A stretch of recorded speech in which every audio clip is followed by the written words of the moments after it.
The girl just touched the withered branches lightly. Suddenly, a cute plant elf appeared in front of her. Unexpectedly, this scene was captured by the surveillance camera and immediately caused a sensation in the entire interstellar network. It turns out that the sacred tree that withered thousands of years ago has been resurrected and has given birth to rare plant elves. However, Xiao looked at this little elf and felt helpless and wanted to curse. After spending so much of his supernatural powers, he only managed to grow something inedible.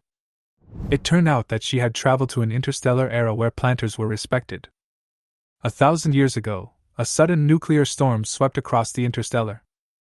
The interstellar orc's mental power rioted, and overnight, all the naturally cultivated plants in the interstellar space contained a large amount of violent factors. As long as the orcs eat the rage factor, they will suffer from rage disease, and finally transform into strange beasts and be exiled to a deserted planet. Only by summoning plant spirits through spiritual power can pure plants be cultivated. Plant mutations also mean food shortages, so the job of plant grower has been promoted to the top by interstellar people. Among the billions of people in the interstellar world, only 40,000 to 50,000 people can become planters. However, in the entire galaxy, there are only a few growers who can successfully cultivate high-level plant elves. Xiao not only possesses the top 3s level of spiritual power, but can also easily cultivate the top plant spirits. This quickly made her the target of various forces vying for her. At this moment, Xiao was facing the attack of a white lion. But she, who had traveled from the end of the world, had long lost the feeling of fear. She waved her hand and, with one slap, the huge lion was knocked into the sand. Xiao stared at her hands blankly, as if the supernatural powers from her previous life were still flowing in her body. She has a very high affinity for plants. When she made the move just now, she clearly saw vines hitting the lion together. But she couldn't sense the existence of the vines now, so she could only deal with the lion in front of her first. Xiao thought, it would be nice if he had a knife in his hand. She grabbed the lion's fur tightly, and the vines in her palm emerged again, dragging the lion out of the sand pile. It seems that her ability is triggered passively. Xiao looked around, trying to find a stone with which to chop the lion, unaware that his every move was being broadcast live across the galaxy. It turns out that this lion is the most powerful marshal of the Empire. She was exiled to a desolate planet because her mental power was out of control. Her daily whereabouts will be broadcast live. The audience thought that Xiao would be defeated by the marshal's attack, but unexpectedly, she slapped the marshal away with one slap. The audience was amazed and begged Xiao to become the next marshal, but she knew nothing about it. After discovering that there were no tools to cut the lion's meat, Xiao decisively gave up the lion and prepared to leave. Xiao looked at this abandoned and completely deserted blue planet. It is hard to imagine that this was once the most prosperous star in the universe thousands of years ago. Xiao tried to dig it out, but there was nothing but sand, stretching endlessly as far as the eye could see. If she can find water, she can survive. Xiao walked a few hundred meters tentatively, climbed over a huge sand dune, and suddenly saw a flying bee.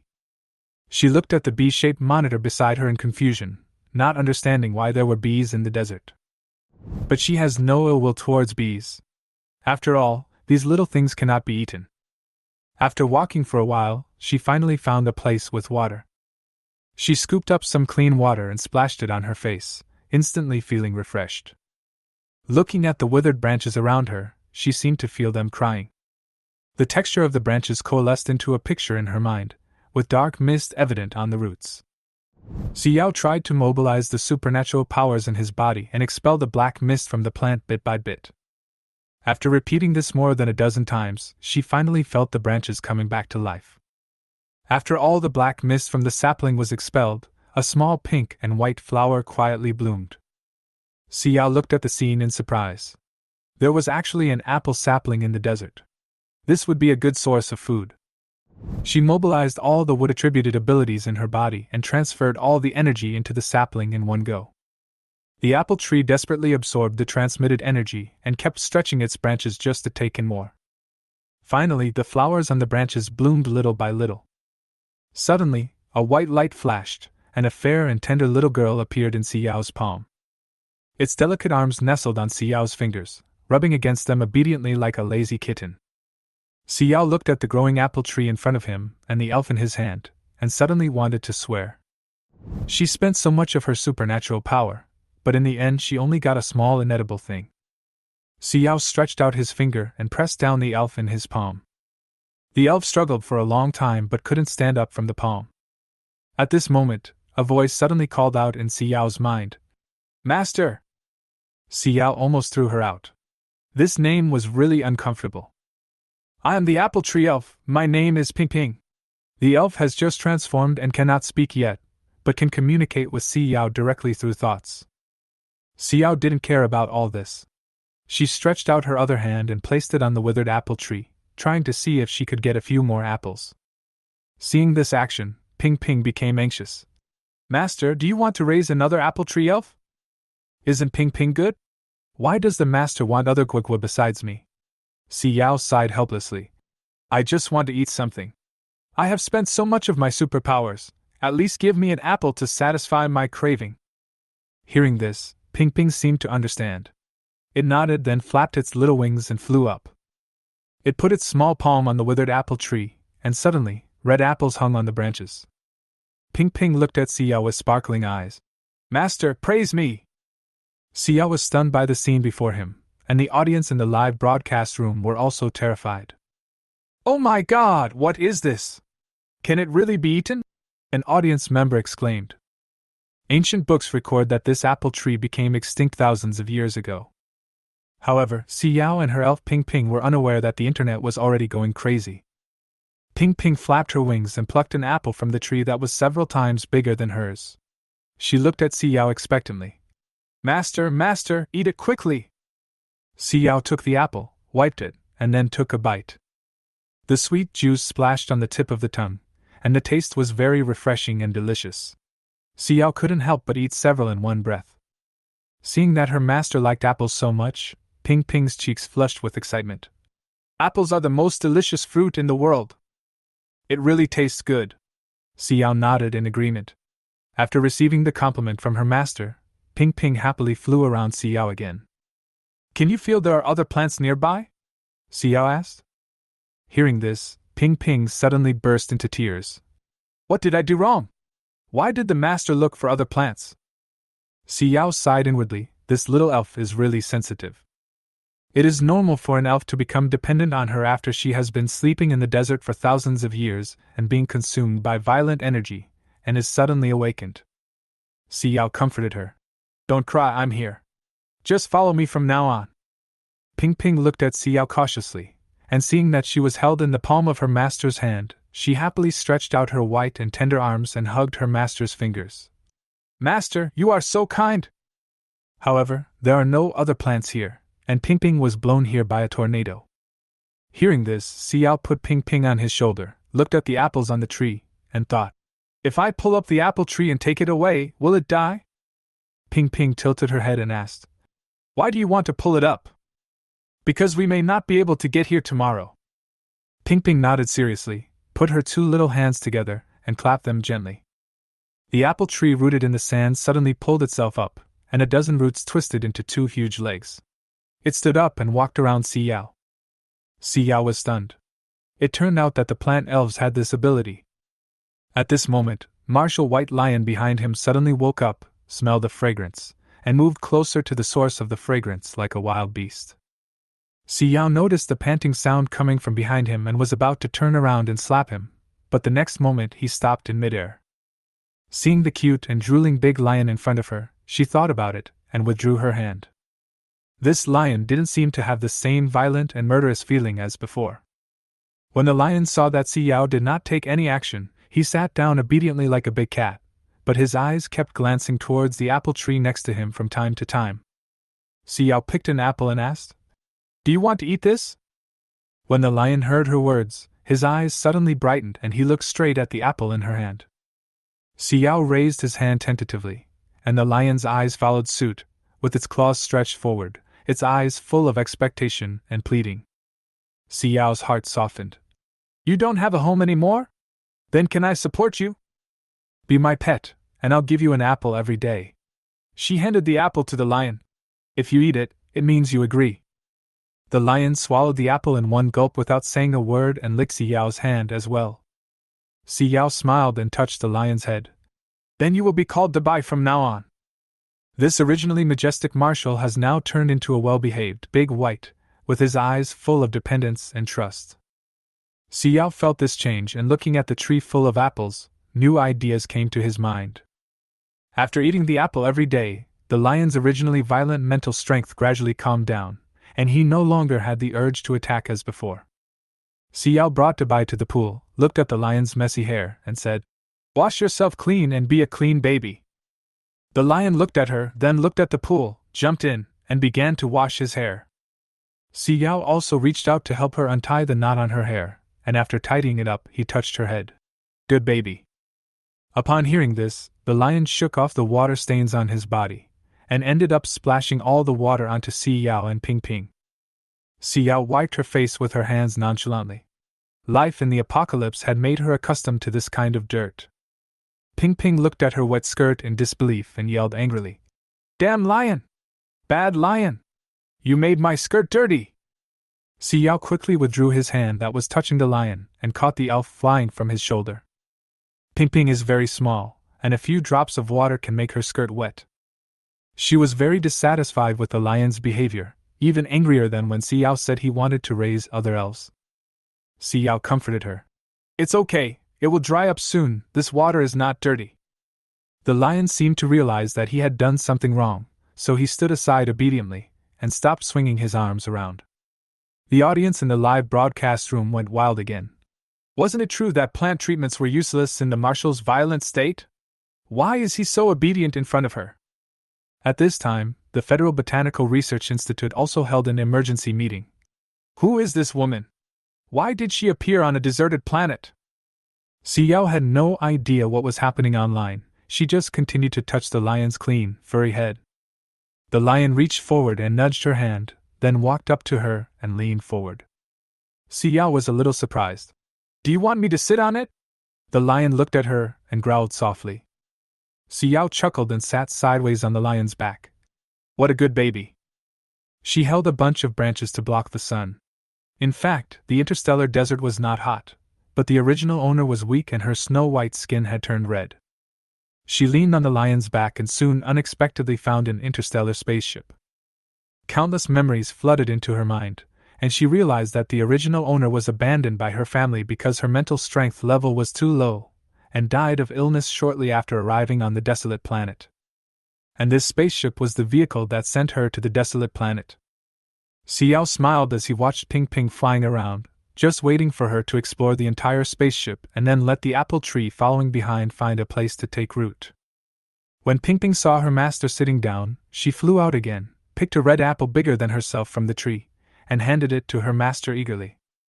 Xiao took the fruit she handed over and gently kissed her pink and tender little face. Ping Ping's face instantly turned red to her ears. "Ah, the master kissed me! The master likes me!" The lion watched this scene from behind and seemed to understand something. She shook the hair on her head, took a bite out of a big piece of the apple, and excitedly ran to Xiao and put it down. Xiao blinked, seeming to realize something was wrong. Sure enough, the next second, Ping Ping's crying sounded again. "My apple tree is gone, more than half of it is gone. It hurts so much. It hurts so much. Damn lion, bad lion." Xiao quickly picked up the crying elf. Ping Ping was about to stop crying, but after being hugged by Xiao, she felt even more aggrieved. The whole little elf leaned into Xiao's arms, crying and shouting, "Throw this stinky lion away! It bullied me and hurt my apple tree!" Xiao was a little curious. "Ping Ping, is your pain connected to the native tree?" Ping Ping was choked by tears, wiped the tears from her face with her little hands, looked at Xiao, hesitated for a moment and said, "My body doesn't hurt, but my heart hurts." Such a good apple tree, half of it was gone in an instant. She stretched out her arms and made a direct gesture. Xiao couldn't help laughing and wiped away the elf's tears. "Okay, stop crying." Ping Ping glared at the stupid lion angrily. Seeing that the lion was biting half of the apple branch in its mouth, she raised her hand and hit it fiercely. "You are not allowed to touch the master!" The lion was unaware of the elf's presence, and only felt the wind stirring his hair, and continued to sit there and eat his apple. The audience in the live broadcast room went wild again. I found something incredible! I've ridden this spaceship before. It was leased by the Federal Spaceship Leasing Center. Who wants to claim it? Xiao was unaware of this. She put the chair down, curled up in it, and had a sound sleep. Ping doesn't need to sleep. Seeing that her master is asleep, she slowly patrols her territory in the spaceship. She landed on a round ball, which instantly disassembled and reassembled into a small robot. D-4956 is happy to be of service to you. The presence of plant elves has been detected inside the spacecraft, turning on plant protection mode. The next moment, the cold machine voice suddenly turned into a passionate female voice. My lovely and beautiful elf, do you have any instructions? Ping was so frightened that her wings stood up. She hid behind a joystick, poked her head out, and approached cautiously. Robot, you are so ugly! The robot changed to a gentle female voice. My lovely elf baby, you haven't learned the Interstellar language yet? It doesn't matter, you can do some actions to let me guess. Ping immediately became addicted to the game, and kept asking and answering questions with the robot. When Xiao woke up, he saw the well-behaved elf, chatting with the robot, and they were having a great time. Xiao picked up Ping and asked in confusion. What is this? The robot immediately replied. Dear Planter, robot number 14956 is here to serve you. What is your number? Xiao shook his head. I don't have a number. The robot screen suddenly froze. A new planter has appeared and needs to connect to the main star. Connection failed. The next moment, the robot changed into a well-behaved lowly voice. Dear Planter, we are currently located on the 548th barren planet. Please don't worry, the Planter Management Department will arrange for someone to take you away from the barren planet. Xiao nodded indifferently. She had never expected this seemingly useless robot to be of any use. She sighed, opened the door curtain, and looked at the yellow sand outside the door. How many kinds of plants are there here? The robot replied. There are no plants on the 548th barren planet, and it is not suitable for growing elves. Xiao crossed his arms. But I cultivated plant elves here. The robot looked at Ping blankly, then at Xiao, and a shocked expression suddenly appeared on the screen. Xiao asked, Are there any other plants nearby? Before the robot could answer, an alarm suddenly sounded. Warning! A mutant beast was found inside the spacecraft. Please arrange rescue quickly. The lion was awakened and looked at the robot in front of her in confusion, but when she saw Xiao standing behind her, she felt no threat and sat down to tidy up her hair. The robot waited for a long time, but the mutant beast didn't make any move. It slowly retracted its raised arm and stared at Xiao blankly. Xiao knocked on the robot's head helplessly. Are there any dead plants nearby? The robot checked. There are no dead plants nearby. The alarm sounded again. Warning! There are alien plants approaching nearby. Please close the door quickly. Xiao quickly closed the curtain and took a few steps back. In the original owner's memory, this kind of plant is often huge and has extremely high intelligence and attack power. If encountering mutated plants, the army will move out quickly and completely eliminate them. Sensing the danger, the lion sat up suddenly, its eyes fixed on the hull of the spaceship. Suddenly, the spaceship rose up suddenly as if it was lifted up, and then fell heavily to the ground.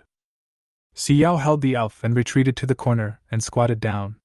Ping looked around in panic and trembled. She was born not long ago and had no idea what was happening. She only felt the dangerous atmosphere in the air. The entire spacecraft was pulled up by an external force and stayed in the air for a long time without moving. Xiao hugged the elf tightly, lifted the curtain inside the spaceship, and looked out the window. Only then did they discover that the spaceship was impaled on a huge thorn, and underneath was a huge monster covered with thorns. Xiao suddenly understood. No way, such a big thing as a cactus? After I realized he was a cactus, the more I looked at him, the more he looked like one. Several cacti had buried the broken apple tree deep inside them. Xiao's position was already very high, and the apple tree was no bigger than a fist in his sight, disappearing little by little into the bodies of these large plants. Ping was so scared that she didn't dare to cry loudly. She could only hide in Xiao's arms, pulling at Xiao's white dress, burying her head in it, covering her mouth tightly and crying quietly. Xiao patted her head, feeling helpless. But isn't this cactus a little too big? It feels as tall as an 8 or 9-story building at the end of the world, which is a bit scary. Xiao calmly gave an order to the robot beside her. E4956, retrieve the characteristics of the alienated cactus. After hearing the command, the robot responded quickly. A string of data flashed on its screen, and finally a smiling face appeared. It replied in a joyful tone. Found it! According to historical records, the earliest alienated cactus appeared in the Interstellar calendar. The robot began a lengthy historical narration. Stop! Xiao interrupted decisively. Just tell me the main point. The origin is not necessary. The robot seemed a little surprised. The sound suddenly paused harshly, and the screen flickered. Xiao couldn't help but frown. How could this machine break down when it heard a simple command? Its performance was too poor, wasn't it? After a slight adjustment, the robot returned to normal. Ding! The main features have been screened out. The alienated cactus has an average height of 68.9 meters. Its thorns have extremely strong penetrating power and can pierce almost any object. However, it is worth noting that after the alien cactus dies, its thorns will release strong radiation, so it cannot be used as a weapon material. The robot continued to explain. Alien cactus can be divided into 3 growth stages: juvenile, adult, and old age. Young alienated cacti are usually 30 to 40 meters long. During this stage, the cactus's spines undergo multiple molting, and the spines are less hard at this time. The plant itself is also non-toxic and has a lower radiation level. When it reaches adulthood, the alien cactus can reach a length of 100 meters. This stage is marked by the blooming of yellow flowers on the top and branches of the cactus, the pollen of which is highly toxic. At the same time, its thorns have reached the highest hardness, and its common means of attack are spraying poisonous pollen and firing hard thorns. In old age, the alien cactus begins to shorten in length, eventually becoming a spherical body that breaks down into multiple pieces. Each piece can grow a new juvenile alien cactus. According to historical records, the last time an alienated cactus was discovered was 50 years ago. At that time, the 089 and 076 armies were mobilized, which ultimately resulted in 59 deaths and 659 injuries. The threat posed by the alien cactus is extremely high and should not be underestimated. Xiao carefully observed the cactus below. Fortunately, it had not yet bloomed. She began to understand why the Federation did not classify these alienated plants as ordinary plants. It takes an entire army to destroy a single mutated plant. Its destructive power and threat level far exceed those of ordinary plants. Xiao felt a headache looking at the alien cactus that had taken root here. However, it looks like the cactus has stopped attacking, as if it's resting. She plucked up her courage and lifted the curtain in front of the spaceship door, and saw a huge spike blocking the door. Xiao subconsciously touched the sharp thorn and found that although it was very thick, the side of the thorn would not cause any injuries, only the tip of the thorn was sharp. She held the spikes with both hands and carefully slid down to the fleshy part of the cactus. Her curiosity drove her to find out why this alienated plant had become what it is now. Just as she disappeared through the hatch of the spaceship, the robot reacted quickly and hugged the elf that the planter had stuffed into his arms. The first protected object has disappeared. The first protected object has disappeared. Activate the second protection program, giving priority to protecting the plant spirits. In the Federation, the first instruction received by all robots is to protect the growers first, and the plant elves second. When both exist at the same time, if the first protection object cannot be protected, the system will immediately switch to the second protection program to ensure that at least one protection object can be protected. As Xiao just landed on the cactus, she suddenly felt a biting chill coming towards her, as if something was trying to invade her body. This kind of cold was not the kind of cold that came from a sudden drop in temperature, but rather some strange force trying to penetrate her body. Xiao shivered involuntarily from the cold. She looked up and saw that the lion Dabai seemed eager to jump down, so she shouted loudly, "Dabai, don't come down!" The lion, who was ordered to stop, lay down at the door aggrievedly, sticking out his lion head and looking eagerly at Xiao, who was standing on the spikes, and was completely unwilling to retract his head. Xiao squatted down and touched the cactus with her hand. A trace of wood-related energy flowed from the palm of her hand into the cactus. A small stream of green energy slowly flowed along the texture of the cactus, gradually spreading downwards until it reached the roots. Suddenly, a large ball of black mist rushed towards the wood energy, tightly wrapped around it, and madly absorbed the power of the wood energy. "Ah, it hurts, it hurts!" A faint voice came from the cactus. "It hurts so much, I want to sleep, it's so uncomfortable." The intermittent crying also reached Xiao's ears. Xiao immediately withdrew her hand and stared quietly at the cactus under her feet. She could feel that the body of the cactus was filled with black mist and had been corroded into emptiness, but it still instinctively tried to find something that could make itself comfortable. This is different from the little apple tree. Although the apple tree is dead, it still retains the original nucleus of the plant, while the cactus has no vitality at all. Xiao understood that this cactus was a completely dead object. No wonder the alienated plants are not classified as plants. They are more like the rotting zombies in the apocalypse. They have completely lost their original animal and plant characteristics, and are driven by the pain in their bodies to seek anything that can bring comfort. Her eyes dimmed, and her fingers moved slightly. Countless green threads emerged from her palms and flew straight towards the black mist. The sudden outburst of the wood-type ability brought an intense pain, as if the body was torn apart by a storm. Xiao held the sharp thorns tightly with one hand, and never moved the other hand away from the cactus. She stared sharply at the spaceship hanging on the spikes, and at the lion that was so anxious that it wanted to jump down. She shouted to warn the lion. "Don't come out, go back!" As soon as she issued the warning, she looked coldly at the alien cactus at her feet. The cactus tried desperately to move its body and throw away the invader, but there was no sign of success. After a long time, the cactus finally calmed down, its whole body shaking slightly. Suddenly, a small yellow flower bloomed next to Xiao, and the bud quickly expanded. Her pupils suddenly contracted. The cactus was rapidly entering maturity. In order to protect itself, it actually accelerated the process of maturity. Xiao's heart sank. She still didn't understand the alienated plants in the interstellar space thoroughly enough. An unconscious being would actually mature faster because it felt threatened, simply because it had no means of attack in its infancy. If it were allowed to reach maturity, she would become a moving target, and the poisonous pollen and thorns would kill her instantly. She quickly increased the output of her supernatural powers, and the body of the cactus shrank little by little, becoming flatter and smaller, until the spaceship at the tip fell off the spikes. A green strip suddenly shot out from Xiao's palm, quickly wrapped around the spaceship, and placed it steadily back on the ground. It was not until the cactus shrank into a ball that Xiao jumped off the cactus and kicked the mutated cactus, which had turned into a ball, hard.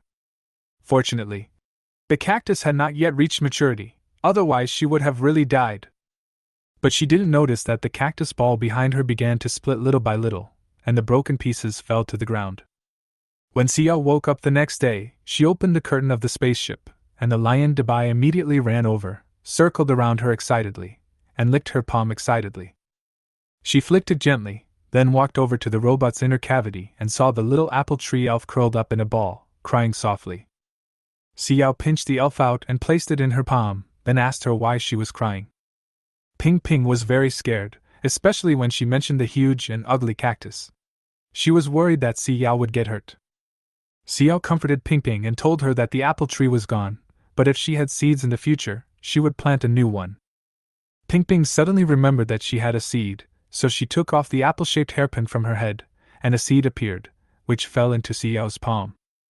After detecting the appearance of the elf affinity seeds, the robot immediately initiated the emergency filing procedure and took out the nutrient soil specially prepared for this type of seeds from the secret compartment. Ping Ping happily planted the seeds, then buried herself in the soil and began to rest. Xiao couldn't help but laugh as she watched Ping Ping bury herself in the soil. This behavior reminded her of the various strange phenomena she encountered in the end times. She picked up a handful of soil and found that the soil in the Federation was indeed different from that in the end times. It had a unique plant fragrance, similar to her wood-based ability. When the lion saw the elf disappear into the soil, he moved closer to Xiao, looking very expectant. Xiao realized what it meant and took out a few apples from the cupboard and threw them to the lion. The lion caught the apple accurately every time and swallowed it quickly. Its cleverness made Xiao think that it would be a nice idea to keep a lion as a pet on a deserted planet. She had longed to have a dog in the apocalypse, but because of the virus, this wish had never come true. Now, this lion made up for her regret. Suddenly, the lion stood up and roared alertly towards the outside of the spacecraft. Xiao followed its gaze and found a cluster of green cacti emerging from the sand in the distance. The robot immediately sounded an alarm, reminding people that this was a juvenile alienated cactus and suggested burning it immediately to prevent it from spreading. Xiao was a little surprised. The black fog that had been expelled had clearly dissipated, so how could the cactus still survive? She decided to check it out herself, picked up the fire handed to her by the robot, walked to the cactus, and felt that there was no sign of alienation in its body. This small cactus should have grown out of the remaining flesh after the previous cactus split. Xiao decided not to destroy this only piece of green life. She carefully injected some supernatural powers into the cactus to ensure that it could grow normally and not become mutated again. She hopes that the desert will be greener, and that she will not encounter such dangerous alienated plants in the future. Just as she was about to leave, she suddenly felt her ankles being tightly wrapped by several brown roots. Xiao frowned as she looked at the brown roots that emerged from the ground and wrapped around her ankles. She slowly turned her head and looked at the cluster of cacti. Could it be another plant with self-awareness? Her heart sank. Logically speaking, plant elves are extremely rare in the interstellar space, so why are they popping up here one after another? Suddenly, she heard a delicate voice. "Don't leave, I want to eat more. It's delicious." The voice sounded like it was deliberately pinched, childish, yet revealing an unsettling sense of dependence. Xiao sighed helplessly. She had already exhausted her supernatural powers from killing the mutated cactus, and now she had to feed this new cactus. She was really unable to do so. The cactus seemed a little willful, its roots tightly wrapped around her, and showed no intention of loosening, as if it was afraid that she, the person who could produce food, would leave. Xiao reluctantly input some wood-related abilities again, and the cactus burped in satisfaction and loosened its roots. The desert returned to its peaceful state, as if nothing had happened. The cacti were planted in the sand, their small clusters tightly together. Xiao walked up the sand dune in front and observed the landform that had changed shape due to the movement of the cactus. She noticed that the small pond she had discovered earlier was gone, but the outlines of some tall buildings could be vaguely seen in the distance. She knew that this desolate planet had been inhabited in the past, but due to excessive radiation, the plants were prone to mutation and the orc's genes were also affected, so eventually everyone was moved away. Xiao thought that the Federation's planters had been dealing with plants for a long time, mainly using mental power to cultivate plant spirits, and the plant spirits would feed back mental power, similar to the supernatural powers she used in the end times. She looked back at the cactus in confusion. Why didn't she get any energy back from it? Could it be that it was really an ordinary plant, but it had some self-awareness? She couldn't help but wonder. This cactus might not be a complete plant spirit, but it did have a certain degree of consciousness. After feeding the wood power, the cactus did not show any abnormality, nor did it show any signs of wanting to move, which still conforms to the characteristics of ordinary plants. This made her feel a little relieved, but it also made her more curious about the ecology of this desolate planet. She couldn't help but wonder, how many well-preserved buildings were there on this desolate planet full of alien plants and animals? After all, these buildings may contain information and resources that are beneficial to her survival. At the same time, the audience in the live broadcast room was also discussing fiercely. "It's the first time I've seen seeds grown by a plant elf. It's a rare sight. Can the plant affinity seeds really relieve berserk? Or are they just regular seeds without the radiation?" The audience's concerns are obvious, and they are full of concern and anxiety about the fate of the plant elves. But as a person with special abilities who has lived in the apocalypse for many years, Xiao has keen perception abilities. In this small town, she could clearly feel that there were no other animals here except herself and the lion. When she walked to an open space in the deepest part of the town, she pinched the soil with satisfaction. This seemed to be a very suitable place for her to farm. After all, her wood-based abilities are more suited to growing and nurturing plants rather than direct combat. Her fighting ability is extremely low among people with special abilities, and she prefers to engage in the relatively safe, old profession of farming. She seemed to be the only one on this planet. She didn't have to deal with other people, only simple little animals and cute plant elves. This was an ideal place for her to stay, as she felt much more comfortable than socializing and chatting with people. Xiao continued to inspect the area around the land and eventually chose a small 2-story house. She checked and found that the doors and windows of the house were locked tightly. She gently condensed a trace of green energy on her fingertips, guided it into the keyhole, and easily opened the lock. The moment she pushed open the door, a gust of dust blew in her face, and Xiao coughed a few times. She waved her hand to disperse the dust in front of her, and a look of helplessness appeared in her eyes. But she quickly took a look around the house. Although it was covered in dust, the facilities were quite complete: a kitchen, bathroom, bedroom, living room, and even a nursery. She thought that this place could be a place for Ping Ping to live in the future. She looked up at a family photo hanging on the wall. It showed a young couple holding a little girl with a bright smile in her arms. Xiao felt a little doubtful, wondering whether the family had left safely during the evacuation. There are certain reasons behind every planet being classified as a barren planet. Only when a planet becomes completely uninhabitable will the federal government urgently request the evacuation of all residents. The rest of the house appeared dilapidated, with many doors standing wide open and items inside damaged beyond recognition. But apart from the dried blood stains on the doors and windows, the house had almost no other damage and seemed extremely sturdy. Xiao observed carefully and found that there were many traces of impact on the door and the wall. She was amazed at the strength of the protection. There was a lot of dust in the house. If she cleaned it by herself, she would probably be so tired that she wouldn't be able to straighten her back.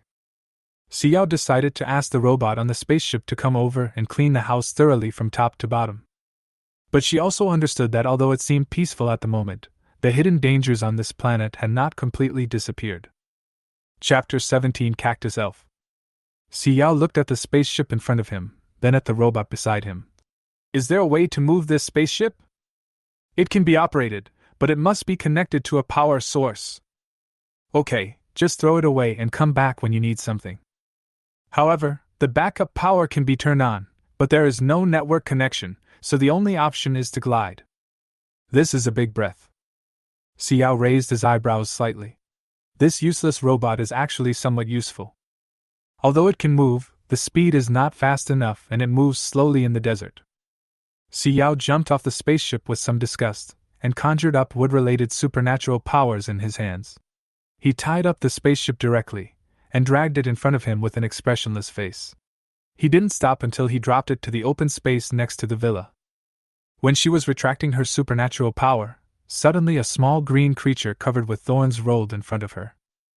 Ouch! It hurts so much. The little guy supported himself on the ground with branches and leaves like hands, and climbed up. Xiao squatted on the ground, staring at him. The little guy covered his face with leaves, and after a long time he delicately spread out the leaves, revealing 2 black eyes and a mouth that looked like a black line. For some unknown reason, Xiao saw a hint of timidity in his small black eyes. Ah. Hello, hello. The little guy shook the leaves. Xiao looked at his long and thin thorns and rubbed her brows with a headache.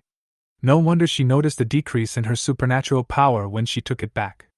She thought it was just normal loss. So, was it swallowed by this little guy and transformed? I have to say, this little guy looks a bit ugly. So this is a completely plant-like elf? His face is the main leaf in the front, the 2 next to it are his hands, and the leaves above are decorations. Where are his legs? Xiao looked him up and down for a long time but couldn't find his legs. Instead, he could see his fear. It is a cactus elf that is even more timid than the little apple tree elf. The existence of a new type of plant elf has been detected. Mr. Plant Master, do you need to prepare a physical examination service for the plant elf? The robot slid forward slowly. Xiao was a little surprised, looking at the robot in front of him. You have this function? Yes, we are connecting to the main brain. Beep, connection failed. Robot Omega. Xiao, he is still that useless guy after all. Xiao wanted to pick him up. She looked around but couldn't find a place where she could hold him. Let alone hold him, she couldn't even touch him. There are too many thorns. As expected, there are very few elves as soft and sticky as the little apple tree elf that exudes the sweet scent of apples. E4956, bring a potted plant over here. As soon as the potted plants fell, she saw the little guy moving forward as if to take a closer sniff. In her eyes, the real appearance was that 2 leaves were clinging to the edge of the pot, and the whole body was moving forward. The white roots were stretched tight underneath, as if it was tiptoeing, moving closer to the pot, and its body was shaking. It seemed as if it was extremely satisfied with the smell in the potted plant. The leaves on both sides were trying to support its body, and one of its little feet made of roots was still trying desperately to reach it, but it failed to reach it for a long time. Xiao was watching from the side and felt a little anxious, because there was no place on the elf's body that she could touch. Suddenly thinking of something, Xiao tilted the potted plant slightly, indicating him to try again. The elf leaped up and successfully climbed into the potted plant. Its 2 little feet dug the soil and dug out a deep pit, then gathered the entire root system together and buried it. It buried itself halfway in the pot before it stopped, its body rising and falling slightly, as if it was very tired. It then used the branches and leaves on both sides to dig up the soil in the pot, burying itself completely in the pot before it stopped and did not move. The elf breathed slowly, his brows slowly relaxed, his small eyes turned into a line, and his breathing gradually calmed down. Xiao hesitantly discovered that the little guy seemed to have fallen asleep. Wow, what kind of black technology is the soil in this pot that makes these 2 elves like it so much? She didn't even know his name. Xiao sighed helplessly, took the flower pot containing him and placed it directly on the coffee table in the living room, right next to the sleeping little apple tree elf. When 2 identical pots are placed together, the whole room instantly becomes more pleasing to the eye. Xiao entered the spaceship and took out an apple that had been stored in the cabinet. It felt a little soft when he squeezed it in his hand, so he cut it open with a knife, took out the core, stuffed the rest of the apple into his mouth, and swallowed it bite by bite. Xiao neatly took a piece of cloth, spread it out, placed the fruit core neatly on the cloth, and scanned it with his supernatural power. These interstellar fruit cores are obviously problematic. They have no activity at all, and it is almost impossible for ordinary people to grow plants out of them. Moreover, one can sense the presence of the same black fog as in the previous mutated cactus. According to the little intelligence and knowledge in the original owner's memory, the current interstellar cultivation depends on the ability of the elves to produce seeds, and the plants grown from these seeds also need the daily care of the elves to grow smoothly. Otherwise, these plants will die one by one accidentally for everyone to see. The seeds in fruit cores like this one are very useful in the end times. You can take out more than 10 or 20 seeds from one fruit, and if you plant them, you can harvest a large fruit forest. But obviously, there is no way to replicate this in StarCraft. Xiao picked up a seed and tentatively stuffed a little wood-type power into it. The seed gradually became hard and bulging, but it did not expel the black mist in its body like those mutated cacti, nor did it have any idea of development. It just changed from a suppressed seed to a spherical seed. Xiao shook his head, took a bite of the apple, and looked at the seeds with a headache. If you want to plant on a large scale, you cannot rely on just one elf. One elf simply cannot produce many plants. This is also the biggest difficulty in interstellar planting at present. Great dependence. Xiao stuffed a few seeds in his hand into the pot of nutrient soil. No matter what, he would try it first, and see the difference between this seed and the seeds of the little apple tree elf. Xiao looked at the seeds entering the soil, and then he injected a little more supernatural power into the soil and buried it. He stared at it, wanting to see when it would break out of the soil. E4956 slowly slid onto the spaceship, looked at Xiao, and an emoticon appeared on his face. Then he slowly spoke. "Dear Plant Master, your 2 plant elves are fighting, and the humanoid elf is crying." Chapter 18, Thorns Will Hurt. Fight? Xiao found it hard to imagine how a soft elf without any protection could fight with an elf covered with thorns. When Pingping just woke up, she stretched lazily, rubbed herself against the apple sapling beside her, and then slowly opened her eyes, blinking her round eyes and looking to the side. The robot dragged the chair slowly. Pingping looked around curiously, as if she had arrived at a strange place from the spaceship. Pingping, a little elf, slowly pulled its tender white legs out of the soil, wiped off all the soil on its body, and cleaned itself up. Then, it flapped its little wings and flew to the edge of the flower pot, where it sat down obediently and waited for its owner to come back. Feeling a bit bored of waiting, he turned around and put his hand on his own apple tree, watching the sapling grow up little by little. Suddenly, a faint voice came from the flower pot next to it. Ah! Hello? Ping Ping? Ping Ping withdrew her hand instantly, put her wings behind her back, and looked vigilantly at the green plant in another pot that was much larger than her. It looks exactly like the green monster with a particularly scary smell. That monster lifted up all their spaceships. It was so scary. This is a smaller version of that monster. Although it doesn't have such a scary smell, it still smells very similar to that monster. The cactus elf opened his small eyes and looked carefully at the strange-looking elf in front of him. It looked the same as the two-legged beast, but it had small wings on its back, which made it a little different. He was still very curious, and looked at her confusedly with his round little black eyes, but he still felt that he should show his goodwill and say hello first. The little apple tree elf flapped its wings and landed on the rock in his basin. It sniffed gently and felt the scent of its master on this strange elf. Its eyes turned red instantly. She felt even more aggrieved when she saw that he, a little elf, occupied an entire flower pot alone, while she had to share the same pot with her own apple tree. Isn't she the master's only elf?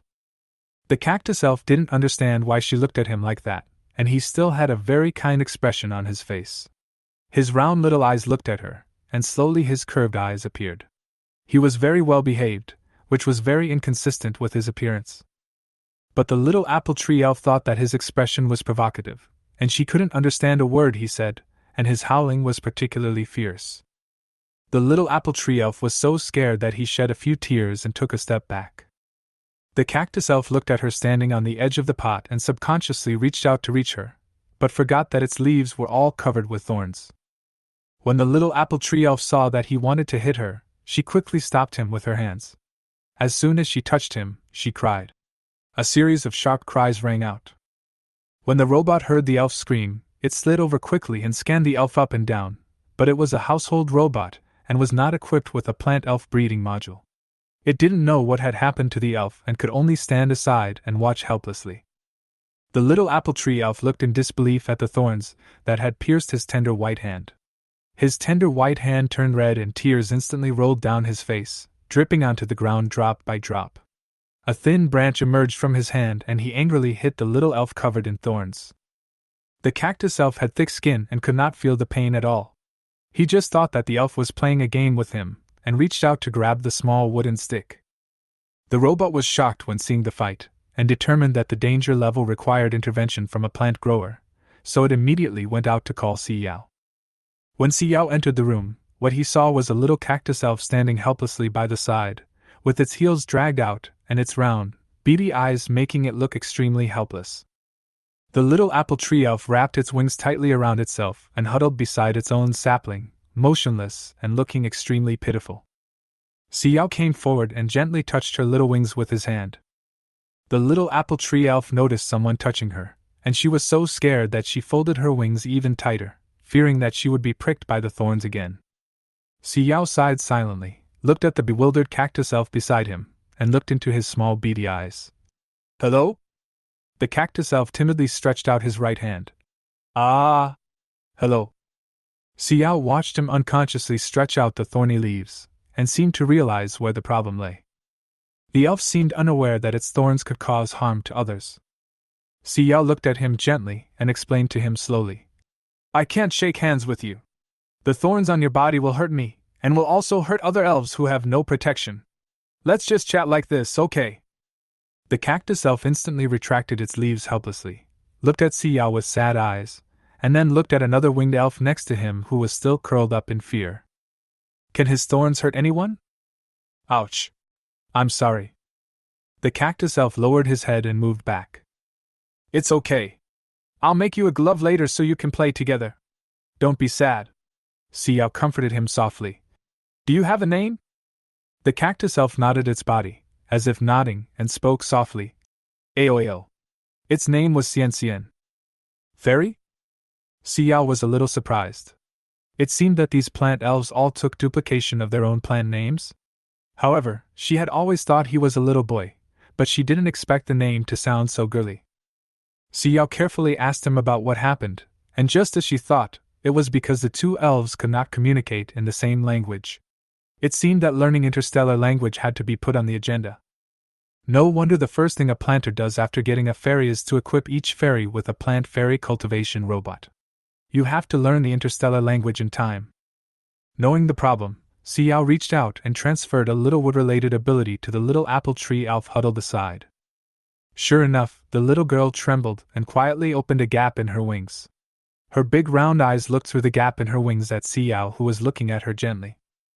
When Xiao saw her big red eyes, his heart suddenly softened and he felt a little sore and painful. After all, the little apple tree elf was the first elf she had cultivated, or in other words, she was the first elf she had met and could communicate with. Although she was a little timid and cried from time to time, she was still a good baby and had never been wronged like this. Chapter 19, Quarrel. Especially seeing her frightened look now, I felt even more distressed. Carefully, he reached out and held the elf in his palm, gently rubbing the elf's hair with his fingers. Slowly, the elf spread its wings with confidence and held out his hand aggrievedly. Oh, oh, oh. It hurts so much, so much. Xiao looked at the small thorn stuck in her hand and was a little surprised. She quickly asked the robot to take a pair of tweezers, carefully pick up the thorn and pull it out from the palm of her hand. Ping Ping watched as her master carefully held her little hand, staring at the thorn on her hand without blinking, as if treating it as something extremely important. Slowly, his body stopped trembling, and his red eyes looked at her expressionless face, as if he was not so scared anymore. Xiao silently transferred some supernatural powers to her hands, and watched her skin color slowly return from red to white before putting her on the flower pot. Ping Ping saw the little cactus elf next to her, and she quickly flapped her wings and flew away from the flower pot, landing on Xiao's shoulder. She sat down obediently, holding a strand of Xiao's white hair, like a child who can complain because an adult is around, and said coquettishly, "Boo-hoo-hoo! He is so bad, she doesn't want him anymore, throw him away. He hurt Ping Ping on purpose, he is a bad elf." Xiao had a mild temper and coaxed her softly. "He didn't mean it. He just wanted to say hello to Ping Ping and get to know Ping Ping at first, but he didn't know that the thorns on his body would hurt Ping Ping. That leaf is his hand, but it looks a little different from Ping Ping, right?" The little apple tree elf blinked, quietly peeked out one eye from Xiao's white hair and looked timidly at the little elf covered with thorns. Although it was very scared, it still responded good-tempered and obediently. "Yes," Xiao said patiently. "He has been living in the desert, and he has been in contact with cacti that have thorns like him. He didn't know that his thorns would hurt Ping Ping. But now he knows, and he has always wanted to apologize to Ping Ping. Ping Ping is a good and obedient child. Will she forgive him?" Ping Ping nodded vigorously. "Yeah. Yes." Xiao smiled and ruffled Ping Ping's hair. "Good boy." Although the cactus elf couldn't understand Ping Ping's words, he could understand Xiao's words, and naturally understood that Ping Ping was willing to forgive him. Although he wanted to get closer, he knew that his thorns would hurt her, so he silently retracted his roots. Some looked at her eagerly, wanting to contact her and chat with her. The scent she exudes is particularly comfortable, a very pure and rich plant scent. Ping Ping's body was originally a dead tree, which was resurrected completely through the injection of wood-type supernatural powers. From the inside out, it is filled with the breath of Xiao's wood-type supernatural powers, which is purer than the plant breath of other elves. In other words, Ping Ping is a walking wood-type supernatural power, and any elves who come into contact with her will involuntarily want to stick close to her. Ping Ping felt a little uncomfortable being stared at by her, but she still suppressed her fear and slowly flew closer, landing outside the potted plant and looking at him obediently. "Oh, oh, oh. Can you please stop hitting me? Ouch. I'm sorry, I didn't know you would be hurt. As long as you don't hit me, we can be friends." "Ouch. Are you still in pain now?" "Oh, oh, oh." Xiao watched the two elves reconcile. Although their conversation was still irrelevant, they were having a great time and she didn't want to interrupt them. She just told the robot to play the Interstellar early education class for them after they finished talking so that they could watch the video and learn the Interstellar language. There will be fewer things to learn from her sooner. Xiao put the chairs in place and suddenly had an inexplicable feeling. Why does it feel like she has become an old lady? And she suddenly has 2 more children? It feels like taking care of a child. After a while, Ping Ping flew slowly in front of her again and stopped right in front of her. She turned her head and she flew over again, her whole body exuding a feeling of, "You have to pay attention to me. I have something very important and urgent." "What's wrong?" Xiao was a little helpless. "Don't you have friends? Why are you looking for her again? You don't even have your own space?" Ping Ping pointed at the potted plant with a look of grievance and complained. Ping Ping only had one potted plant, but she also had to plant fruit trees, but he could have a room all to himself. This was not fair. "Oh my God! I want to be alone too. Am I still the master's favorite elf?" Oh. Does the master like him more than me?" Oh.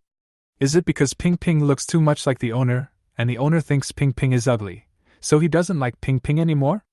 The owner likes elves like him, right? Ahem, stop. Xiao raised his hand and looked at the elf in front of him helplessly. Why are there personal attacks? Looks too much like its owner thinks Ping Ping is ugly, doesn't like Ping Ping. This derivation process is really full of flaws. Do I think I'm ugly? Xiao grabbed the flying little apple tree elf, reached out and picked up the flower pot with the apple sapling in his hand, looked at the cactus elf who was full of expectation but shyly covering his face, thought for a moment, and picked up his flower pot with 2 fingers. Epsilon sad face Omicron asterisk. Alas, it is so hard for a family with 2 children to make ends meet. He didn't put them down until he reached a piece of fertile land. Looking at the large piece of land in front of him, he squatted down, pinched a piece of it, put it in his palm and sniffed it. She had already used her supernatural powers to drive away all the radiation and black fog in the land here, and asked robots to water the entire area. At present, this piece of land should be the most suitable for planting on the entire barren planet.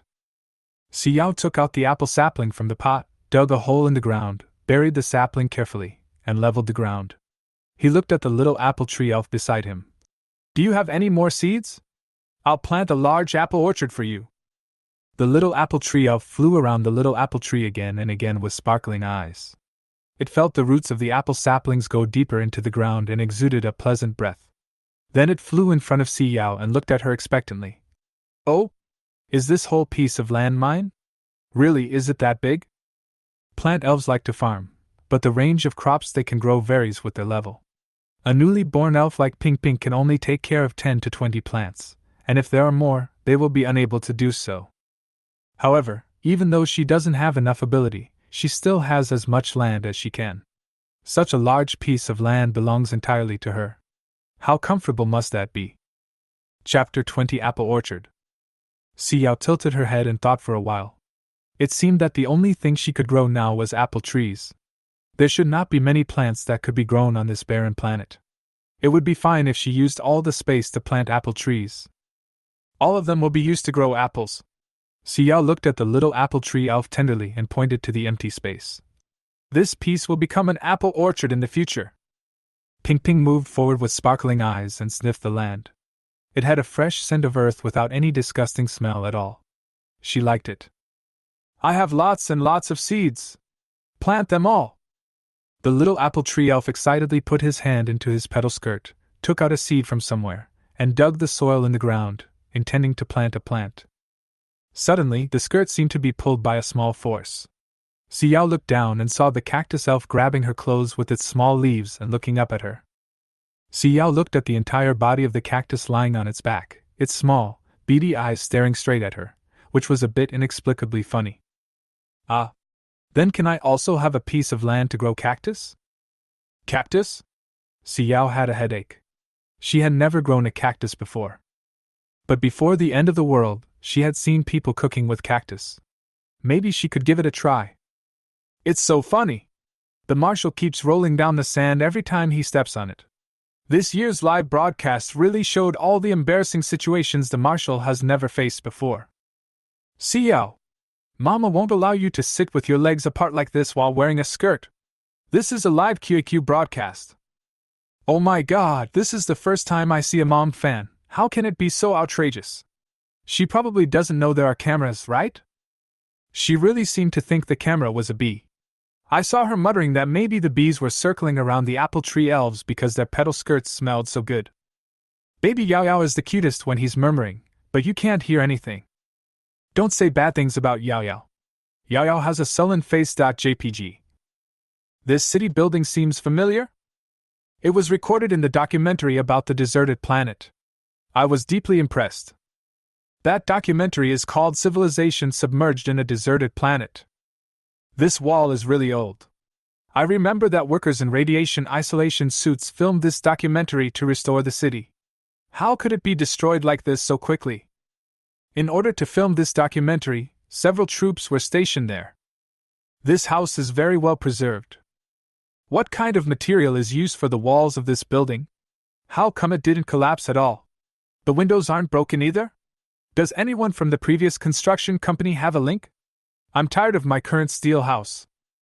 A woman of the Federation who has devoted her life to connecting. Dawhead.jpg. No, the woman in the family photo looks familiar to me. To be honest, I think it looks familiar. I feel like I've seen it somewhere before. He is the first planter in history to cultivate plant elves, and also the first saint-level planter in history, Yulan. He created the era of plant elves in the universe. A reminder, it is the universe, not just the Federation. Yes, she is the first page in our history book. She died accidentally while trying to save a fairy who was caught in a mutant plant during the evacuation of the deserted planet. Since then, the Federation has established a law that planters must live on the main planet. Evacuate the barren planet. Isn't it this barren planet? I finally understand why I felt a little strange when I saw the Marshall being dropped on this desolate planet. D548 is the planet where Yulan had the accident. It was also the first planet to be occupied by alienated plants. So this planet is the cradle that originally nurtured many saint-level planters as rumored. No wonder Xiao was able to summon a little elf as soon as he landed? This is because she is a planter. She can summon elves, but the land here cannot summon plant elves. Please understand the relationship between the primary and secondary. Is there any difference? Wow! Am I that strong? Pulling a spaceship with bare hands? Another feat after knocking out the Marshall with one hand. Who wouldn't be confused after seeing this? How can there be such a handsome person? Who can tell me what animal prototype she is? I want to marry her. In the blood test report given by the C family, it says that the species is polar white fox. I heard that this kind of white fox bloodline is quite rare. Most polar white foxes are afraid of strangers and refuse to appear in the outside world. They also generally have low mental strength. There is only one polar star for them to live in. That's her mother's bloodline. Simin's bloodline doesn't seem to be this. She is timid and shy, but strong and likes to do things quietly. This is a perfect match. Why did you bring a cactus here? I don't remember passing through the cactus territory. No, are you really paying attention to the planter?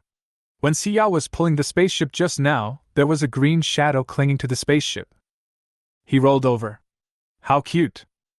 Wait, these are eyes and there's a mouth? No way? I feel like I'm seeing something I shouldn't be seeing. Could it be that the mushrooms I bought today were not cooked? Did I see something weird? For your information, this is a plant-based Pokemon. It is a relatively common plant-based Pokemon species.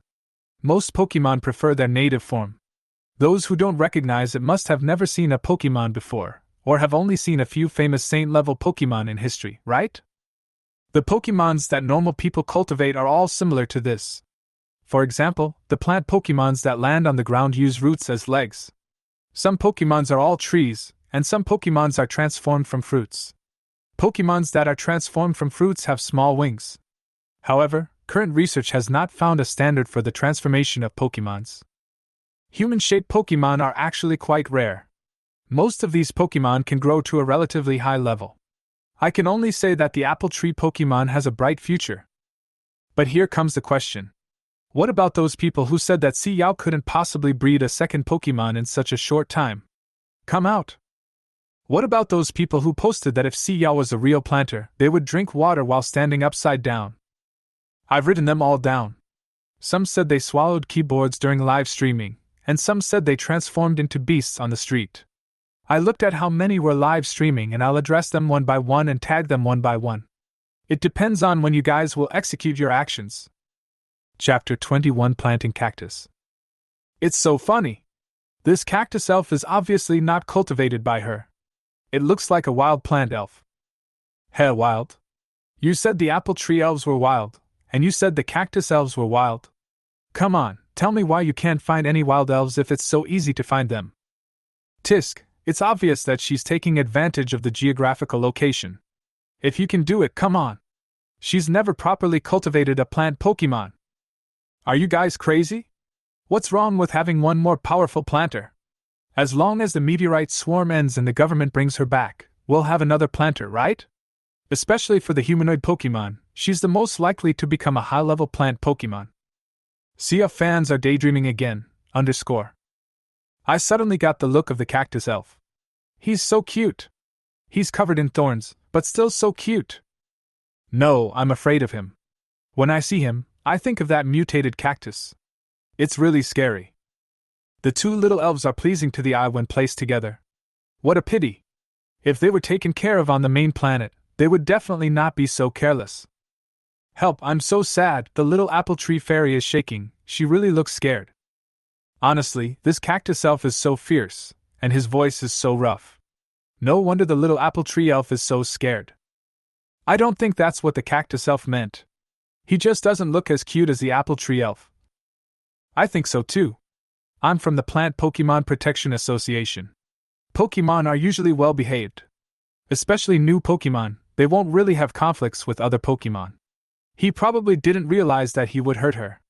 Don't be so malicious towards new Pokemon. Here she comes, Xiao is here. Quick, quick, quick, comfort my crybaby baby, she looks so pitiful when she cries. I don't understand, but I've managed to get you to do it. So why is it that with all the advanced technology, we still can't come up with a translator for plant spirits? Because it's difficult.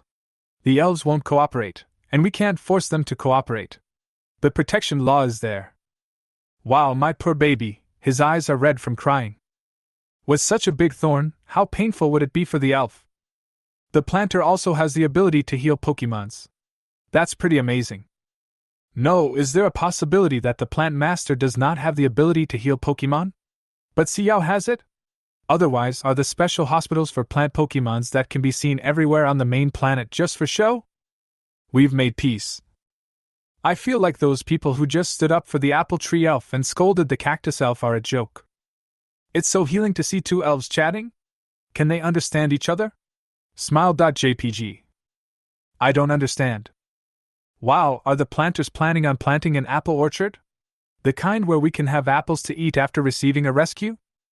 In a month, if the Pokemon is of a high level, you may be able to eat it.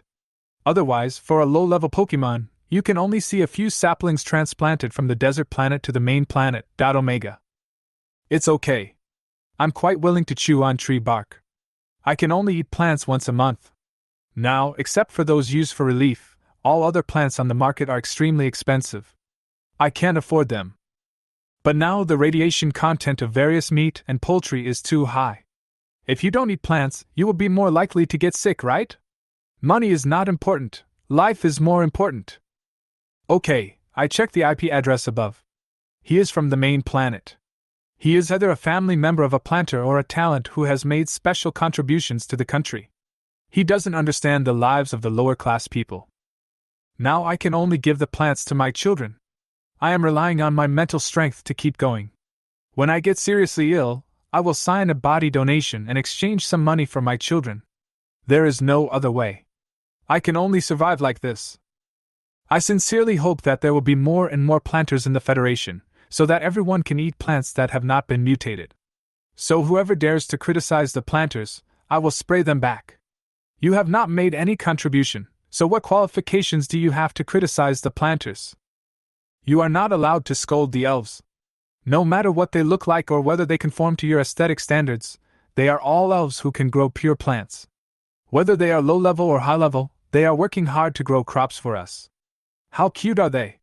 What qualifications do you have to scold them? Xiao thought about it seriously, but still wasn't sure about growing cacti, so he asked him about their habits. Xian, do you want to grow cacti in the desert? Oh. I can do it here too. I don't need too much. I just need the drier piece of land next to it. Xiao looked in the direction his leaf was pointing. Over there was land that she had not yet processed. It was adjacent to the apple orchard, but it was not very big. Xiao nodded. Okay, but wait for me to mark out a piece of land for you. Please wait for me for a while. The cactus elf nodded vigorously, shook his body twice, and followed her, hopping with the basin. Xiao looked back at him as he walked and couldn't help but smile, as if the IQ of the cactus elf was a little lower than that of the apple tree elf. There are so many ways to keep up, but I chose the most difficult one. Sure enough, after Xiao drove away the black fog from the entire field and made sure that there was no peculiar smell on the ground, the cactus elf came over with great effort. After finally jumping over, the cactus elf opened his mouth slightly, panting, and looked enviously at the little wings of Ping Ping, who was planting apple tree seeds. If only he had wings. Xiao found some scattered stones and arranged a long row of stones between his territory and Ping Ping's territory. He looked at him and said with a smile, "This is your land from now on. I'll make a small sign for you in a few days and put it here with your name on it, okay?" Although the cactus elf was very tired, he still nodded vigorously in support. Okay, I want a green brand like me. Green is the most beautiful color. I may not be able to find green paint, but I will try my best, okay?" Xiao looked at him gently. The elves were weak, so she would try her best to meet their various requests. After all, it was she who brought them into this world. Good. The cactus elf looked at her obediently, and when he saw that she stopped talking, he crawled out of the pot and prepared to plant cactus. Chapter 22 pulled out. Xiao squatted aside and watched the actions of the cactus elf with some curiosity. She was really curious about how the cactus elf planted plants. Did he plant seeds directly like the little apple tree elf? Do cacti have seeds? This is indeed her blind spot in knowledge. The cactus elf slowly moved its two roots on the ground and slowly swirled the soil until it made a small shallow hole. Then it stopped, breathing softly, staring blankly at the small hole it had dug. Then it stretched out a leaf and grabbed a leaf on its head and pulled it off with force. Pulled it off. Xiao's pupils widened instantly, and he looked at the cactus elf in front of him in disbelief. Doesn't this really hurt? The cactus elf slowly buried the pulled leaves in the soil, and then used its roots to cover all the soil, firmly fixing the leaves. After making sure that they would not move, it slowly loosened the roots. Then he went to another empty space and continued the same steps, starting to turn the soil, and then pulled another one off his head. Xiao raised his eyebrows in disbelief and rubbed his eyebrows in pain. When he pulled it out like this, she felt a burning pain on her head. The little apple tree elf also flew over slowly, and landed on the stone that served as a fence next to him in a daze, staring at his every move. Pull. Unplugged. Pulling out your own body. Little apple tree elf, Sigma. He is so cruel. Suddenly it seemed that he was really very kind to have only stabbed her once, and she should be thankful that he didn't pull her head off. After burying 3 of them, the cactus elf stopped, raised his head and turned around, looking at the 2 people looking at him in confusion. I can only grow so much QAQ. Xiao turned around and saw the lush saplings behind him, all of which had been sprouted by the little apple tree elves. She felt that the elves' abilities were very similar to the wood-related abilities at the end of the world, and it seemed that depending on the level of the ability, the plants that could be bred and cared for were also different. Xiao turned around and looked at the 3 cactus seedlings scattered here and there. It seems that the cactus elf is not as capable as the apple tree elf. Seeing the cactus looking up at her with full trust, Xiao sighed slightly. In fact, she didn't dare to contact the team at the end of the world, so she took the planting task alone and contracted a large piece of land by herself. Then, because she was not good at communicating with others, she was too lazy to sell the plants at a high price, so she directly cooperated with the base to sell them at a low price. Moreover, everyone in the apocalypse was self-centered, and no one would look at her with such trusting and intimate eyes. Xiao slowly placed his hand on the cactus elf's head and input his supernatural powers bit by bit. He watched the leaves on his head slowly grow out again before he let go of his hand. The cactus elf narrowed his eyes into a line in satisfaction, feeling the warm breath flowing in his body. His whole body felt as comfortable as lying in marshmallows. Oh. I want one too. When the little apple tree elf saw the comfortable energy that Xiao gave to the little cactus elf, she immediately became unhappy. She quickly spoke in a delicate voice and raised her hands high, wanting Xiao to hug her. Xiao looked at her delicate appearance, reached out his hand, grabbed her waist, and held her in his palm. She had no resistance to these small, soft creatures. She deliberately used her fingers to tickle the elf's waist, and then played with her little hands. The little apple tree elf rolled over in Xiao's palm with a smile. Then Xiao transferred a little bit of supernatural power to her, and deliberately reduced it a little and prolonged the time of transferring the supernatural power, so that the elf felt that she had been eating for a very long time before taking back the supernatural power. She wanted the cactus elf to be similar to the apple tree elf. The apple tree elf was much superior to the cactus elf in every aspect, so she had to bring them to the same level, or at least raise the cactus elf's abilities a little bit. The little cactus elf raised his head with some envy and looked at the little apple tree elf held in Xiao's palm. He silently dug a hole for himself and buried himself in it. When he planted more cacti, they would like him when they saw him. Xianxian thought slowly, and buried the roots a little deeper, spreading her energy through the soil to cover the cacti, watching them grow roots and slowly grow. The little apple tree elf happily ate his fill and flew up and circled around Xiao, raising his little face proudly. Oh! I planted many apple trees. After saying that, he flew down, grabbed one of Xiao's fingers, hugged her tightly, and dragged her towards the apple orchard. Xiao glanced at the cactus elf who seemed to have fallen asleep, then calmly followed the direction of the apple tree elf and walked a few steps. Looking at the 16 apple tree seedlings neatly lined up in front of him, he suddenly felt something strange. According to the original owner's memory, the elf that his father had just created couldn't grow so many saplings at first. It would be more normal for it to be like a cactus elf. So based on the star rating, what level is this apple tree elf now? Xiao couldn't figure out what was going on, so he simply squatted down and divided the power in his hand into 16 equal parts, and gave them evenly to each green seedling.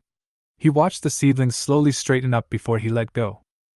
In fact, if she forced an apple tree to ripen, it would be possible, but she was actually a little afraid.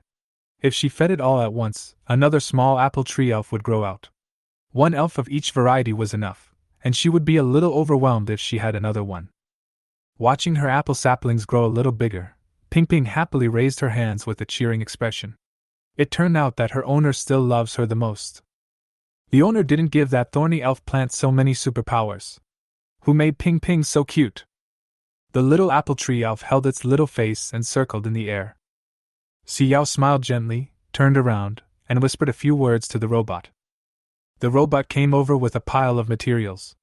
Xiao had never thought that the spaceship looked small, but every corner was full of hidden hatches, filled with all kinds of things she could think of or could not think of at all. Xiao casually took a bottle of nutrient solution, ate the liquid food in it, spread a cloth on the ground, and sat directly on it. The interstellar nutrient solution tasted similar to the one they took on missions in the apocalypse. Both were disgusting. During the last years of the world, she would eat this almost every time she went on a long trip, as long as it could ensure nutrition.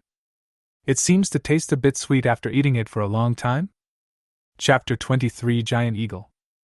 Xiao waved his hand, signaling the elf to come over.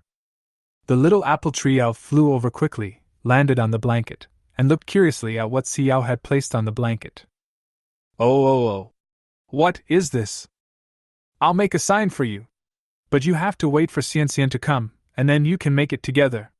Xiao gently rubbed Ping Ping's little face. The little apple tree elf nodded obediently and sat down cross-legged, imitating Xiao's sitting posture. After a long while, the cactus elf slowly moved over and looked at Xiao obediently. Xiao placed the nailed small wooden sign and a small elf in front of them. Take a few colored pens, open them and place them aside, and let the two elves learn to draw by following the drawing video played on the robot screen and make their own little wooden signs. The little apple elf held a pen tightly in both arms, stood up and drew his own little apple, drawing each stroke very carefully. The cactus elf followed her example and slowly used its own roots to hold the pen and draw on the sign. Xiao just sat quietly by the side and watched the two of them. She knew that the plant elves on the main planet had everything, and what she could find for them on this barren planet was limited, but this was also good. When the nutrient solution in the spacecraft is used up, probably these apple trees and cacti will grow up, and should be enough to be self-sufficient, right? Xiao held her chin and looked at the open space in front of her thoughtfully. When she was in the apocalyptic base before, the land that belonged to her was all lush and green. She had to find a way to find some plants, even alienated ones would be fine. It was the black fog that was causing trouble. As long as the black fog was driven away, they should be able to become harmless elves that could grow crops like the cactus elves. But where can I find an alienated plant? Xiao looked at the endless empty land around him and really didn't know where to find an alienated plant. It had to be an alienated plant that had not yet reached maturity, or had entered old age and was dying. She didn't consider the mature plants because they couldn't even defeat an army. Xiao frowned and thought. Suddenly, Debai ran over excitedly with a huge eagle in his mouth and threw it in front of her. The white fur was covered with dust and blood. The originally extremely clean big white lion now looked dirty. Xiao stood up with a headache and grabbed the back of his neck, pointing to the small pond over there used for watering the land. Go in and wash it clean! You are not allowed to enter the house today if you are not clean! The lion looked at her in confusion as she held her waist and looked fierce. She just tucked her tail between her legs and drooped her ears as she went to wash her hair in a wrong manner. But he clearly brought her the prey. Why was she still so unhappy? The lion feels wrong, carrot, but the lion doesn't say it. Xiao took a wooden stick and hit the giant eagle. The giant eagle's eyes were still open, looking at her wetly. It wanted to flap its wings and fly, but it didn't move at all, and it couldn't even stir up the dust on the ground. Xiao moved closer and examined him. His legs and wings were bitten off and were bloody. It was very scary. To be honest, I'm a little curious. Can cacti also be grown from seeds? It seems so. You can't blame me for not understanding. This is my first time to come into contact with plant cultivation. In high school, the subjects were divided. Those who don't have an affinity for plants can't learn plant knowledge QAQ. Why is the area given to the cactus Pokemon so small? Xiao has never touched him, so does that mean he doesn't like him either? Touch and you will die. Those thorns are so sharp that it really makes people want to risk their lives to touch them. There's no point in growing cacti, right? What can you do with them? Pickle them or stir-fry them? Will the thorns not prick your mouth if you stir-fry them? Are you okay? You should remove the thorns before eating. I also think that the thorns should be inedible. In that case, wouldn't it mean that the edible part of the cactus is extremely small? It seems so. I found a recipe from ancient times, and it says it should be spicy. What is spicy? It's just stir-frying with chili peppers, which we don't have anymore. I envy the people back then. They had all kinds of plants. Digging a hole, well, the baby is so cute, I want to touch it. Wait, you pulled it out? Do all Pokemons use such a hardcore planting method? Honestly, doesn't he feel any pain? It seems not. What they pull out are actually the seeds that have been cultivated on their bodies. If they are buried, they will grow faster than the seeds and will be much fuller. The person above is very understanding. It seems he is a college student. No, my mother has an elf that was planted in the same way. This live broadcast room really has a student from the Federal University every 3 steps and a Pokemon every 5 steps. I have been born and am over 40 years old, and I have never seen a Pokemon in real life. Oh my god! Every time he plucked a piece, my heart trembled, just like an elf plucked his head live QAQ. Here's a pen. Go write a headline in the shock department. The little apple tree elf was stunned.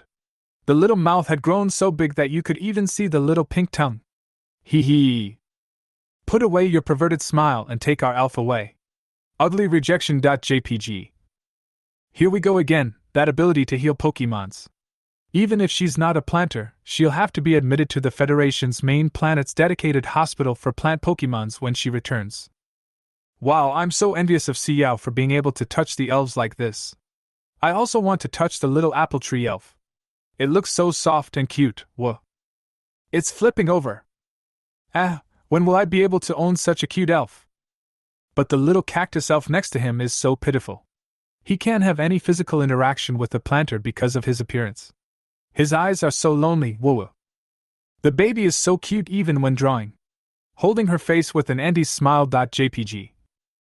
Poor little elves. The elves on the Federation's main planet all have their own appropriate brushes, but they still have to use such a big brush. It's good to have it on a deserted planet. Luckily, it's a Federation spacecraft. If it were a smaller company, they wouldn't have these things. What did the Marshal bring back? Oh my god, look at the flames in front of this eagle. Damn, could it be the Marshal's subordinate? They were all in severe berserker sickness in order to complete the mission, covering their mouths and crying. JPG. It's Major General Lemon, his iconic flame birthmark. If he knew he was almost eaten by the Marshal, he would definitely cry and ask for another deserted planet, right? Light a cigarette. JPG. Major General Lemon's crying voice touched people's hearts. Cover your mouth. JPG. Chapter 24 Bandage. Xiao had a headache. He didn't know whether this giant eagle was a mutated orc or an ordinary mutated animal. Dabai is probably just an ordinary alienated animal. He is not like the orcs who are out of control like crazy. Instead, he learned a lesson after the first fight and became more like an ordinary animal. An alienated orc will definitely not give up until the winner is decided, so he can only be an alienated animal. Xiao went further and further on his own misunderstanding and never expected that these two were actually mutated orcs. The mutated orcs shouldn't be that weak, right? Xiao looked him up and down for a long time. Eagles fly in the sky, so how could they be caught by an animal running on land and bitten into this state? Xiao was a little confused. It's better not to feed the eagle to Dabai. I don't know what it eats to grow up. If it eats something disgusting, she might want to throw Dabai away. The little apple tree elf leaned over with some curiosity and looked over there. It was a huge creature that she had never seen before, but its whole body was her favorite red color. The little apple tree held the pen in a dilemma, looking at the full body of red apples that she had drawn. She then drew an identical one in the shape of the strange red creature in the corner, and placed it in the corner, smiling with great satisfaction. The cactus elf was not as agile as the apple tree elf. He slowly drew 2 crooked cacti with a green pen. He was extremely serious, and tried hard to paint the inside of the cactus green. He accidentally drew a little out, and silently drew the cactus fatter. After the little apple tree elf finished drawing its own sign, it flapped its little wings and flew to Xiao. It followed Xiao and looked curiously at the dying giant eagle on the ground. The robot slowly slid over with the emergency medicine box in the spacecraft, and placed it aside. Xiao looked thoughtfully at the smiling robot standing on the machine screen nearby. Can you bandage it? Ding, I'm a housekeeping robot, not a medical robot, so I don't have the ability to bandage. Xiao, I have a headache. Useless little robot. Xiao looked through the things in the medical box, and looked at the words on each tube in confusion. They were different from the words in their apocalyptic world, but she could automatically translate the meaning when she saw them. However, she could not understand any of the translated nouns. Xiao opened several boxes before finding a packaging similar to the plaster they had before the end of the world. Xiao took it out and asked the robot beside him in confusion. What is this used for? Ding, I didn't download the medical kit. The medical kit needs to be connected to the internet. The robot showed an aggrieved expression on its face. I. You are really useless. Xiao couldn't help but complain. Robot degree. Following the principle of trying everything possible, Xiao wiped the blood off his body, applied some medicine directly on him, and then put a plaster on him. Her wood-based ability can heal injuries, but it is only limited to plants and has no effect on animals. Xiao sighed slightly, washed his hands with water, and lowered his eyes to look at the sleeping giant eagle. Whether you can live or not depends on fate. The lion washed his body and walked over wet, sitting aside with a well-behaved look, and there was no trace of his previous bloody appearance. Xiao was wiping the lion's head with a clean cloth. The elf flying nearby watched her wiping the lion's hair so lovingly. It seemed that it understood something and slowly flapped its wings and flew away. After wiping the lion's entire body clean and returning it to its previous furry appearance, he chuckled and rubbed his head. Good boy. The lion shook its head and sat obediently aside, but its eyes occasionally glanced at the giant eagle lying on the ground. Do you want to eat him?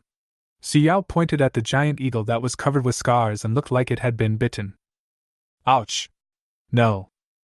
The lion tried his best to look at him with an obedient expression. Xiao could only hear the whispers of plants but had no way of communicating with animals. Xiao frowned, put his finger in front of his eyes and shook it, saying seriously, No, you can't eat this kind of uncooked animal. There is too much radiation in their bodies. Your alienation will become more serious. Be a good boy. Lion.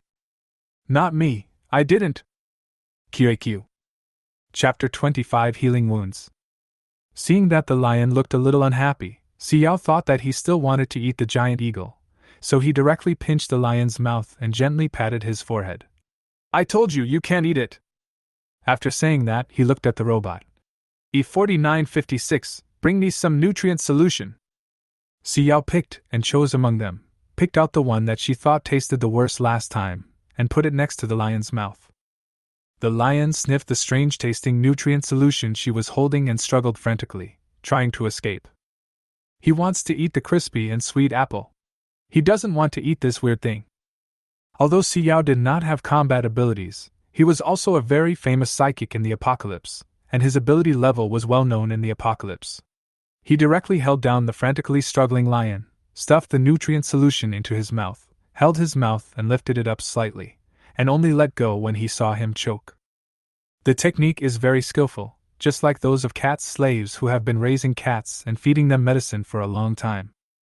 The lion licked his lips in a daze, and realized with great pain that he had already drunk the stuff. He hid aside in anger, leaning his head to look at her aggrievedly, looking extremely pitiful. The nutrient solution in the interstellar world is much stronger than that in the apocalypse. Basically, you don't need to eat anything for the next 3 or 4 days. The energy in your body is sufficient. But there is also a drawback. This nutrient solution also has the same radiation as meat.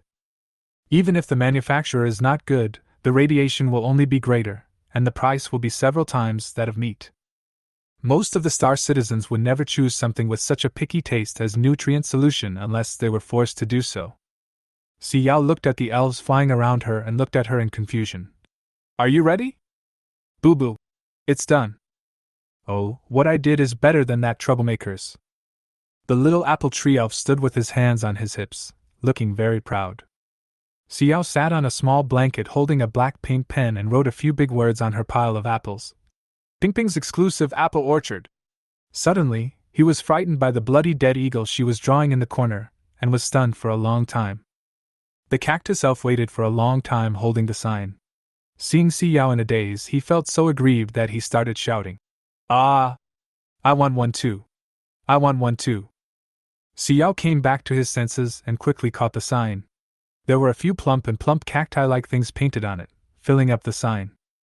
So, just like the sign he wrote for Pingping, he also wrote Xianxian's Cactus Garden on his small sign. Okay, let's take care of Xianxian first, and then go take care of Pingping, okay? Xiao looked at the little apple tree elf gently. No, I want to do it first. The little apple tree elf shook Xiao's arm coquettishly. Xiao shook his head and explained to her seriously. I wrote Pingping's sign first, and Xianxian's sign was written later. So now you have to put up Xianxian's sign first.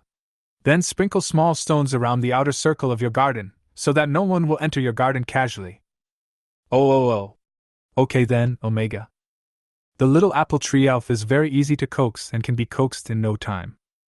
After the entire garden was completed, Xiao looked at the neat and tidy scene in front of him with great satisfaction, and a sense of pride arose in his heart. Who could have told that this was a messy wasteland before? Xiao looked at the giant eagle still lying on the ground, and tentatively stuffed a little bit of supernatural power into his body, but found it was unexpectedly easy to use. At the end of the world, her supernatural powers could not enter the bodies of any animals, but only the bodies of plants, so why did she get into the bodies of animals? Has superpowers changed in Interstellar? Xiao thought about it, retracted his supernatural power, and circulated it in his body first, then encountered a thick black fog at his heart. Xiao directed the supernatural power to slowly wrap a piece of the supernatural power at his heart, and then slowly moved it out of his body. Instantly, I felt a little better. But after only moving 3 times, my head started to hurt so badly that I couldn't move it a 4th time. Xiao then stopped and found that her whole body felt much more relaxed.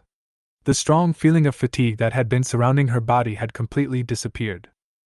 The whole mind became clear. It's a bit like the light healing power in the end times. Xiao looked at her palm thoughtfully, his eyes brightened slightly, and he leaned down and pressed against the giant eagle's body. A greenwood-type power instantly jumped in like a vine and pressed tightly against his heart. Sure enough, a large ball of thick fog gathered on his heart.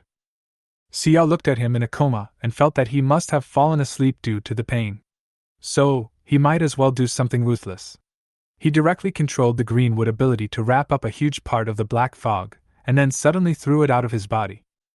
Sure enough, the sleeping giant eagle's legs and feet twitched violently, and its eyelashes fluttered, but it could not open them and fell asleep again. Xiao tentatively felt his pulse and breathing, and after confirming that he was still alive, he finally let out a sigh of relief. He then slowly attached the supernatural power to the surface of his body, and sure enough, his body gradually returned to normal. The white skin hidden under the feathers also slowly turned back to pink, and he looked much healthier. Oh. Ping Ping also wants so many delicious foods. Master, can you please give Ping Ping some more? The little apple tree elf knows its own advantages very well. It curls up into a ball, revealing its big round eyes, which blink from time to time. It looks very pitiful and cute. It's extremely easy to let down your guard and agree to her. Xiao pointed his index finger at her forehead and chuckled. No, you can only eat a little bit every day from now on. More is not okay. Little elf, you can't be so greedy. The little apple tree elf flew to the nearby apple sapling with a feeling of grievance, and curled up its body. Xiao just shook his head helplessly and ignored her. He reached out and grabbed the giant eagle's neck, slowly dragging it into the house. Chapter 26 Lemon Awakens. Xiao's scrutinizing gaze is a bit scary. QAQ, don't eat it, that's a major general. That shouldn't be the case. Recently, I've seen Xiao eating nutrient solution, and it seems that she is not a meat eater. Besides, which plant grower eats meat? But the Marshall eats meat now. That being said, I suddenly find it a little strange. Xiao's parents are both planters, and they are senior planters. How did she get radiation sickness? You're being conspiratorial again. Maybe she ate it at school. She has low mental strength and almost no defense. Isn't it normal for her to have berserk disease? But the plants her father grows are different from those grown by ordinary elves. The Sea family wouldn't treat a girl like this. Don't worry, don't let your imagination run wild. That's right. You didn't watch the live broadcast. In the eyes of my colleagues and classmates at work and school, the Sea family members are all very good people. There is no bullying at all. The little apples my baby drew are all round and cute. Give them a kiss, baby. Wow, the cactus elf was drawn with great effort. The root is all twisted and crooked. It's a little soft and cute. I like it. Ping Ping, what is that red painting in this corner? Could it be the young commander who was covered in blood just now? So I said there's something wrong with the design of the Federation spacecraft. Not all robots are equipped with medical kits. Isn't that a bit too much? It's over. I can tell from the first glance that Xiao has no idea how to bandage a wound. Oh my god! Isn't that a plaster that Xiao is holding to reduce sexual desire? This is to suppress estrus. What does Xiao want to do? Oh my god, it's stuck! This is too much. This size seems to be for large orcs like deep-sea killer whales. This amount is too much. I mourn for the Major General. Again. Oh my god, it's better not to bandage it. Believe me, if you stuff 2 apples into it, the Major General will have to crawl up and take a bite even if he dies. Major General, slander, this is blatant slander. I really want to know why this spaceship's medical kit has so many estrus suppressants. I'm shocked. Because, didn't you notice the words on the outside of this box? This is a special medicine box for estrus, right? A robot without a medical kit is useless. He must have collected the medicine box used by the last person who used the spacecraft, so he took this. Xiao is right, this thing is really useless. Marshall has always hated nutrient solution. Why does Xiao like it so much? Is this something that people can drink? It makes me cry. This is how I feed my kid medicine. Highly recommended, really useful. It's so funny, I'm always amazed by it. Wow, my little apple tree elf is really easy to coax. What a good and obedient baby. Wait, is it my eyes that are wrong? Why do I feel like I saw a flash of green again? Where? Why can't I see it? No, isn't she a planter? How can she heal an orc? Why do I feel like the young commander's injuries are getting better? Is there something wrong with her body? I feel like something is not right. Isn't this the healing ability that SSS level mental power can achieve? Isn't she F? Isn't this a bit too exciting? Help, no way? The Marshal also had SSS level mental power before. Why haven't I heard that he has this ability? But it is indeed recorded in the book, right? When Clemens woke up, he found himself lying in his original animal form on the carpet. The carpet was a shabby old one from hundreds of years ago, the kind that can only be seen in museums. Well, I feel a bit sober after a long time. His last memory was the explosion of the spaceship and he was thrown out by the Marshal. I can't remember anything more than that. Moreover, how could he be in this naked beastly state? Isn't this just streaking? Oh my God! Clemens struggled to get up. His body still felt a little pain, but there was no wound at all. Why did he feel as if his wings, legs and neck had been bitten off? How strange. Clemens staggered to the sofa next to him, looked at the large piece of cloth in front of him, picked it up unsteadily, held it in his palm and casually draped it over his body, then closed his eyes and tried to change back to human form. But there was no response after a long time. Clemens' already confused mind became even more confused. So, why can't he transform into a human form? The prototype of the Marshal in the distance stretched slowly, stood up, picked up a red thing from the table, threw it up and swallowed it in no time. Not far away, a little elf flapping its wings slowly flew around him for a full circle, then ran to the Marshal's beast form and sat on the Marshal's head. Clemens supported his forehead with his wing and looked at the scene in disbelief. The Marshal in beast form, the flying humanoid elves, and him who has never been able to transform into human form. He seemed to have come to an extremely strange new world. This? He tried to speak, but all he heard was chirp, chirp. Well, boy, he can't even speak now. It seemed like he made some noise, and suddenly the Marshal's lion eyes turned directly to him, with a serious face. Clement was startled and subconsciously returned the salute. Chirp, chirp! Sir, I'm here. The Marshal ignored him and seemed to be talking to the elf with his head held high. Then the elf slowly transformed a large red object into something for him, and the Marshal swallowed it in one gulp. Chirp, chirp! Marshal, don't eat unfamiliar food. Be careful of poisoning. Clement was alert, but no one could understand what he was saying. Suddenly, there was the sound of a door opening behind me. Clemens somersaulted instantly and changed direction, still wearing the cloth, looking at the person behind him with extreme vigilance. But he saw a white-haired girl in white clothes and with her hair braided on the side, standing gracefully at the door, holding the handle in her hand and looking straight at him. Clement's heart suddenly shuddered. He seemed to have met an angel. Chapter 27 Vines. Xiao stood at the door and looked at the giant eagle covered with a piece of cloth in confusion.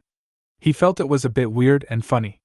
He couldn't help but chuckled and walked over, reaching out to pull off his cloak. Then he decisively and quickly pulled out the standing hair on his head. Awake? Clement's feathers stood up instantly, and his already confused brain started to work frantically. It took him a long time to slowly react to something. The angel took off his clothes. The skin under the feathers turned red little by little, and his eyes became a little dazed. He didn't dare to look up at her again.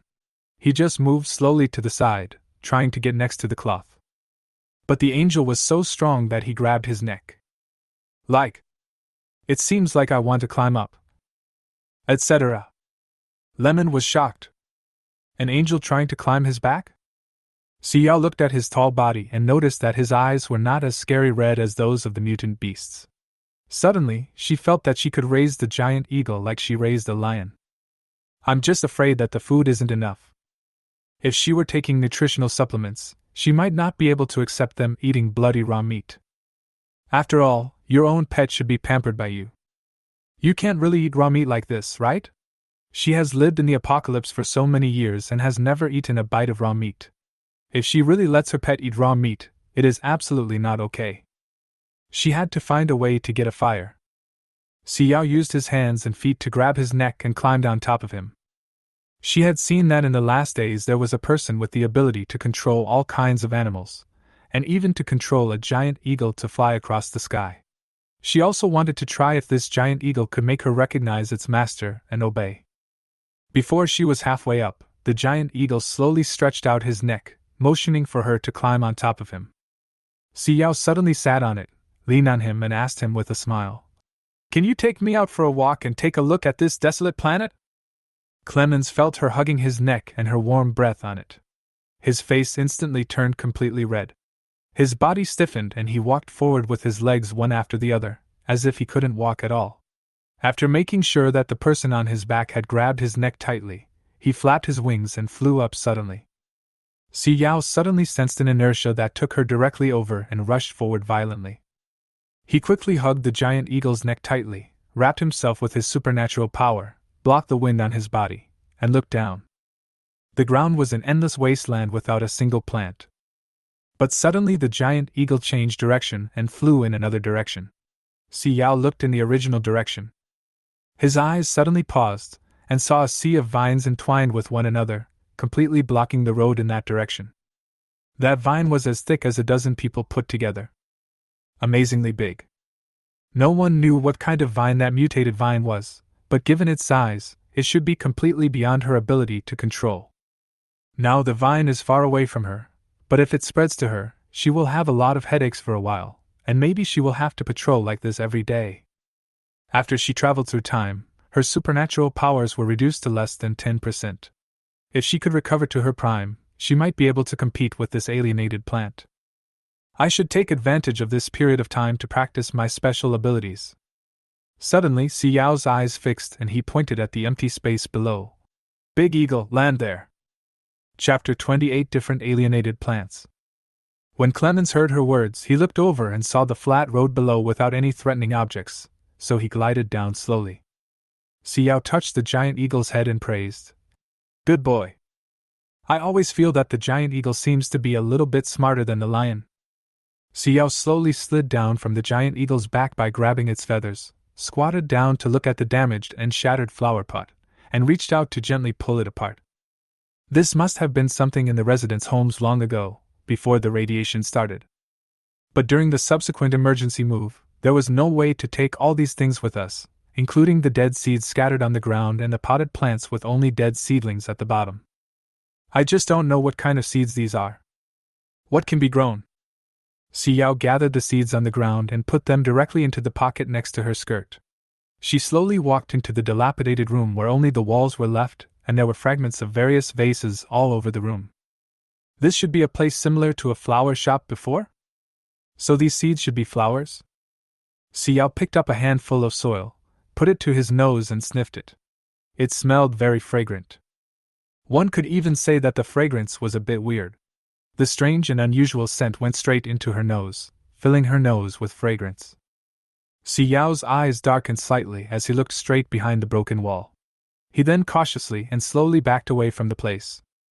It was not until they were outside that the feeling of being pressed tightly against her completely disappeared. There are so many alienated plants on this planet that it's a bit scary. Alienated plants are those that have taken a particular specialty to its extreme. Things like the cactus and the vine are magnified, but the alienated plants behind the house must have been tampered with by the fragrance. She just sniffed it lightly and felt that her head was filled with the fragrance. She couldn't move at all and began to feel dizzy. The strange fragrance went straight from her nose into her brain and began to control her thoughts. If she hadn't used her wood-based ability to control the fragrance, there would have been problems. The giant eagle behind him suddenly staggered 2 steps. Xiao grabbed the feathers on the giant eagle's neck, steadied his body and supported him. The wood-type power from the fingertips slowly jumped into the giant eagle's brain. Sure enough, a gray mist was seen wrapping around his brain, and it was still rushing in madly. Xiao controlled the wood-based ability to wrap around the gray mist and swallowed it up bit by bit. Suddenly, she felt that the bottleneck of her supernatural powers that had been stuck for a long time suddenly became a little loose, and then she clearly felt that the gray fog and black fog gave her a different feeling. It seemed to be an alienation in a good direction, and it had the same origin as her wood-based supernatural powers. Giving her feedback in the positive direction is good. Suddenly I want to meet this alienated plant and see the difference between it and those alienated plants. The mutated plant was not very aggressive, and its scent was only meant to force her to retreat and leave. It had never come out from the beginning to the end. Moreover, with her special abilities, she could see a ball of green energy huddled up behind the wall, shivering. Seems like he's very afraid of her. To him, she was just a scary stranger who had inexplicably broken into his world and could devour his energy. Or maybe he had never met anyone in his life. Xiao looked at the wall with gentle eyes and said softly, "Can we talk? I won't do anything to you." Chapter 29 Gardinia. In an instant, a strange fragrance that was hundreds of times stronger than before burst out from inside, carrying a strong sense of forcing people to retreat. Xiao was forced to take a step back and look straight at the wall. After confirming that there was no problem with the giant eagle, he looked at the group of plants behind the wall that were struggling to sustain the attack, and simply flipped over from the building next to it with his hands. She stood by and looked at the plant which was still trying hard to attack the giant eagle in front, and had no idea that she was running towards her from the side. She squatted down and looked at him with interest. An extremely beautiful and full gardenia is spreading its petals and its branches and leaves are trembling delicately. The little guy seemed to be very timid. He overdrew his special ability to attack the outside world. In the end, he could not support it anymore. After confirming that there was no movement outside, he slowed down his movements and slowly retracted his special fragrance. Xiao slowly moved to Gardinia and poked her lightly with his fingertips.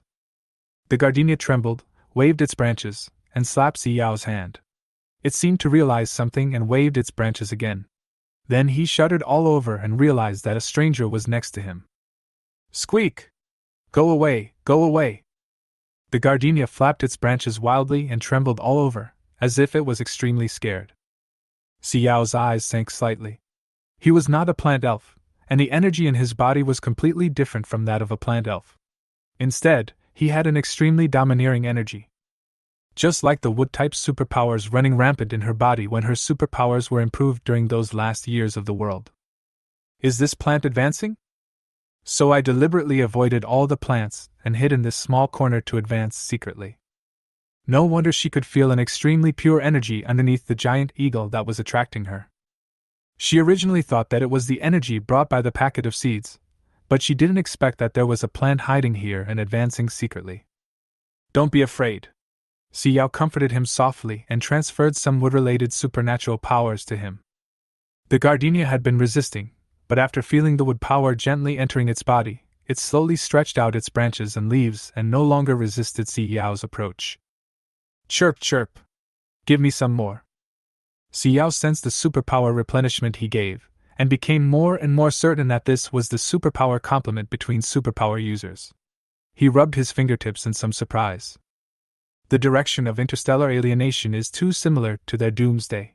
The previous alienated cactus is more like the result of being infected by the zombie virus and not evolving well. This alienated gardenia is more like one of them evolved into a mutant. It is extremely gentle and very similar to an elf, but a completely different individual. Xiao obediently transferred some more supernatural powers to him. "Are you hiding from something?" "Squeak, squeak, squeak!" Such a huge black vine. It swallowed all my friends. So scary. So scary. The gardenia was full of supernatural powers, stretching its branches and leaves, dancing and gesticulating wildly, as if it was really scared to the extreme. Xiao gently touched his petals, noticed the water stains on them, and couldn't help but chuckle. "I was so scared that I even cried." That vine looked quite scary. All the plants were afraid of it. It must be the overlord of this planet. Xiao stood up and took an exquisite flower pot from the house, then bent down and looked at him gently. "Do you want to come back with me?" Chapter 30, Weak Fellows. "Gigi? Go back?" Gardinia pulled its roots out of the soil with some fear, took several steps back, and looked at her tremblingly. It was the first time he had seen a creature of this kind with a similar shape and a very similar aura to him, but this creature did not have any green on it, and was completely white, looking very weak. Even though she seemed to be of a higher level than him, she certainly couldn't protect him. He had to find a way to take care of another weaker one of his kind. Xiao, who had no idea that he had become a weakling in the eyes of Gardinia, thought about it, fed him some wood power, and looked at him gently. Yes, come back with me, I can leave a piece of land for you. Xiao rarely encountered a plant that could feed back her supernatural powers, so she naturally had to take it back and make full use of it. Moreover, it was a good hand with its own attack ability that could be used to guard the house, and it seemed much stronger than that stupid lion. Gardinia absorbed a bit of wood-type power, slowly opened its closed petals, and slowly moved a few steps towards Xiao. Although this fellow looked strange and was particularly weak, the energy she fed him was quite a lot, and the entire branch was thicker. Perhaps if he swallowed a little more, he could advance and protect this weak fellow. Chijiji. It's okay, I will protect you from now on, don't be afraid. The gardenia patted the branches with its leaves generously, but after hesitating for a long time, it said, Chirp, chirp. I want to take one more away. Gardinia pointed with its leaves to another house behind it whose walls were still intact and looked at her obediently. Although Xiao was a little confused about his sudden words of coming to protect her, she was more interested in what he said later about taking one more person with him. According to her experience of taking care of plants in the apocalypse, there are some plants that can talk to wood-type mutants, but their living environment is more lonely, and they will not be interested in anything. Moreover, for the mutated plants at the end of the world, this kind of initiative to bring things would never happen. They would only want to eat more wood-based abilities to grow and advance. The gardenia walked in front of her, shaking its branches and leaves with great effort, stopping from time to time and turning around to look at her. This gardenia is different from those plant elves. It does not have particularly obvious eyes, nose, and mouth like the elves. If it does not make any sound, it looks just like an ordinary plant. Therefore, it was difficult for Xiao to judge which side was the front, but based on the dynamic movement of Gardinia turning his head, it could be seen that he could see outside, and he must have eyes that none of them could see. This interstellar alien plant is really amazing. Gardinia led the way slowly. When it came across a bumpy place, it deliberately slowed down its pace, waved its leaves behind, signaling people to be careful with their steps, and then walked all the way to the locked gate. I saw the gardenia stretch out its roots, slowly wrap around the handle, and press down hard. With a click, the door opened. Xiao, oh. I'm shocked, buddy.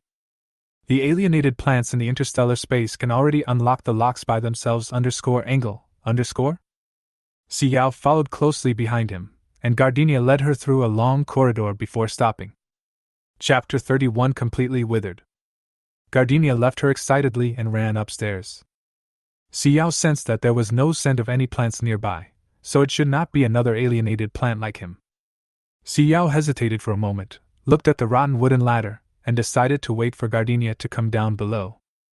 After a few minutes, the gardenia used its leaves to slowly drag down a bare tree trunk that was several times larger than it. After dragging it in front of Xiao, it looked at her breathlessly, with its leaves waving wildly, as if describing something. Chijiji. He is my friend, can I take him with me? Xiao lowered his eyes and looked at the withered thing that was only left with the trunk. He was silent for a long time before he squatted down, touched it with his hand, and transmitted his supernatural power. But it was different from the feeling given by the little apple tree. When the apple tree sent the energy in, its body was absorbing the energy and gradually replenishing itself. But this unknown plant was not like that. After sending the energy in, there was no reaction at all, as if it was sent into the air and then disappeared. Her wood-based ability could not stay in his body for even a second. A little strange. Seeing that she was transferring her supernatural powers, Gardinia became excited and waved its leaves wildly.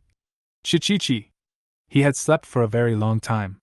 The last time he was tied up by the black vine, they finally rescued him, and then he became like this. Will he wake up? Gardinia's voice was very innocent, as if she had no idea that there was no chance of her friend being resurrected. Black vine. Xiao stroked the dried branches and leaves of the plant. It was somewhat similar to a kind of dark supernatural power that appeared in the late apocalypse. It could strengthen its own supernatural power by devouring the supernatural power in the human body and break through the upper limit of normal supernatural power. Those whose superpowers are devoured will rapidly speed up their body metabolism, enter old age, rapidly exhaust all of their body's energy, wither and die, and in the end, only bones and skin will be left in their bodies, which is extremely horrific. The reaction of this plant is exactly the same as when they were eroded by dark powers at the end of the world. The light-type repair power has no effect on it, let alone her wood-type power. Xiao was silent for a moment. He may need to sleep for a while, can I help you take him back? Shichichi. How long will he sleep? He hasn't spoken in a long time. I'm so tired of taking him around. There's no one to chat with me. There was a hint of depression in Gardinia's words, and its leaves drooped down in grievance. Plants are the simplest. They will express their likes and dislikes directly. For example, he was very depressed when talking about his friend, but very angry when talking about the black vine. He didn't understand why his friend suddenly fell asleep and stopped talking. He also didn't know what death was. He only knew that he tried his best to snatch his friend away from the terrible black vine and take him to a safe place. Knowing that someone was coming, he deliberately hid his friend and went to a conspicuous place to attract other people's attention. Only after knowing that no one else would be in danger and would harm his friends, did he take her to find his hiding place. Xiao's eyes were gentle and he gently reached out to stroke the withered branches and leaves of the plants.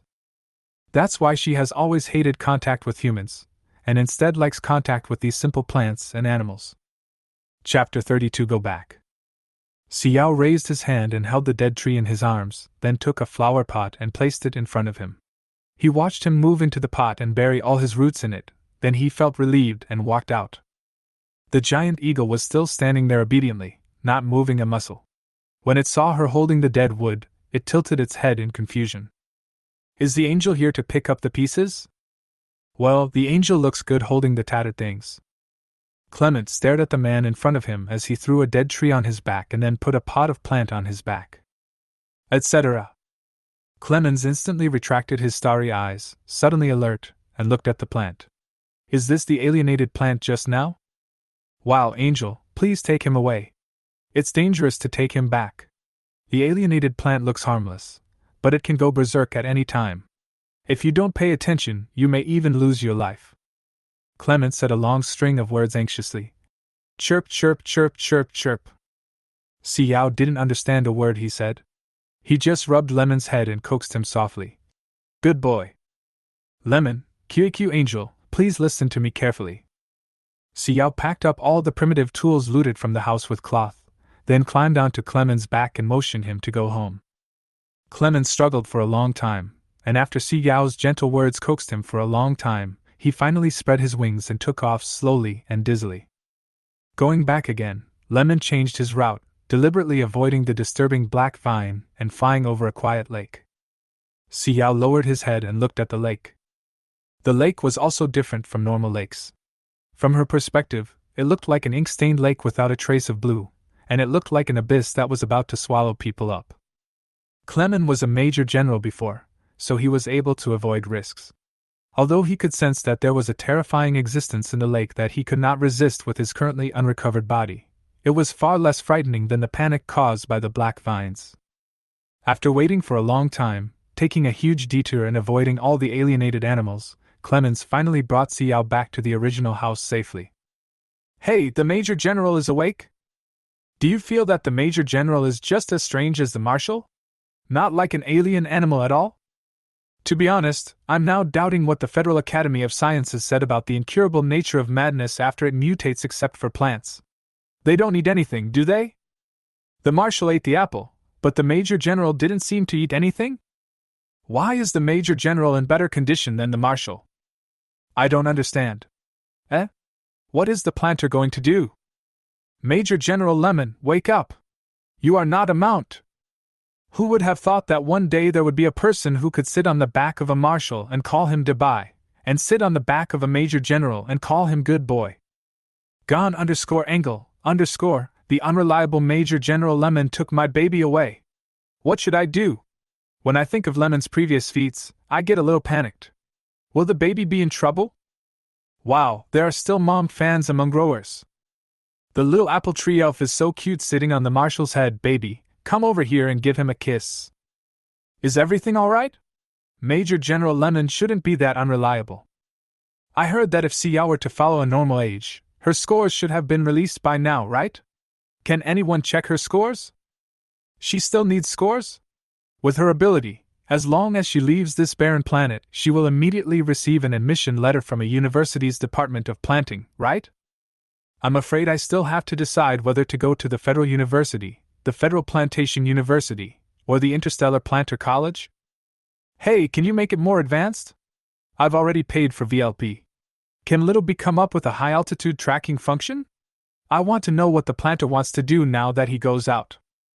There weren't many people watching this live stream before. It's just a niche live stream. How could anyone afford to spend money on a high-end Littleby? The news is out. Wow, with the extra points for her being a planter's child, her admission score is far higher than the Federal University's Journalism Department's admission score. Why would she be so desperate to go to a desolate planet to stimulate her spiritual power? Maybe it's the daughter of a planter's pursuit of herself? After all, with her mental power, she can only study journalism, and after she graduates, she can't report on the front line. It's too restrictive. According to rumors, the Federal University has already applied for a meteorite-resistant spacecraft to recruit people. I heard that it was Professor Lien Mu from the Department of Planting who personally applied to the Federal Education Bureau on the lengths to which these universities will go to recruit students. The Federation has an anti-meteorite spacecraft. Why don't they go out and bring the planters back? My 2 little elf babies have suffered so much on the deserted planet. It's not the spacecraft's problem, it's the radiation problem after landing. Even with radiation suits, there's no way to resist the radiation on this barren planet, so we need professional soldiers to rescue them. Recently, many stars such as T-468 and T-893 have erupted in Star Wars, so we can't spare any soldiers for the time being. Government officials are afraid of radiation, but aren't soldiers afraid of radiation? Every year, the number of violent illnesses is counted, and the military always accounts for the largest proportion. The military is responsible for everything. The Marshal was so young, but in the end he was exiled to a deserted planet.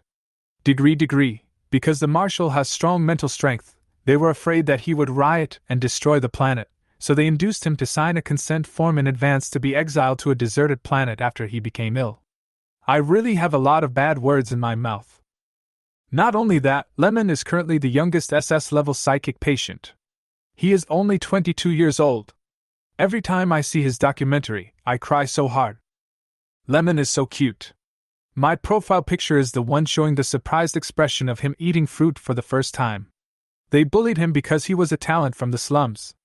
They assigned him all the hard jobs and made him suffer from severe rage disease at the age of 22. Really, all the soldiers on the main planet have family connections. If you don't know him, you can watch his documentary. He got to the rank of Major General by risking his life. The Marshal is the same. He is a bastard, and he also risked his life to get the position of Marshal. Marshal is the child of first love, born before this couple got married. I suggest you get to know him first before you say anything, okay? His mother was a senior planter, and was forced to death by that bastard couple. I heard that the couple's youngest son also joined the army and was assigned to the regiment that the Marshal previously led, and became the head of the regiment. Damn it, I have so many swear words that I want to say. They really took advantage of the situation. Now the group led by the Marshal has disappeared. When the Marshal was here, those pirates would never dare to show off like this. I'm back. What did Master Xiao bring back? Chapter 33 Flower Bed. Ever since Xiao left, the lion has been lying on the ground obediently, looking forward to Xiao's return. Even the little apple tree elf was lying on the lion's head, staring blankly in the direction where Xiao left. It was not until Xiao brought the giant eagle to the living room from the back that the little apple tree elf flew up with its little wings in a daze, and circled around her again and again in panic. Have you always been behind? Did you fly to the back? She didn't quite understand why the owner who had disappeared from the front suddenly opened the door to the backyard. Xiao rubbed the little apple tree elf's hair, and then took the giant eagle and ignored the lion that was also in the living room, and walked through the living room to their planting area. I have to say that the little apple tree elf takes excellent care of the seedlings. Each seedling is extremely energetic and very pleasing to the eye. Xiao took the gardenia off the giant eagle and placed it on the ground. Do you want this flower bed on the east side, or that piece of land over there? Gardinia jumped down and looked at the apple tree's territory with some envy. The ground under the apple tree didn't have any unpleasant smell, but instead had extremely rich energy. He wanted it so much. Chirp, chirp. Can I have the piece under my feet? Gardinia pointed its branches at the ground and looked at her expectantly. The little apple tree elf next to him couldn't understand what he was saying, but could understand his actions. After the owner went out, she brought back a plant that was different from her. This bad plant also wanted to steal the apple orchard that the owner built for her. It was too much. Oh my God! Oh my God! This apple orchard is mine, you bad guy. Don't steal my apple orchard. Bad guy. Ugly guy. Go away. The little cactus elf, who had been closing his eyes and acting like a real cactus, heard the call of the little apple tree elf and jumped over quickly. Xiao looked at the scene in front of him and felt a little headache. He looked at the Gardinia and said, "This is Ping Ping's territory. Can I find a comfortable place for you? Do you like to grow flowers?" Planting flowers? The gardenias were shaking their branches and leaves like crazy. Chi-chi-chi-chi. I don't want to plant flowers. I am unique. I don't want to plant so many flowers. This is the difference between alienated plants and plant elves. Alienated plants usually prefer to be alone, don't like farming, and like to collect things to help themselves upgrade. The plant elves like farming the most. No matter where they get energy from, they must transfer the energy to the plants they grow, and then slowly study the functions of the plants they grow, and evolve little by little. The two differences are extremely obvious. Xiao seemed to have noticed this. This little guy might not be suitable to be placed in this vegetable garden, and he should be placed in a separate place. I'll build a flower bed for you at the door, okay? Xiao talked to him in a negotiating manner. The Gardinia looked reluctantly at the clean ground where it was standing and said, "Chirp, chirp. Okay, can you plant my friend there with me?" "Can." After quickly discussing the shape of the flower bed he wanted, Xiao went to ask the robot for materials. The cactus elf finally jumped step by step to the side of the little apple tree elf and looked at the direction where Xiao left in a daze. Then he raised his head and looked at the flying little apple tree elf. Ayo. Don't be sad, I will go beat the plant that bullied you. What do you want to do? You are not allowed to occupy my territory. The two elves were speaking at cross purposes and could not understand each other at all. Xiao patiently used the stones brought by the robot to build an extremely primitive flower bed. There was no cement, and he could only use stones that fell from the destroyed houses to build it. It did have a unique charm. Xiao slowly filled the prepared soil in, and after making sure there was enough wood-type energy in the flower bed, he looked at the Gardinia. Take a look, is it suitable? As he spoke, he buried a section of the original dead tree in the soil. It looked a bit like a deliberately made bonsai and was very beautiful. Xiao clapped his hands in satisfaction and took Gardinia inside. As soon as it fell to the ground, the roots of the Gardinia buried themselves as quickly as possible and sighed with relief. This place is more comfortable than the territory of that ugly little thing just now. Gardinia had absolutely no feelings towards the little apple tree elf. In his eyes, the little apple tree elf was a fragile and completely useless little guy who could be crushed to death with just a root. She has occupied such a large piece of land. She is really like a newborn calf that is not afraid of a tiger. Wait until the black vine swallows her, and see if she dares to occupy such a large piece of land again. He used to occupy a large territory, and the entire cave was his. In another cave where his friend lived, suddenly one day the black vine came out from nowhere, and he was the only one who escaped. His friend has been in a coma until now. The Gardinia moved itself closer to its friend and leaned its leaves against his withered body, as if this way it could chat with his friend like before. Xiao also built a wall around his house. After the wall was completed and took shape, he stopped and strolled around outside, admiring it several times before returning to the house to rest. The lion, who had been ignored for a long time, saw her sitting down, and hurriedly came forward, pressed against her legs aggressively, and rubbed them up and down with his tail. Although he had not recovered most of his consciousness like the giant eagle, he still had the instincts of a wild beast. Ever since the giant eagle he brought back became the host, he noticed that the person who had been feeding him seemed to prefer the giant eagle, and ignored him every time. Ugh, that nasty giant eagle! Clement suddenly sensed the deathly gaze from his immediate superior, and his head, which had been stretched out for the angel to touch, suddenly shrank back. He looked at the Marshal in panic, very puzzled. He was helping the Marshal take care of the angels, so why was the Marshal unhappy? Was it because his alienation had problems again? It seemed that the Marshal had indeed been exiled to the desolate planet long before him. Wait, why was he exiled to a deserted planet? Clemens suddenly realized this problem. He knew that the Marshal was exiled here because of the outbreak of violent disease, which destroyed several hospitals, so he had to be sent to the deserted planet. He seemed to be doing some mission at the time, and then the Marshal protected him. Then, he seemed to remember that he was discharged from the hospital. He didn't have violent illness. It seemed that he had a quarrel with someone, and then, he didn't have any memory. Xiao combed the giant eagle's meridians and expelled some of the black fog in his body. Chapter 34 Power Overdraft. After dispelling the black mist in the giant eagle's body, he waved at the lion, signaling him to come over.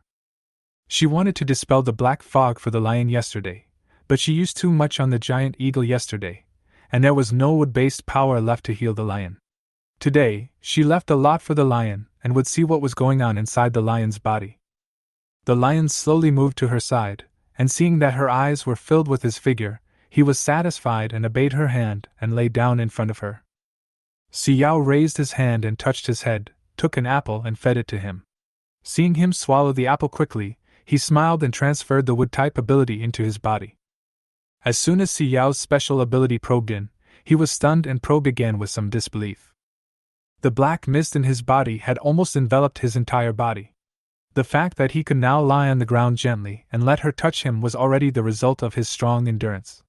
He was afraid that even breathing would be excruciatingly painful now.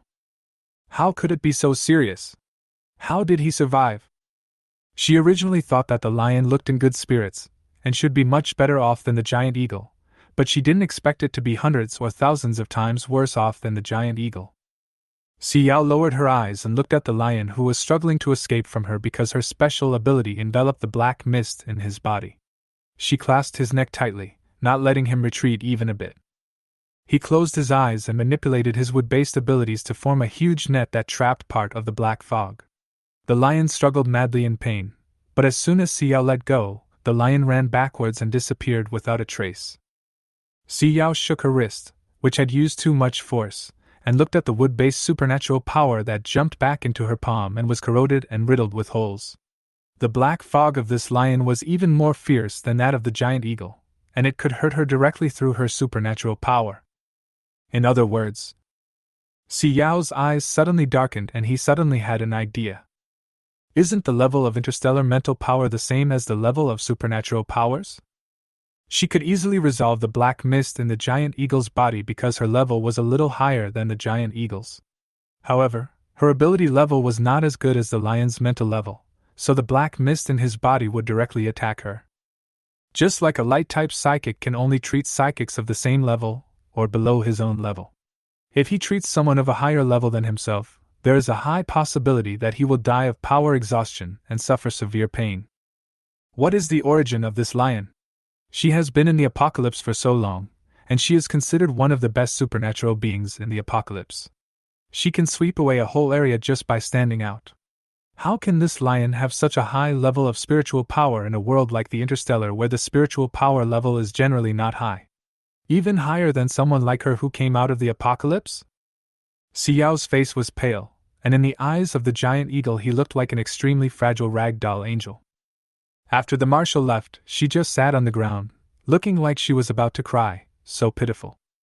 The giant eagle quickly took 2 steps towards her and suddenly realized that his body was beginning to heat up. He felt so hot and uncomfortable that he just rolled on the ground, knocking the sofa over. Help! Does Xiao have another plant Pokemon? What kind of genius is she? How can she train Pokemon one after another? She is so aggressive, is there no way for others to survive? Why can't I see the facial features of this elf?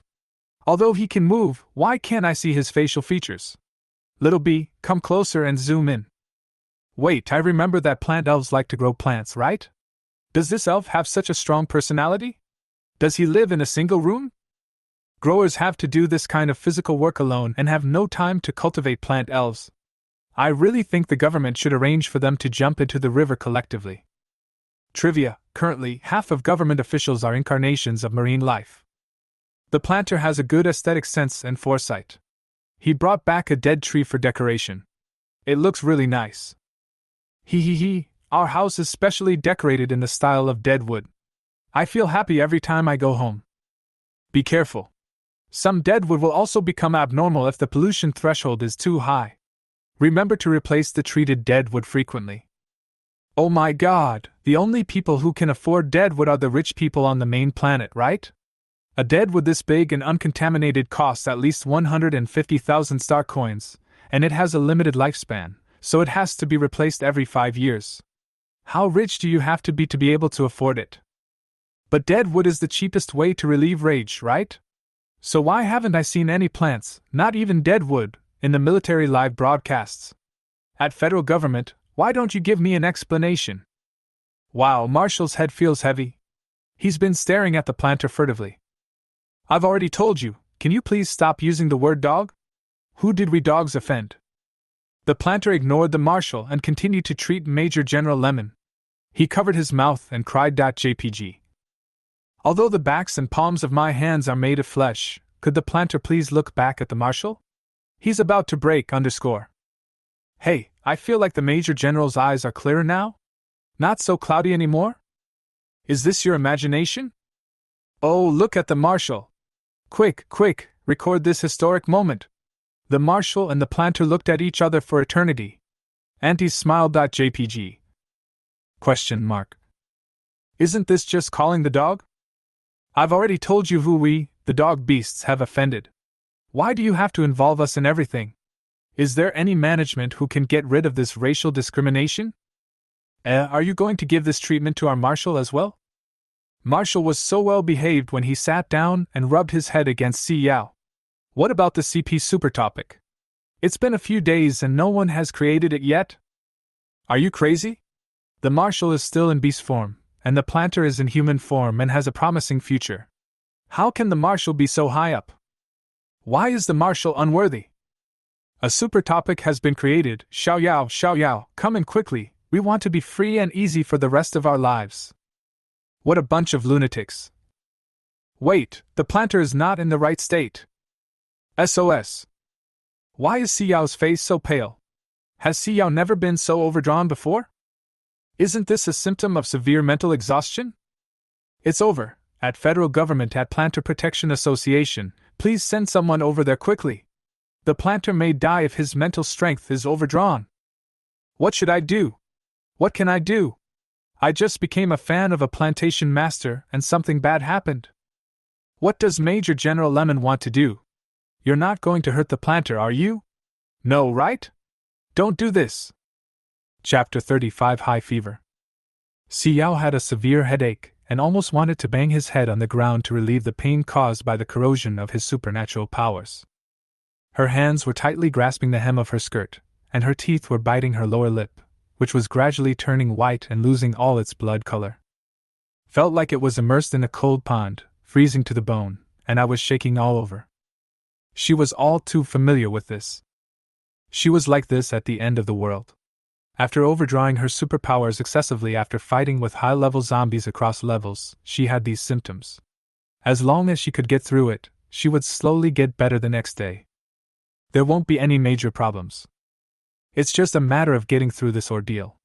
Si Yao, it's okay, you can do it.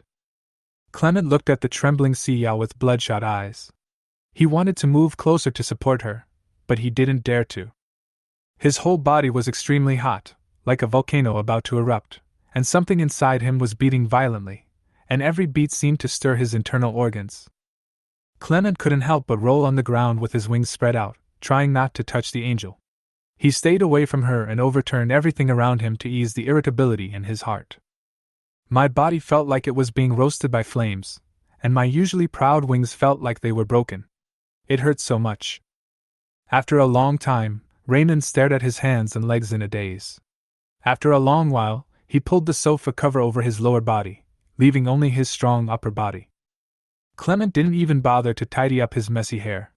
He just hurriedly tied the cloth around his waist, then ran quickly to Si Yao and picked her up and held her in his arms. Xiao had already passed out due to the pain of overdrawing her supernatural powers. She had never been able to stand pain, and she subconsciously felt that the environment here was safe, so she passed out without caring about anything. Anyway, as long as she fell asleep, she wouldn't feel the pain, and when she woke up, it would definitely not be so painful.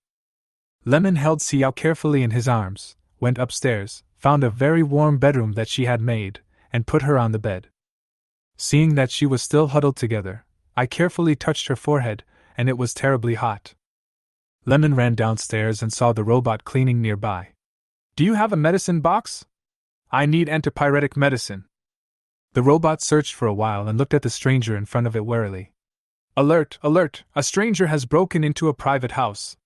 Notifying the nearest police station. Notification failed." Robot: "My number is S6758, my rank is Major General, and all your permissions are enabled." Clement looked at him coldly with a stern expression.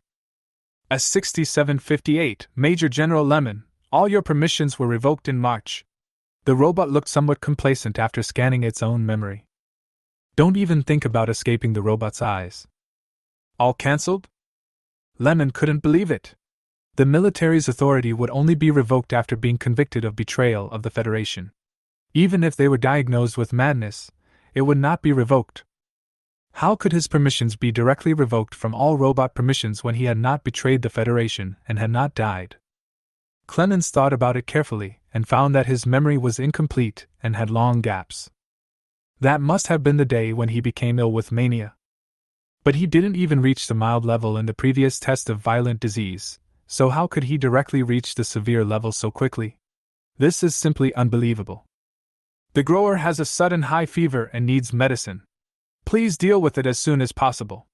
Clemens temporarily put aside the doubts in his mind and dealt with her affairs first. If the high fever continued, her body would have problems.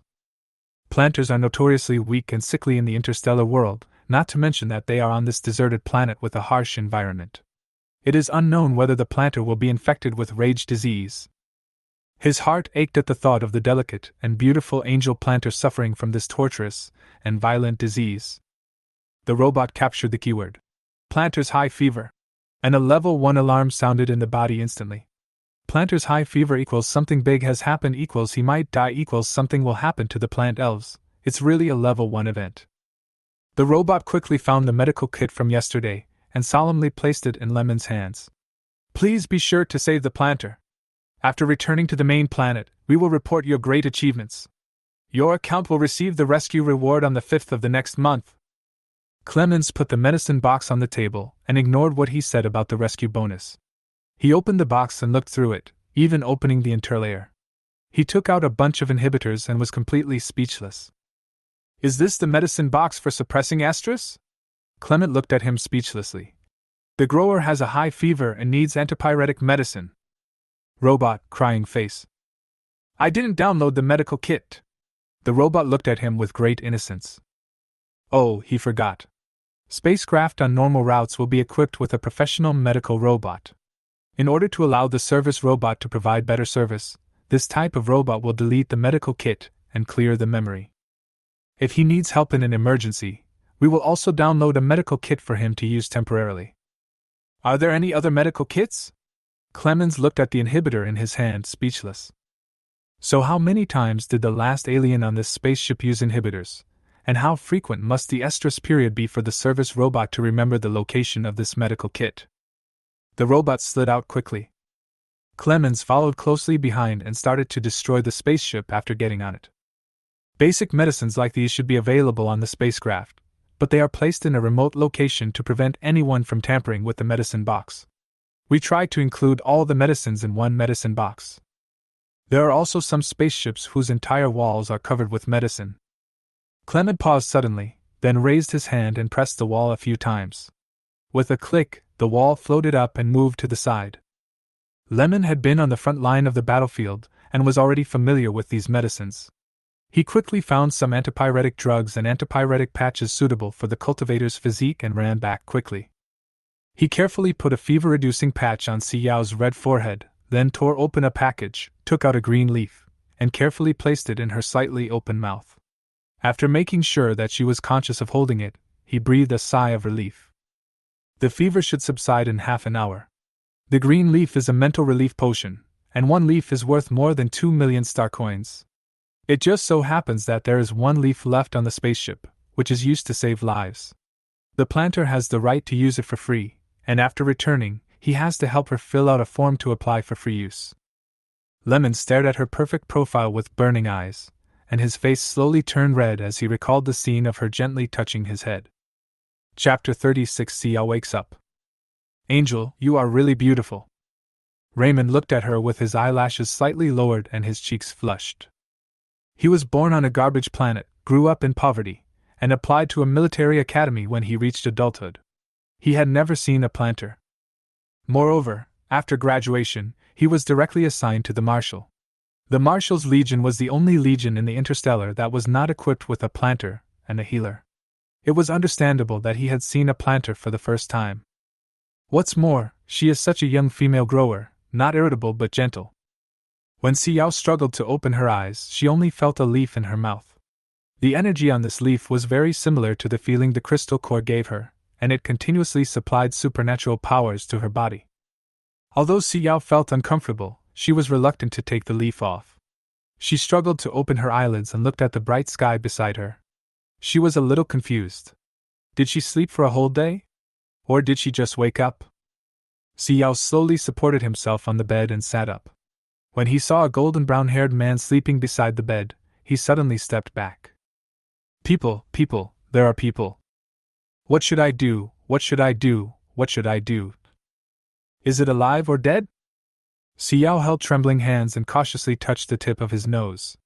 The warm breath sprayed on her fingers, and Xiao was so scared that she retracted her hand.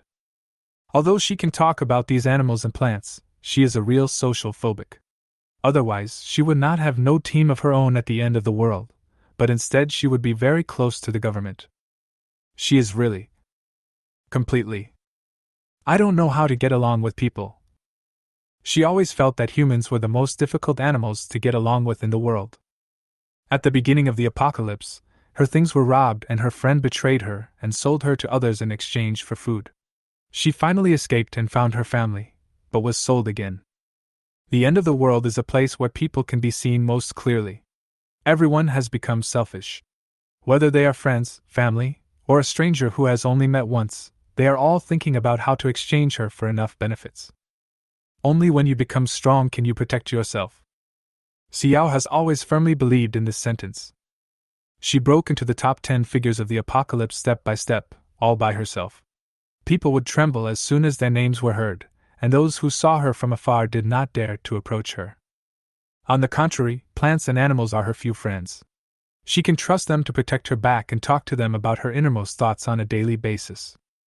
Plants and animals would never betray her, ever. Xiao's eyes were gloomy, and he was about to get out of bed carefully and without making any noise.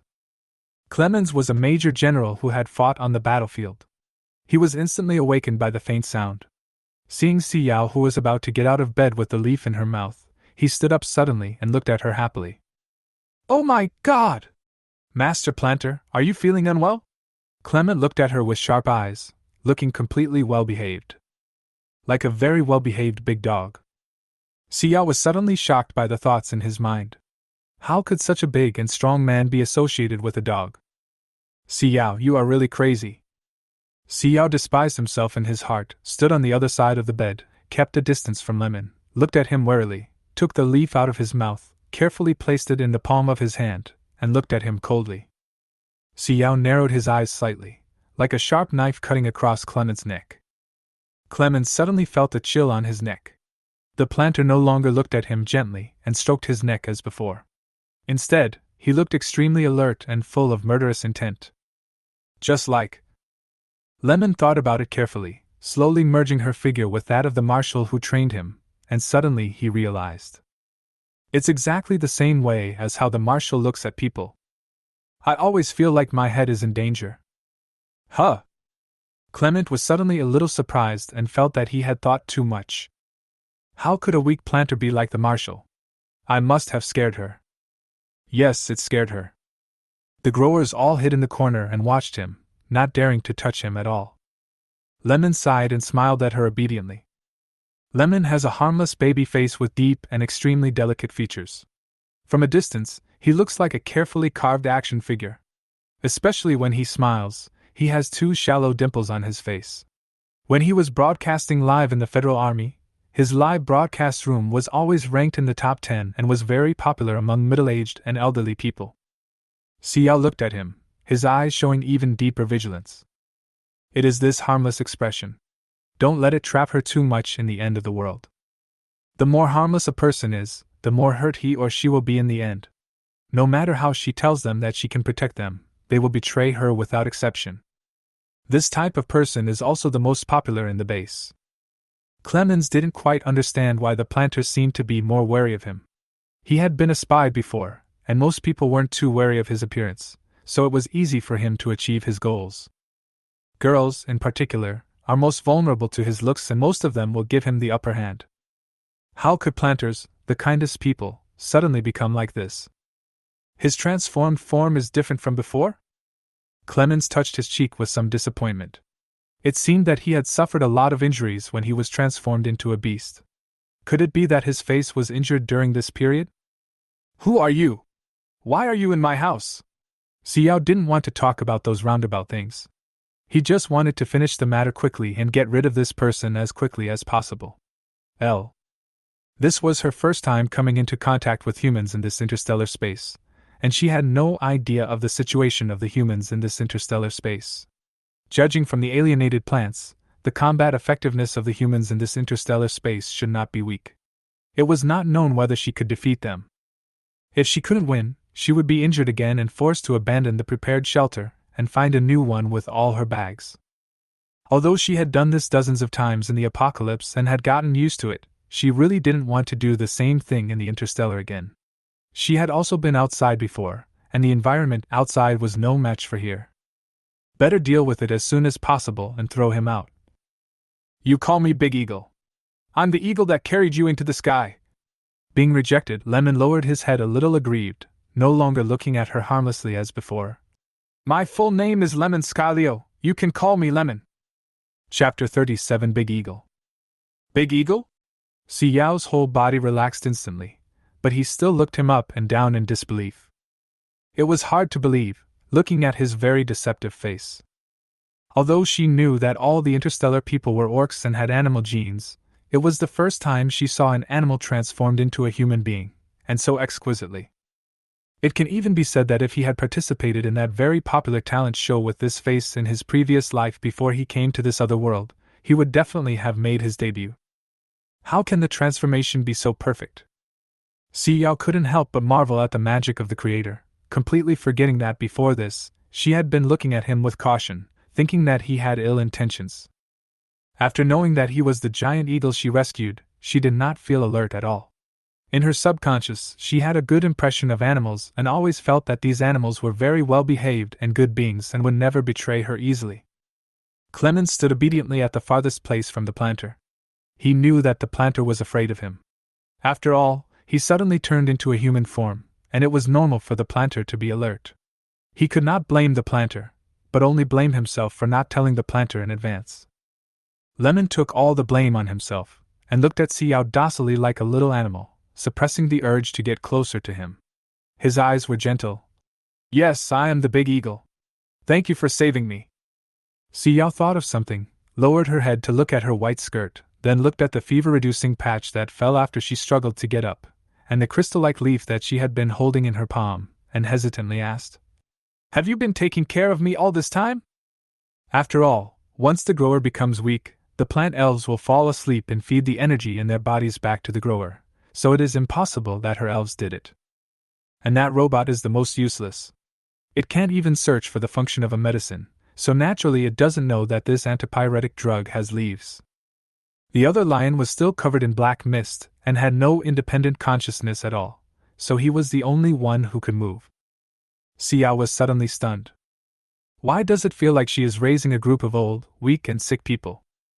The person in front of me is also a patient. All I can say is that despite the disability, the mind is strong. Lemon nodded obediently and said in a low, soft voice, Yes, I am taking care of it.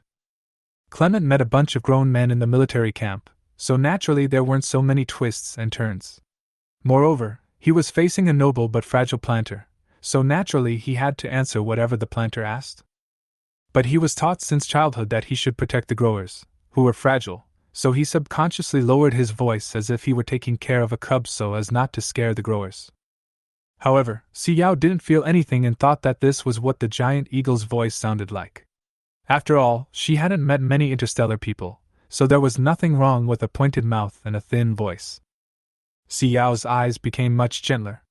He looked at him tenderly and thanked him from the bottom of his heart. Thank you?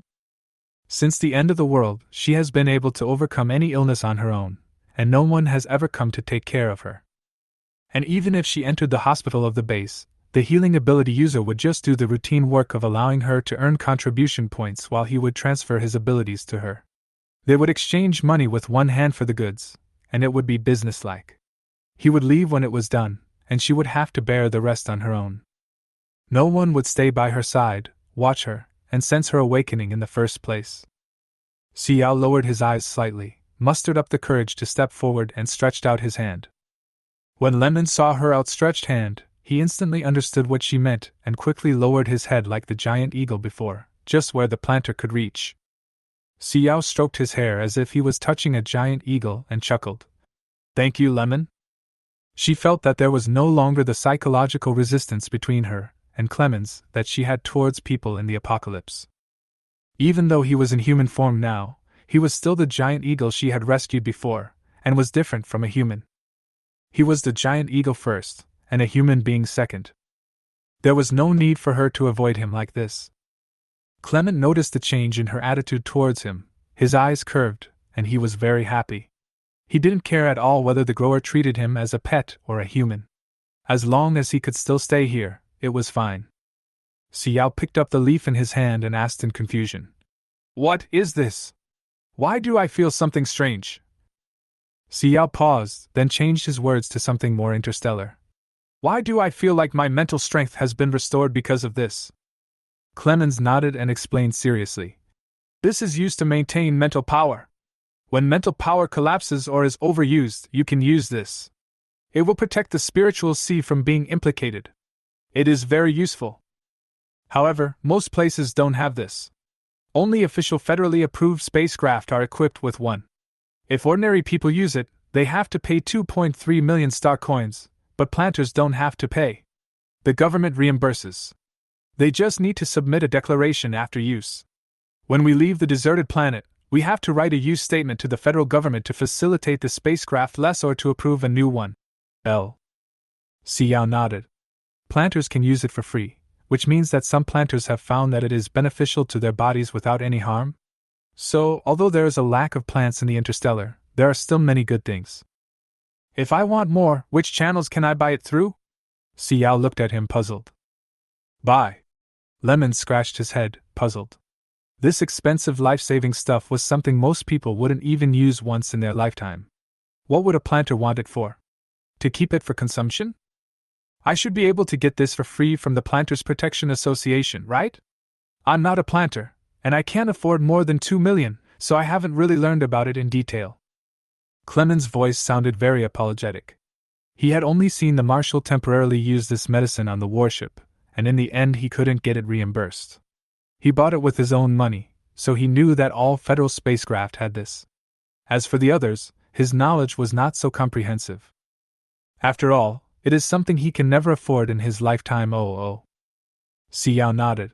When her ability became higher, she would connect the wires of the spaceship and let Clemens fly out. She had to get some good things before coming back to farm.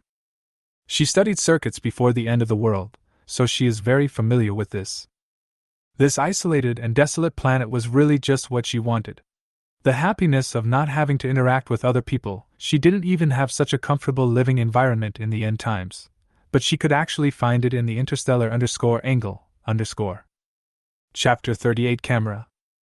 Xiao looked out the window at the two little ones who had buried themselves in the ground and were sleeping soundly, chuckled, opened the window, and the wood-based supernatural power in his hand floated up and landed evenly on each apple seedling and cactus seedling.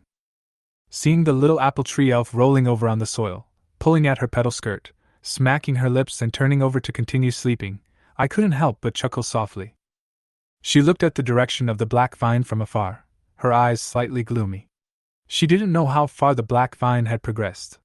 It couldn't possibly come over and destroy her house, right? Clemens frowned as he looked at the little bees that were surrounding Si Yao and taking pictures. He didn't feel anything about this little thing when he was in beast form, but now he clearly found that the little bee seemed to be a small mechanical bee. He had seen it in the wild. This should be a camera-type small thing. Lemon grabbed a pole beside him and flew into the air, caught the flying little bee in his palm, and then landed steadily on the ground. Si Yao was suddenly interrupted from his thoughts. Seeing Lemon holding the little bee in his palm, he was startled and hurried forward to ask him to open his palm. "Stop it stinging you." Haruka's face is too pale. "Help, at federal government, please do something. My heart aches." For such a weak planter to be mentally exhausted on a barren planet is almost a death sentence. "What's wrong with Major General? Why does he seem to be having a relapse?" "No way! It just happened when Yao Yao was sick. Will something happen to Yao Yao? Is there any way to carry Lemon out? Can the little bee grow bigger? Damn it, I'm blind. He, little brother Lemon's abdominal muscles are so beautiful." Just for a second, I only saw a few abdominal muscles and that was it. Are my benefits disappearing so quickly? Wait, don't be so excited, isn't Major General Lemon suffering from berserker disease? How did he regain his human form? Oh my god, my CPU burned out. Si Yao is a little weird. How did she do it? It's something that even modern medicine can't do. I'm a little panicked. Can the Marshal do it too? Why was Major General Lemon's authority revoked? Isn't it said that the authority of a Federation soldier will be preserved forever even after death? It's not that exaggerated, but there is a law that does not revoke the privileges of military personnel due to rabid illness. So Major General Lemon was tricked? Oh my god, my brain is full of conspiracy theories again. QAQ, someone please save my brain, my CPU is burning out. Robots are really useless. Why do we have to divide the uses of robots so clearly? If we can't summon a medical robot, this service robot is really useless. I know that the medical box of this model is an entire wall. There is a secret compartment on the wall, which can be opened with a click. Oh, I feel relieved. Yao Yao looks so pretty lying on the bed. She would look even prettier if she lay on my bed. Your abacus beads are all flying on my face. Demi.jpg. Is this the legendary mental relief potion that's worth millions apiece? I envy the planter for being able to use it for free. This is the first time I've seen the real thing. Before I only saw pictures in books. I think Lemon is a bit silly and not worthy of being a planter. Who said that? This is called cute. Our Major General Lemon is only in his 20s. He is still young, okay? Si Yao is barely 18, compared to him, he's too old. I noticed that there seemed to be fewer comments criticizing Yao Yao recently. No one is arguing with him anymore? The Planters Association has taken over the management rights of this live broadcast room. All comments are manually reviewed, so naturally no one dares to speak carelessly.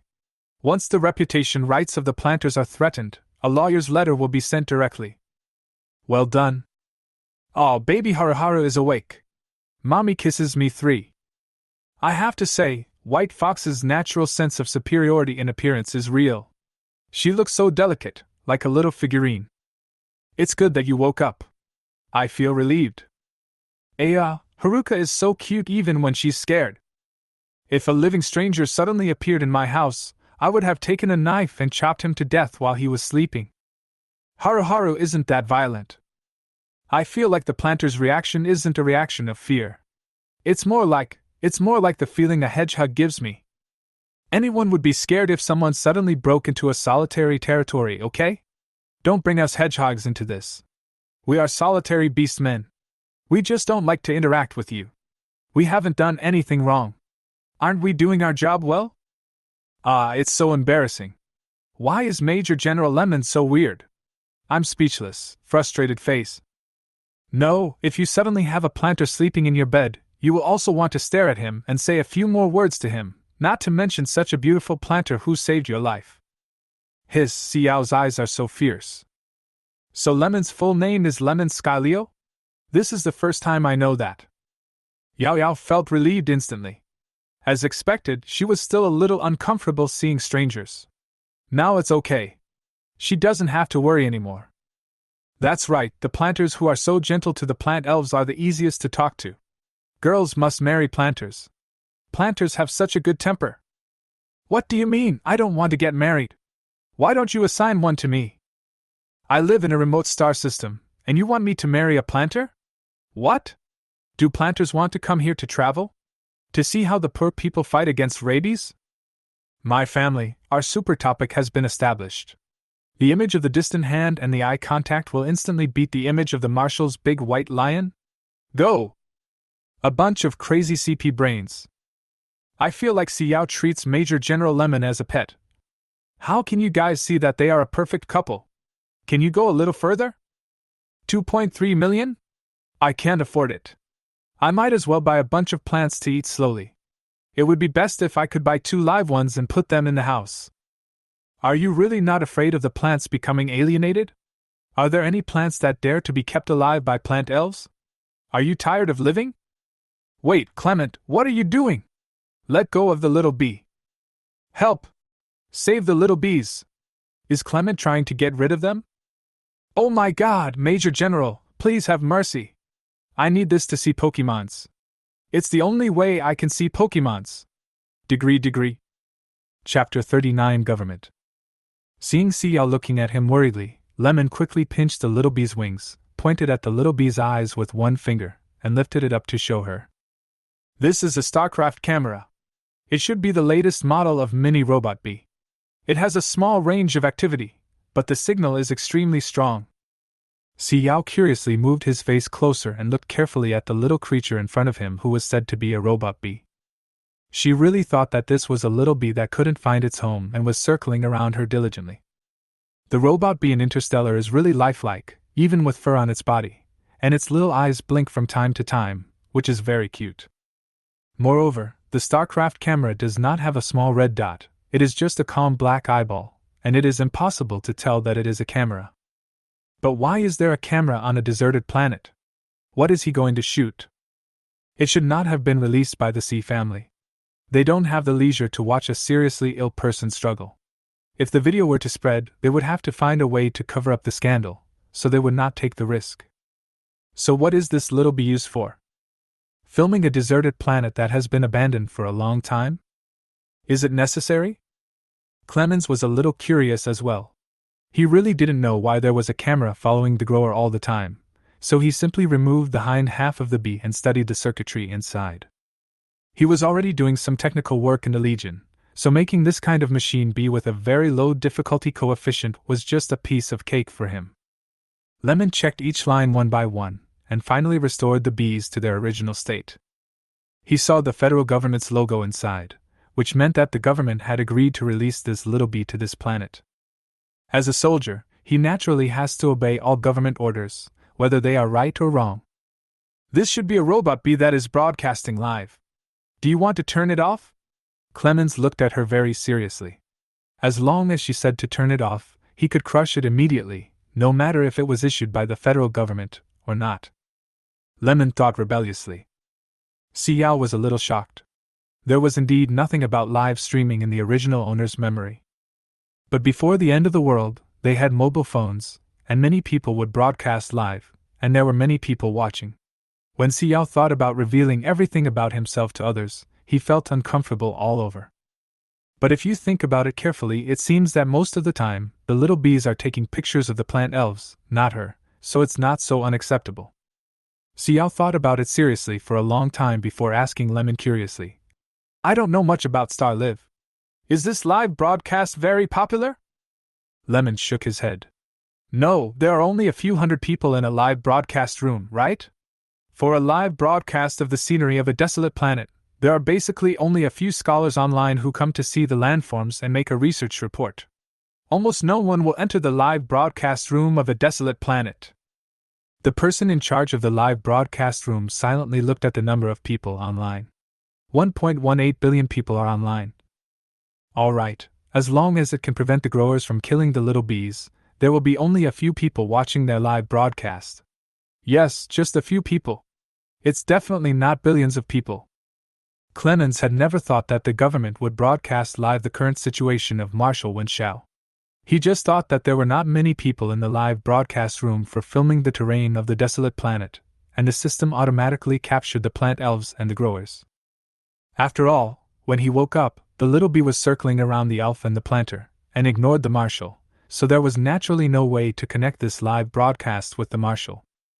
Oh, scholar, then just let him go. Scholars don't make much money from research, and they may have invested all their money in this. Anyway, he didn't take pictures against me, so it doesn't matter. Xiao was very generous. She had a headache writing her thesis before the end of the world, so she didn't bother to give these scholars work. She just let them be content. When Lemon heard her words, he let go and let the little bee leave. The little bee was reborn, and quickly circled around Xiao, then immediately moved away from them, flying directly down to the plant elf, and took a picture of the sleeping face of the little apple tree elf. Xiao yawned, slowly gathered the blanket around him, turned around and walked away, intending to look for Debai. Now that she has this supporting actor in her hand, she won't faint like last time. Why not give it another try? When Lemon saw Xiao leaving, he hurriedly followed her. He always felt very comfortable around Xiao, as if his violent factors could be instantly calmed down by her breath. Clement followed for 2 steps before he suddenly realized something was wrong. Why is this small town a deserted city? In places like this where humans have lived before, the transformed orcs can only sense it. They are very familiar with the city and will subconsciously swarm into the city to cause damage. This city is no exception. Except for this house, it was built into an iron wall because of the original saint-level planter, which cannot be destroyed by the beastmen. But other places are all in ruins. It is obvious that the beastmen have destroyed this city before. But why can't any orc sense it now, and why does he feel so panicked? Clemens looked around in a daze.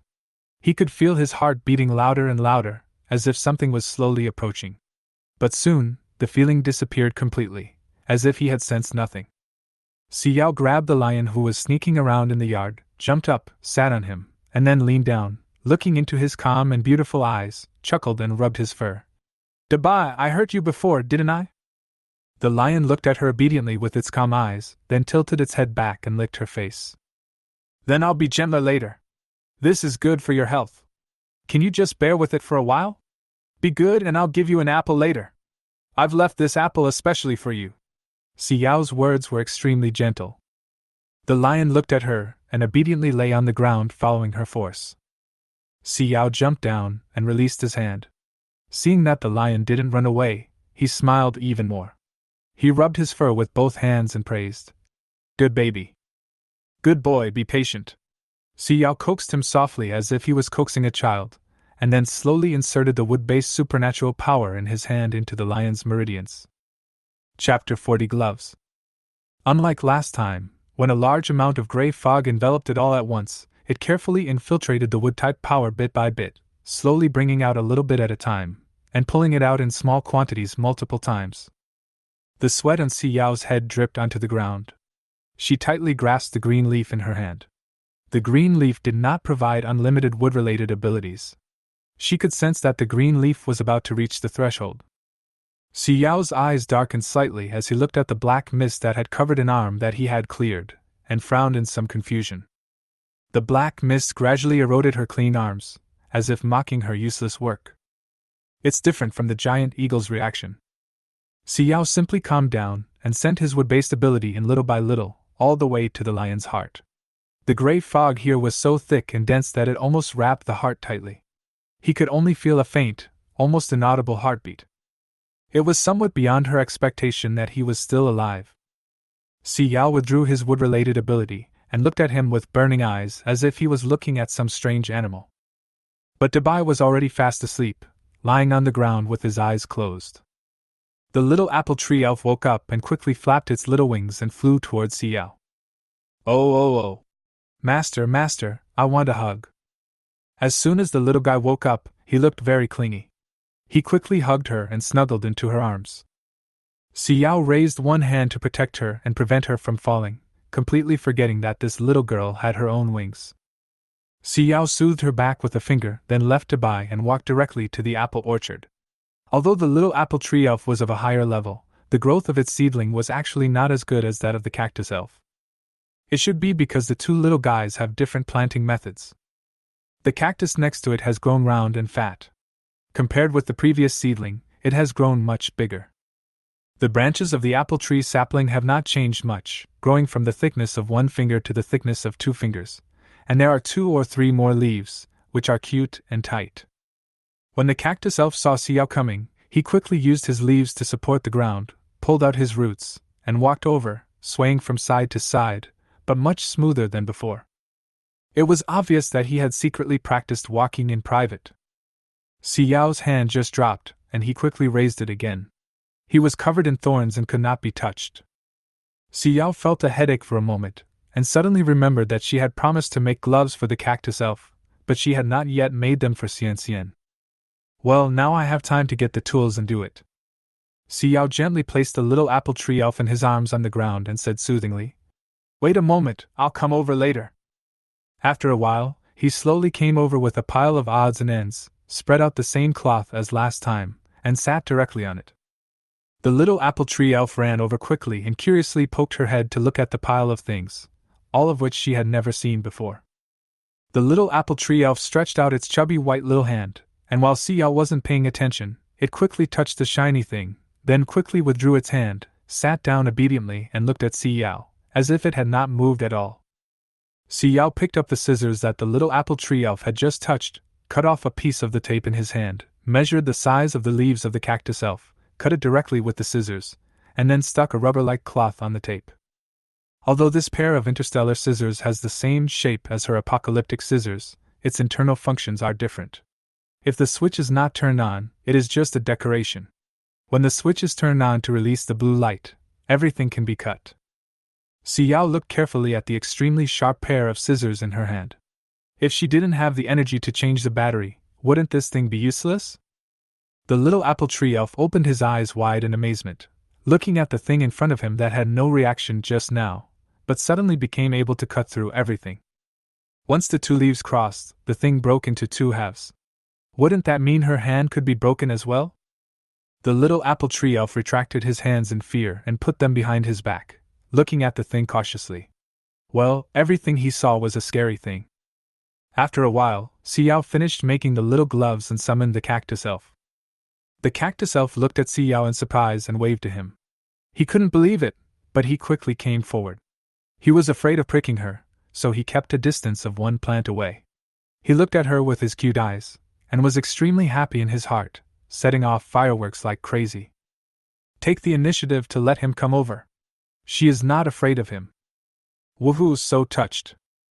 Xiao put the gloves directly on the leaves of the cactus elf, pulled the drawstring on the gloves, and they merged firmly with his leaves. The cactus elf waved his hand in a daze, and carefully touched the back of Xiao's fair hand through the gloves. His big eyes instantly exclaimed, "Degree a degree. He won't hurt anyone. He can touch anyone he wants." Xiao looked at his masterpiece, nodded, and quickly made another one, which he put on another leaf of the cactus elf. He used the remaining materials to make a simple little skirt for him, and put it on him. Then she touched his body with both hands, lifted them up, and held them high. "Okay, now I can play with you every day." The cactus elf felt his body flying into the air, and was stunned in an instant. Is this the feeling of the little apple tree elf flying around every day? So high. And the little cactus elf was a little shy, and looked at Xiao with his small eyes shyly. It was the first time that he was held by her. So happy. The little apple tree elf felt a little strange when he saw the cactus elf with a new look, and carefully pulled Xiao's clothes. Oh. Is he the bad guy covered with thorns? Xiao looked at the little apple tree elf in surprise. Why was he still calling him a bad guy? Hadn't the 2 elves reconciled? Yes. It's him. Xiao still replied to her in a good-tempered manner. The little apple tree elf looked at his strange outfit, approached him silently, and reached out to touch his body carefully. Not stabbed. Her hand didn't hurt as much as before. There was no thorn in it. The little apple tree stared blankly at its own snow-white hands, then looked at the strange things on its body and tentatively stretched out its hand again. Chapter 41: Difference in Mental Power. Double exclamation mark. It really doesn't hurt anymore. The little apple tree elf happily pulled the cactus elf's gloves and touched them up and down with his little hands over and over again. He couldn't believe that such a thing could turn the bad guy who used to hurt people into someone who couldn't hurt people at all. The little cactus elf looked at Xiao, then turned back to look at the little apple tree elf who was touching him everywhere. His eyes blinked and he behaved well without saying a word. But actually I was very excited. He would sneak around and shrink his body every day, fearing that they would accidentally touch him and hurt their hands. But now, he could come into contact with them freely and be held in Xiao's arms. He could also feel everything that the other elves had. A bit happy. Xiao put the cactus elf on the ground and watched the interaction between the two elves with a chuckle. In fact, when the elves were just born, they all had strong wood-type abilities in their bodies and were most easily attracted to each other. It was just that the cactus elf looked too special, so when they first met, he accidentally hurt the apple tree elf, which resulted in the apple tree elf having a great prejudice against him. That's much better. This was the first time the cactus elf was wearing this, and he was somewhat unskilled. He walked with a limp, and it was difficult for his roots to imitate a person's walking. Moreover, he did not grow very symmetrically and had many leaves, so keeping balance was particularly difficult. He, a little elf, secretly practiced walking in his own cactus garden, avoiding them and practicing secretly. Only then could he walk a little better. But after putting another thing on him, he became unable to walk again. But this can help him make friends, so he is reluctant to take it off. It's okay. The cactus elf cheered himself up. I can practice walking secretly again, and I will definitely be able to walk normally with this. The cactus elf's eyes gradually became firm, and he began to play hide-and-seek with the little apple tree elf who was playing hide-and-seek around him. His body was staggering from side to side, but he always managed to hold on to the ground in time to prevent himself from falling, and then he would step forward to catch the little apple tree elf who was running fast. Xiao looked at the two elves running around noisily, so she simply sat cross-legged on the ground and opened the bag of seeds she found outside. These seeds contain thick black fog, and they should be the same as the plants in the interstellar space, which are impossible to grow. But she was curious. Most of these black mists will parasitize in the bodies of living things. There is no way to remove the black mist with existing scientific and technological techniques. It can even be said that they may not be able to feel it. Although the interstellar mental power and the apocalyptic supernatural powers are similar, they are essentially different things, so the mental power they see is definitely different from the wood-based supernatural powers she sees. She wanted to know what the mental power of the orcs in the interstellar space was like, and how it was different from her wood-based abilities. Xiao suddenly remembered that there was a ready-made existence here, so he turned around to look for where the giant eagle was. When I turned around, I saw Clemens checking and sniffing everything in the yard like a hound, as if he was making sure there was nothing wrong. Xiao? What is he sniffing? Clemens put down the stone, his brows still furrowed. He was a soldier, and during long-term training, he had become accustomed to checking everything in a place one by one to ensure that there was nothing dangerous. What's more, he had a sense of extreme danger and would certainly not dare to gamble with the planter's life easily. He had to check all the details carefully. Clement picked up another stick and sniffed it. He turned his head and met the planter's beautiful eyes. He couldn't help but feel a chill in his heart. When he saw the planter raising his hand to wave him over, he immediately walked over quickly. The main theme is just one word. Obedient. Xiao smiled, raised his hand, and waved for him to sit down. Clement didn't ask why and sat down very obediently. He glanced at the plant elves running around on the cloth and quickly moved aside. After seeing the cactus elf wrapped in a lot of things, a hint of shock flashed in his eyes. It was the first time he saw an elf wearing clothes, and in such a way. The education that Lemon received since childhood did not allow him to say that the things made by the growers were ugly, and he could only describe them as unique. Very unique little clothes. Xiao saw that he didn't ask anything and was very obedient, as if he could let her do whatever she wanted, but she still explained. I want to see your mental strength, can I? Few people in the interstellar world would show their mental power to others, because this thing is inherently extremely destructive, and only when they want to declare war will they materialize their mental power. My mental strength is SS level. Are you sure you can bear it? Clemens was still a little worried. He was afraid that he would accidentally hurt the planter. Especially since this is a deserted planet with no hospital, if an accident really happens, it will be difficult for him to protect the planter from any accidents. Xiao looked at him in amazement. It is really hard to tell that this childlike person who looks even younger than her actually has such a high level of mental power. According to her understanding, the higher the level of mental strength, the lower the chance of contracting rage disease, and one can basically and easily control oneself within the range of mild rage disease, and everything is controllable. Why is his condition so serious that he has even transformed into a beast? This is much higher than the original owner's illness level. It's okay, just release a little bit, I'll try it first. Xiao wrapped a layer of wood-type power around himself. The plant elves will not be damaged by mental power. Instead, it is a huge tonic for them. So there is no need to worry about them, just need to protect yourself. Clement swallowed his saliva, his hands trembling a little. He had just regained his human form, and was still a little afraid that he couldn't control his mental strength. Lemon patiently reminded her. Okay, if you can't bear it, tell me right away. The soldier must obey everything the planter says, and he must do whatever she says. Clemens closed his eyes and carefully mobilized the mental power in his spiritual sea. Fearing to hurt her, he only mobilized a little bit. But just a trace of it rushed over as fast as a blade, like a sword just out of its sheath, and as if it had a grudge, it rushed straight to Xiao's face. Chapter 42 Rebound. Xiao instantly felt a blade coming towards her, and she immediately raised her eyes and looked straight ahead. The blade, condensed by her mental power, directly sank into the wood-type supernatural power that was wrapped around her body. The wood-type ability is a panacea. Its combat power is not as strong as the gold-type and lightning-type abilities, but its main feature is that no one can touch it. Xiao felt his mental power and looked a little strange. No, the same. It's different from their superpowers in the apocalypse. Superpowers can be controlled, and even high-level superpower users can directly control the bodies of low-level superpower users, but they themselves cannot control the mental power of the stars. Every use is an overload on your body. But she didn't think, as they said, that if one trains mental power from childhood and then tests the level of mental power in the end, it would remain unchanged in the future. This should be a stimulation of potential.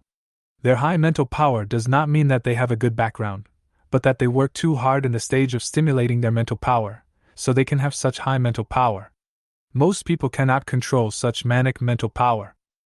Like the original owner, his body was sickly and he was born a premature baby. There were many times when his parents were not at home, and he could not take medicine. He could only lie in bed and endure it. He had no way to stimulate his mental strength, so he was naturally the lowest level. Xiao lowered her eyes and looked at the bruises and purple marks on her snow-white legs. They were all marks left by her careless bumps. This body is terribly weak. Xiao raised his hand slightly, and used his supernatural power to bounce back Clement's mental power. Seeing his own mental power rebounding towards him uncontrollably, Clemens quickly dodged to the side. The blade of his mental power fell to the ground, leaving an extremely deep hole. The little apple tree elf and the cactus elf stopped playing and looked at the huge pit in stunned eyes.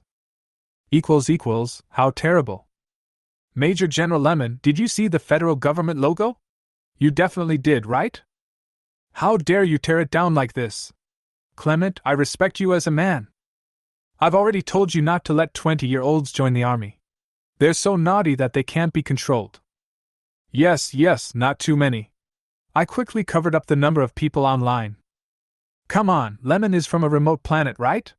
People there really don't watch live broadcasts? ? Clemens and I are from the same star system. There are also entertainment activities in remote stars, okay? Why do you say remote stars like that?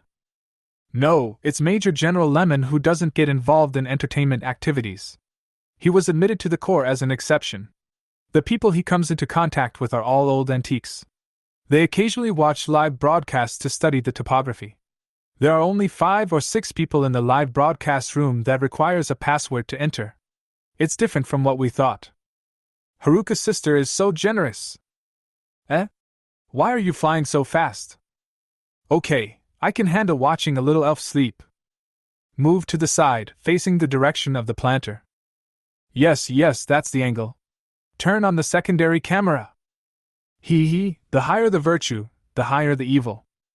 From this angle, did Yaoyao just fall from the sky? I can't see clearly. What was the Marshal doing just now? Good boy. Weird.jpg. It's just that the angle is a little off, but it's fine to watch. The Marshal is becoming more and more like a lion, not an orc at all. Falling asleep? A bolt from the blue.jpg. The planter was treating you, and you fell asleep? Can you at least look at him affectionately? Heartbreaking moment for CP fans. It doesn't matter. Yaoyao is already a winner in life. A dog man is not as good as an elf. I also want the elf to throw himself into my arms as soon as he wakes up. With so many elves, can't the Federation allocate one to each person? If you can't cultivate it, don't be greedy for others, okay? You can't even keep it alive. Ring unequal to underscore ring unequal to. Put your arms in my arms. How can there be such a cute elf? Our elves are slandering us. This is slander. They are very proud and would not do such a shameful thing. Damn, Green the Fifth. A high-level grower can be found in Yaoyao's live broadcast room? I'm surprised by this. I clicked on the number of people online, and the first 20 were all marked with Green the Fifth. Especially since President Zhong-kun appeared in this live broadcast room, she has never been offline again. The little cactus elf is so soft and cute. I opened a sublive broadcast room just to film him. He is really serious about learning to walk. I feel like the cactus elves aren't as popular as the apple tree elves. Why is that? They're all elves, why are you treating one as the worst? Actually, I don't think Xiao likes the cactus elf that much. He doesn't even touch him. Little apple tree elf, don't touch the energy stone scissors. The way they cut things is really scary. Are you making small clothes? Are you doing it for the cactus elf? Wow, I'm touched. Who said Yaoyao doesn't like the cactus elf? Whoever said that, stand up. If you don't like him, would you make little clothes for him? What a cute baby, he looks so cute in his little clothes. The old mother holds her heart.jpg. I suddenly understood why when planters die, their plant elves will also disappear. Xiao really loves them. He doesn't regard them as tools or objects at all. He truly regards them as independent individuals. Epic photo! My two beautiful plant elves shook hands and took a photo. This will be my profile picture from now on, whoa. The little apple tree elf really doesn't hold grudges at all. I thought she might ignore him. Woohoo, baby apple is a good baby. What's the name of the little apple tree elf? I never knew her name. Does the elf have a name? Of course there is. I think I heard Xiao call Ping Ping. I wonder if it was her name. Cute baby. Where did you find this bag of seeds, Haruka? Are you going to cultivate new plant elves? So quickly? Baby, are you okay? From what I've seen, this bag of seeds is completely infected. It's impossible to grow plants, let alone cultivate plant elves. Major General, you have really let your nature run wild. Why are you sneaking around like that? Don't forget your identity. Spiritual power? How can I possibly resist the spiritual power of two SS level people? Shit. Wait, there's something wrong with my brain. Can anyone tell me what level Xiao's mental power is? Is this F mental power? Wait, Haruka! Behind me! Chapter 43 Black Vine's Slaughterhouse. Clemens looked at the big pit in astonishment, unable to believe it. The normal level of mental power of a grower is between B and S. This is because the lethality of mental power above S level is relatively large. Although it will not affect the plant elves, the mental power in the body itself is very violent, and it is difficult to cultivate plant elves. Therefore, there are basically no growers above S level. He just thought that Xiao's mental power should be around S level, and could withstand his mental attack, but he never thought that it could directly bounce back. This kind of thing can only be done by the Marshal of SSS. However, Clement's eyes swept over the Marshal who was still sleeping due to treatment. Well, the current Marshal's ability is not as strong as Xiao's planter. What level of mental power does she have? Wait, it seems he has been overlooking a problem all this time. You are a planter, why are you on a desert planet? The immigration control on a desert planet shouldn't make such a big mistake. Xiao's eyes were a little evasive. She actually felt that there was no need to tell other people about her family affairs, and this should be considered the original owner's privacy. Although the original owner has passed away, she should not speak it out casually. At most, she can redress the original owner's grievances, but she cannot clear his name. The original owner's relatives did something wrong and should be punished by federal law, not her. And she has no right to make a big fuss about this matter. Before he could say anything, Xiao's eyes suddenly darkened. He opened the scissors that had been closed in his hand, and a glimmer of light flashed in his eyes. After hearing the sound of the ground breaking out, she jumped up suddenly, left where she was originally standing, quickly picked up the two elves and stuffed them into Lemon's arms. The scissors spun around in his hand and stopped. Her eyes turned coldly to the black vine that had sprouted from the ground where she had been.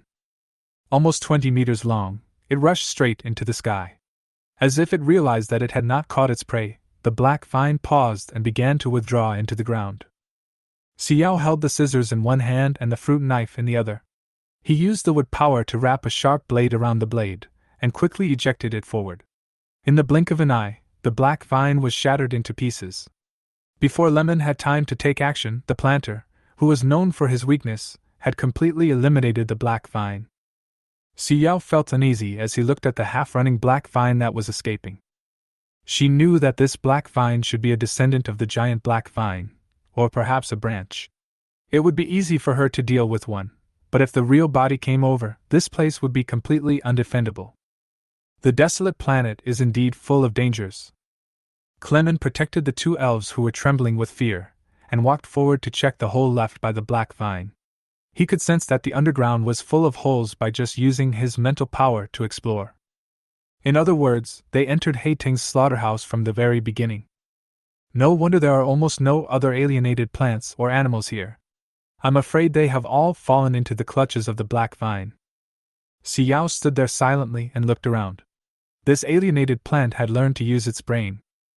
It is different from the previous mutated cactus. The previous mutated cactus was stubborn, and would only rush forward without using its brain. This one has learned to hide his breath and is ready to capture his prey at any time. Even when he finds that he cannot win, he knows to escape quickly, hide in a safe place, and wait for the next sneak attack. If it was just a sneak attack, it would be fine. But if they went to get reinforcements, they would be completely finished. She was the only one who could fight against the alienated plants in the growth stage, and there was also a wounded soldier who was said to be SS level. Xiao completely ignored the fact that she had just woken up from a high fever. She had long been accustomed to the days of licking blood on the edge of a knife. It was just a minor fever, and she would be fine after replenishing her supernatural powers. She just felt that the guy who had just transformed from a giant eagle into a human must be terribly weak, otherwise how could he not even be able to control the mental power that she bounced back? Clemens used his mental power to explore every hole. Finally, drops of sweat from his head dripped to the ground, and he completely lost any trace of the black vine. Lemon stood up and looked at Xiao. I can't catch up with Hating's speed. Xiao naturally saw that he was using his mental power to chase after him. The speed was so fast that even SS-level mental power could not catch up. This level of black vine should be ranked among the top among the alienated plants. Xiao shook his head. No need to chase him, wait for him to come. Hating has missed such a big fat sheep, so he will definitely not give up and will definitely find ways to come back and make trouble. They just wait. Xiao was just about to take the two elves from Clement's arms when his raised hand suddenly stopped in midair, his ears moved slightly, and his eyes turned to look diagonally behind him. Clement quickly noticed her gaze and looked in the direction of the marshal. Xiao twirled the fruit knife in her hand and quickly jumped over, not caring at all that she was wearing a lady's white dress. She did a somersault, grabbed the lion's neck with one hand, and threw it to the side. In just a moment, 4 or 5 black vines sprang up from where Dabai was lying. They were much thinner than the one that attacked her just now, but of similar length. Xiao sighed inwardly, is it true again? Can we give people a break? Dabai had been having a good sleep, but suddenly he was thrown to the ground with a heavy blow, and his head hit the ground. He immediately felt furious and looked straight at the arrogant Hating. The mutated orcs already hated the mutated plants that were full of pollution. When Xiao was distracted, the lion lying on the ground next to him rushed out, showing its sharp claws, and started fighting with the black vine. Xiao's hand shrank slightly, and he looked at the washed snow-white lion in disbelief, and the corner of his mouth twitched suddenly. It's like a parent who sees his dog insisting on fighting and getting covered in mud, and feels very upset. He was also afraid that his child would be bullied by those bastards outside, so he quickly stepped forward and grabbed the black vine that was about to hit the lion. He looked at him sinisterly, and exerted force with one hand. His palm was filled with wood-type supernatural powers, and he exerted force with just one hand. In an instant, the black vine was shattered to the ground. Lemon Sigma. Little apple tree fairy and little cactus fairy, ! Xiao looked at the black vine that had been dealt with by Dabai, and then looked at the other 3 wildly dancing black vines. His eyes were heavy, and he muttered softly, "There are 3 more."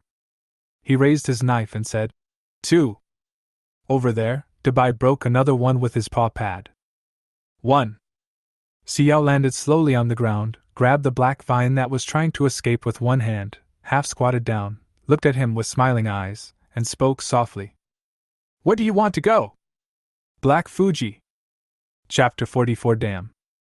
The black vine twisted wildly in Xiao's hands, as if trying to break free from her restraints. But Xiao had originally used his special powers to hold him down, and he didn't use any force with his hands. No matter how hard he tried, he couldn't escape. Unless the main body came here personally. Xiao looked at Dabai's snow-white fur that had been washed, and found that it was now covered with brown juice. His originally expressionless face instantly turned 2 shades darker. This thing deserves to be damned. Xiao tried to pull him out, wanting to pull out the rest of him and catch him all in one fell swoop, but Hating seemed to realize her thoughts and suddenly stopped twisting and calmed down. Xiao was stunned for a moment, and the next second, the black vine exploded in her hand. From other people's perspective, it seemed that she had crushed the black vine with her bare hands again. But in fact, Hating blew himself up to prevent himself from being caught by her. Scary smart. Xiao shook off the mucus on his palm, frowned in disgust, and stared in the direction where the remaining part of the black vine was escaping. There would be no peaceful days from now on. Xiao sighed softly, found a small sink and washed the mucus on his hands, arms and legs.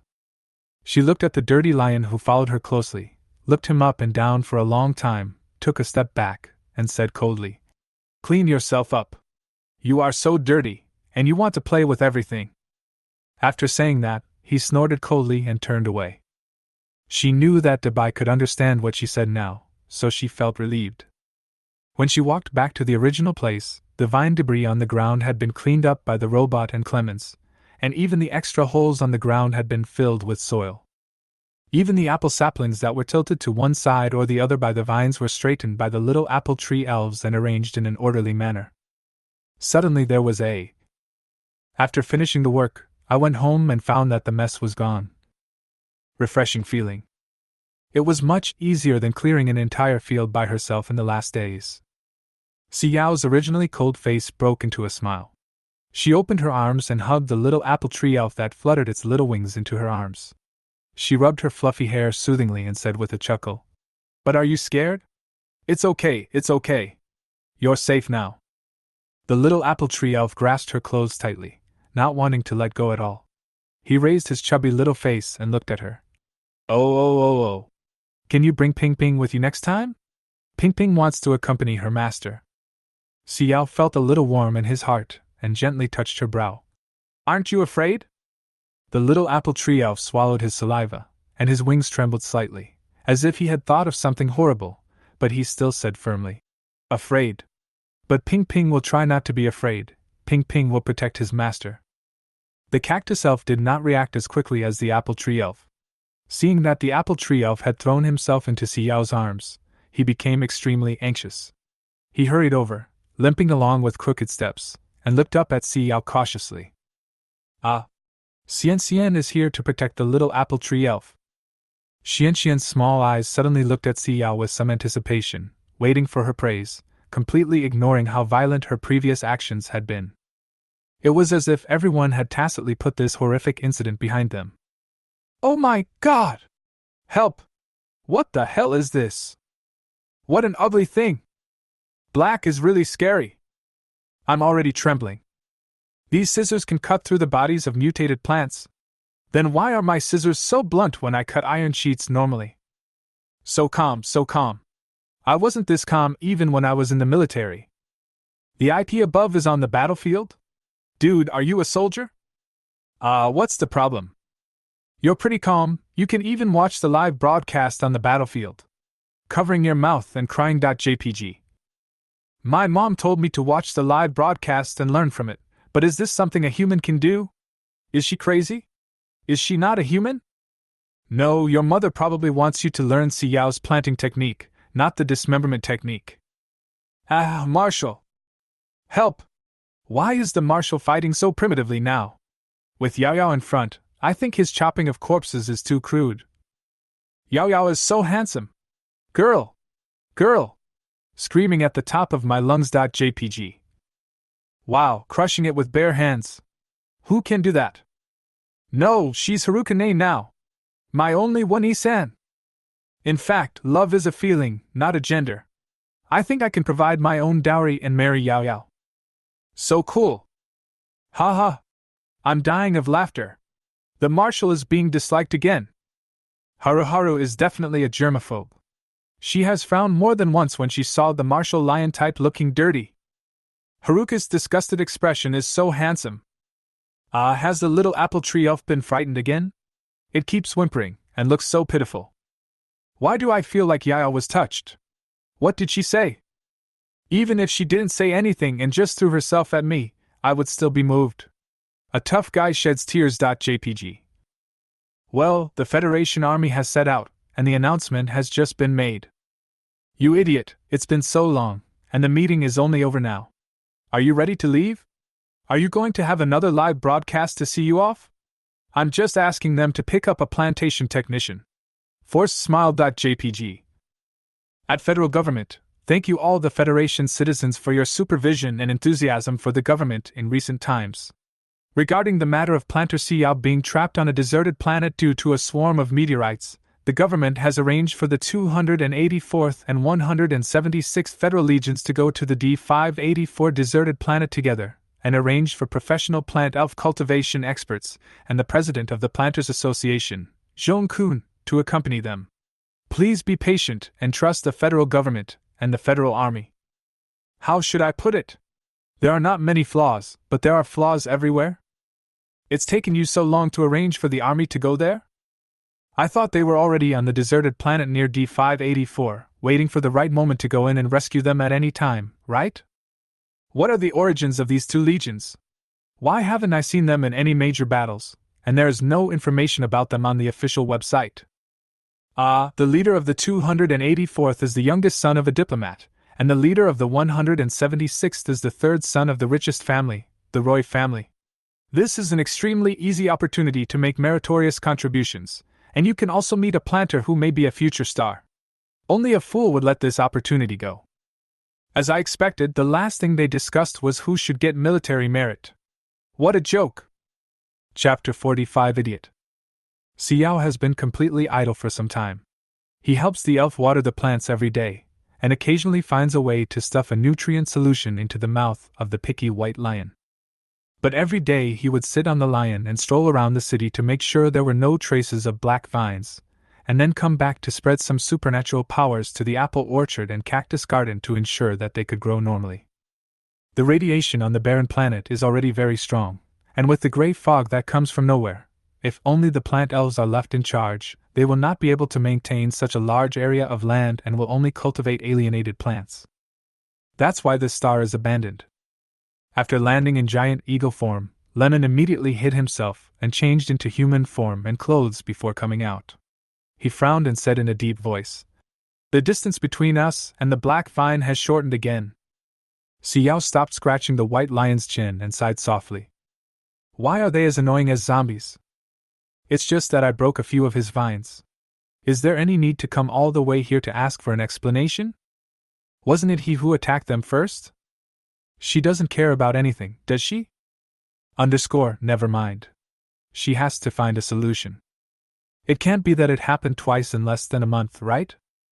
Xiao thought about it, turned around and entered the spaceship. She had already reconnected all the wires that she had disconnected before. With the presence of Lemon, a guy who was proficient in spaceships, the main authority of the spaceship now belonged to her. Xiao turned on the screen. Although it still couldn't connect to the star network, it basically had all the functions it should have. For her, the most difficult part is actually recognizing words. Xiao slid a few times and opened the weapon slot that the spacecraft originally came with. He took out something that looked like a gun and emitted blue light when opened. He held it directly in his hand, and then took out a long sword that emitted blue light from another weapon slot. After making sure that there was sufficient energy, he walked out slowly. He glanced at the two little ones who were learning early childhood education, then turned back to look at Lemon with an indifferent expression. Walk. Lemon? What a sudden word, go. Where to? Clement's voice trembled slightly, and he had a bad feeling. Go beat that Hayton up. Tian approached sinisterly. His main focus was disgusting. She was really over-annoyed. Why would an alienated plant need such a high IQ? Clemens ran to her and tried to stop her. No, the black vine's level of alienation is very high, far exceeding the level of the alienated plants that our army had previously surrounded and eliminated. Really, you have to believe me, all alienated plants have their own abilities. His high level of alienation is definitely not just gigantic. Xiao looked at him with clear eyes. It was a bit strange for such a baby-faced man to speak so seriously. Lemon thought she had listened, and hurriedly continued to persuade her. Believe me, the ability of the black vine is definitely not something that can be solved by the two of us. I am now repairing the signal tower of this planet, and I will definitely be able to send a distress signal in a few days. Believe me, with the capabilities of the Federal Army, it only takes 3 days to send troops to rescue. And you are the most important planter in the Federation, so you will definitely send troops to rescue in time. Believe in the Federation. Xiao slowly forced a smile and glanced thoughtfully at the little bee that was diligently photographing them, as if he was seeing something else through the little bee. Do you think if someone in the live studio discovers the grower, they will not notify the federal government in time? I really want to open this idiot's head and see what's inside. Clement was stunned, and looked suddenly at the little bee that was patting the elf, his fingers trembling slightly. No, the federal government should not know that there is a plantation master on the barren planet, otherwise they would have arranged for people to come here a long time ago. However, he himself did not believe this. There is no doubt that the citizens of the Federation are very sensitive to plant growers and plant elves. Anyone who comes across this live broadcast room will notice it, and will definitely call on all their friends to notify the federal government. Trust the government. Okay? Lemon's voice was trembling. Something must have delayed the rescue. If it delays for a few more days, I will force the spacecraft to take you away. As a soldier, Lemon's inner belief is the Federation. He is willing to give everything for the Federation, and the Federation will never abandon a planter. Clement, you're right. Xiao slowly smiled. Clemens instantly breathed a sigh of relief. This must mean waiting for rescue, right? Xiao put the knife and the gun into one hand. Clemens reached out his hand to take the thing from her, but Xiao simply took a step back, still with a very innocent smile on her face. She was naturally delicate-looking, and the facial features of a polar white fox were among the most beautiful, but she looked a little pale due to long-term illness. With her white hair and white dress, she looked like an angel who knew nothing of the world. So, you don't have to keep up. A green ribbon suddenly emerged from Xiao's palm and hung directly on the roof in front of him. It suddenly contracted and flew into the air. She doesn't need any encumbrance. Clement was about to follow, but he saw a green glowing belt pinning him to the spot, unable to move at all. Clemens looked at the green ribbon on his body in disbelief. Was this mental power materializing? What is her mental strength level? Higher than the Marshall? The little apple tree elf stopped beside him, looked at the green ribbon on his body, blinked his big eyes, and asked him stiffly in a different interstellar language. Master, where are you going? Is there any danger? The little apple tree elf learned interstellar language very quickly. When the little cactus elf had not yet learned the basic pinyin, she had almost finished learning an entire preschool booklet. Although her pronunciation was awkward, her pronunciation was very clear. Looking at her well-behaved appearance, Clemens subconsciously wanted to hide it from the plant elf, but the plant elf's mental power was in sync with the planter's, so he should be able to untie the green belt on him. Seeing his expression, the little apple tree elf pouted, a little aggrieved. "You are trying to lie to the children again."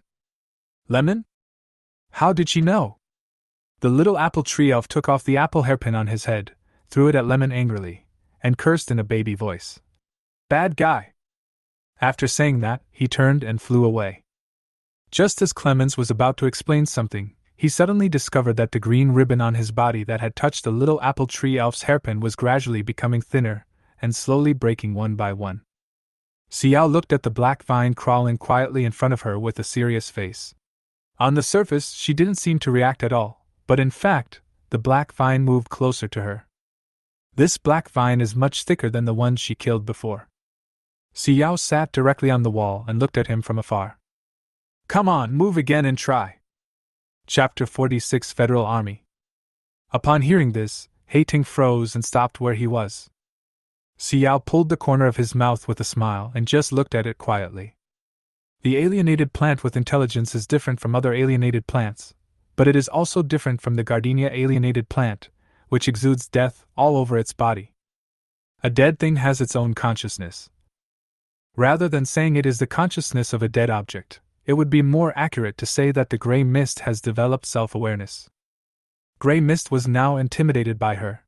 She had killed so many of its vines that he naturally misjudged her fighting ability. In fact, Xiao has no chance of winning against it. But she had already lost her home once. Can't lose it again, right? At the speed of this vine, it would probably reach her yard by late at night. Seeing that she seemed to be distracted, Hating slowly extended a part of his arm forward. The next second, ding! A long knife firmly fixed the vines on its body to the ground, and it was completely unable to break free, as if there was an invisible object holding it down. Xiao's hand was still throwing, and he looked at it indifferently. "Didn't you hear what I said?" Hating wanted to retreat, but suddenly there was a burst of artillery fire from the sky, and each bombardment hit Hating directly. The black vine suddenly exploded, leaping up 60 or 70 meters in an instant, and directly attacked the spaceships that appeared inexplicably in the air. Dust was flying everywhere. Xiao quickly covered his nose with his arm, retreated more than 10 meters, and looked up at the warships. The corners of his mouth twitched. She almost jumped down to get a knife just now, but these guys were really firing indiscriminately. If she had really jumped down, she would be dead now. Suddenly, my wrist was grabbed and pulled back further. Xiao turned around and saw Lemon nervously turning her around. He only breathed a sigh of relief after making sure that she was not hurt at all. Lemon frowned slightly as he looked at the warships vaguely visible in the dust. 284 and 176, why did they send these two regiments? He thought that if he found out that the planter was in trouble, he could send the veteran regiments from the top 100 instead of the 001 SD regiment. Why did he send this regiment that didn't even have a military academy background? The use and direction of this cannon were a mess, and there was no good formation, it was just a random bombardment. If this continues, more people will die. Did these people come here deliberately to die? Although many black vines were hit and smashed, they grew even faster. When one vine was lost, another one would grow. Some even split into two individuals. One of them directly entangled the battleship and turned it into a ball of scrap metal. Xiao looked at their primitive fighting style and turned his gaze to Lemon dimly. Is this the federal government's rescue? They are not as reliable as the few superpower teams they had at the end of the world. Clement had no way to refute this and felt very uncomfortable. He would not object to any decision made by the Federation, but sending two completely inexperienced teams over was a joke. A man with red hair and a stern look stood in front of the command desk. He is Ivor Roy, the third son of the Roy family. He was sent here specifically for gilding. In name, he is the commander of this operation, but in fact he knows nothing. Didn't they say that there was nothing on this barren planet, and we could still meet planters? How come we encountered these high-level alienated plants right after we arrived? Don't worry, sir. Our spacecraft is equipped with the highest level of protection and the highest level of artillery. Before he could finish his words, he saw several warships lying on the ground, transformed into a large piece of scrap metal. The spacecraft fell into an eerie silence in an instant.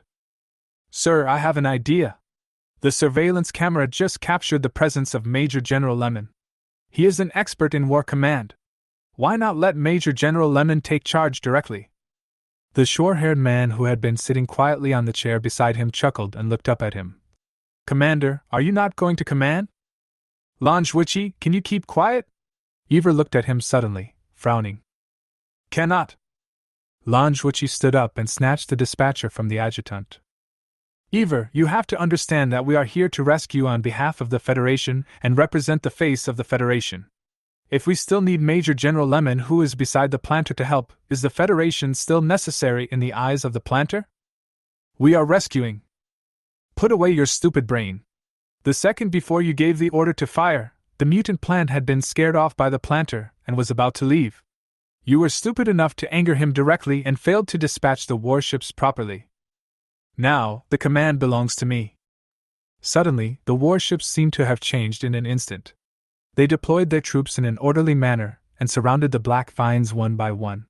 They were even able to avoid the siege of the vines at tricky angles.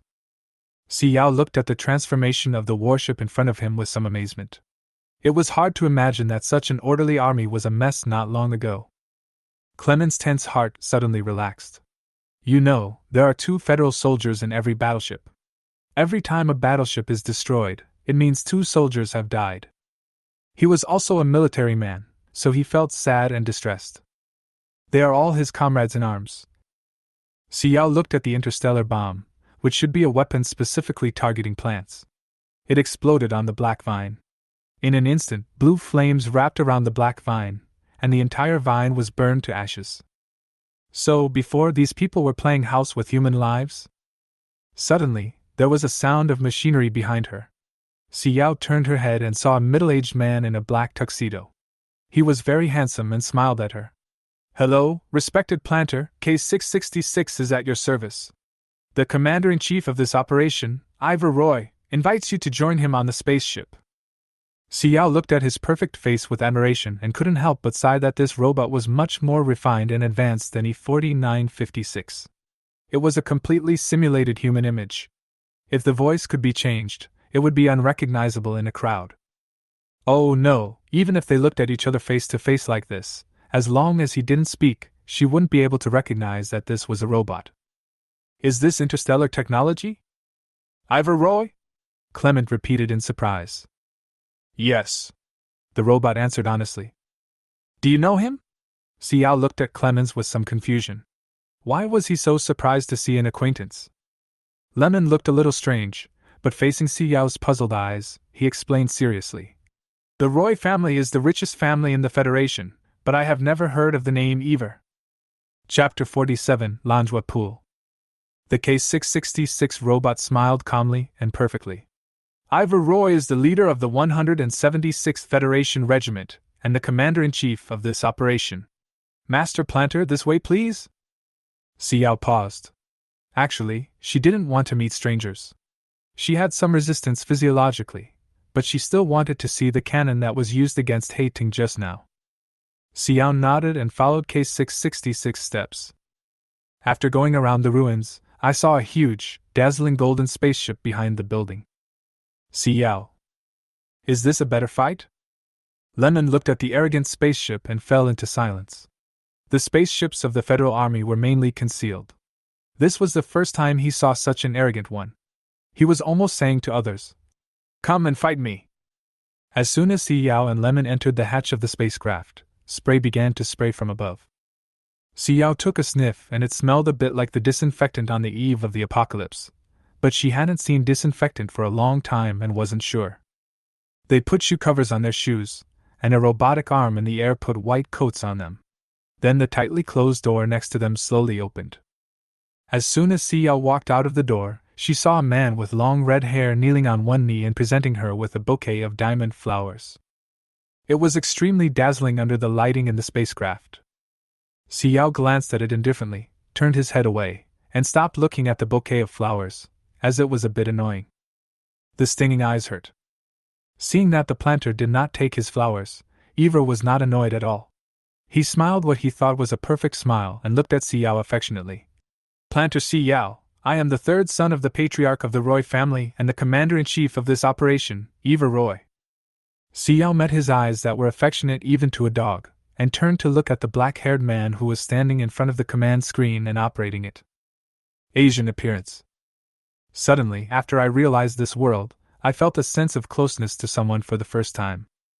Lan Shuiqi suddenly realized something, turned his head to look at her, met her clear eyes, smiled slowly, and said softly, "Wait a moment." After saying that, he turned around and spoke some professional terms to Miley that she couldn't understand. Seeing that the planter ignored him and looked at the guy over there, Ivor curled his lips unhappily and stood up holding the bouquet of diamond flowers. Planter Xiao, don't you like diamonds? Are you interested in golden flowers? Or emerald flowers, pearl flowers? Xiao. Where did this local tycoon come from? Gold, diamonds, and other ornaments are the least valuable things in the end times. What does she need such a useless thing for? Why not give her a bunch of seeds to make her happier? Not interested. Xiao looked at him coldly. Were you sent by the federal government? When did you know I was on the deserted planet? Is there anyone who can tell me how I got to the deserted planet? Ivor was a little confused by the question. He actually didn't pay much attention to the developments on Starnet. It was his adjutant who told him that the recent grower Xiao was not yet an adult, about the same age as him, and was a potential grower. Her family's situation was also extremely special. If he grabbed the command of this operation, this little girl would definitely be at his mercy. Originally, he had no chance of inheriting the Roy family. If he could make great contributions in the military, he would definitely have a place in the Roy family. When you cultivated the little apple tree elves, the Federation knew that you were on the barren planet. Lan Shuiqi took off his headphones and command microphone and slowly walked over. Hello, Master Planter. I am Lan Shuiqi, the commander of the 284th Regiment of the Federation and the deputy commander of this operation. Lan Shuiqi emphasized the word, subword, and looked at her with a chuckle. Xiao looked at him strangely.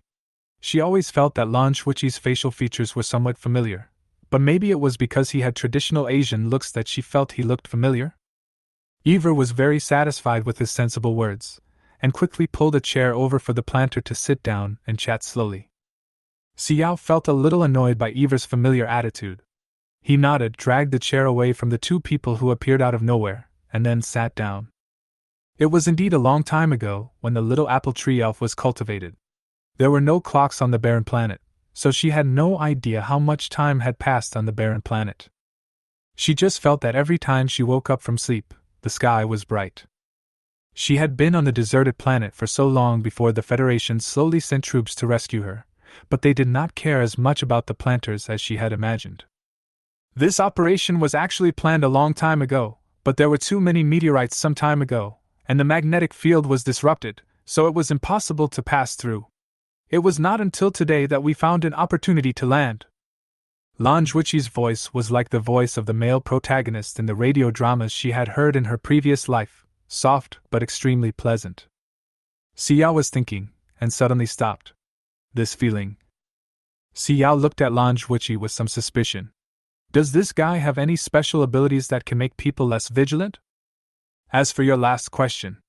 Lan Shuiqi's eyes flashed with disgust, and he paused for a long time before continuing.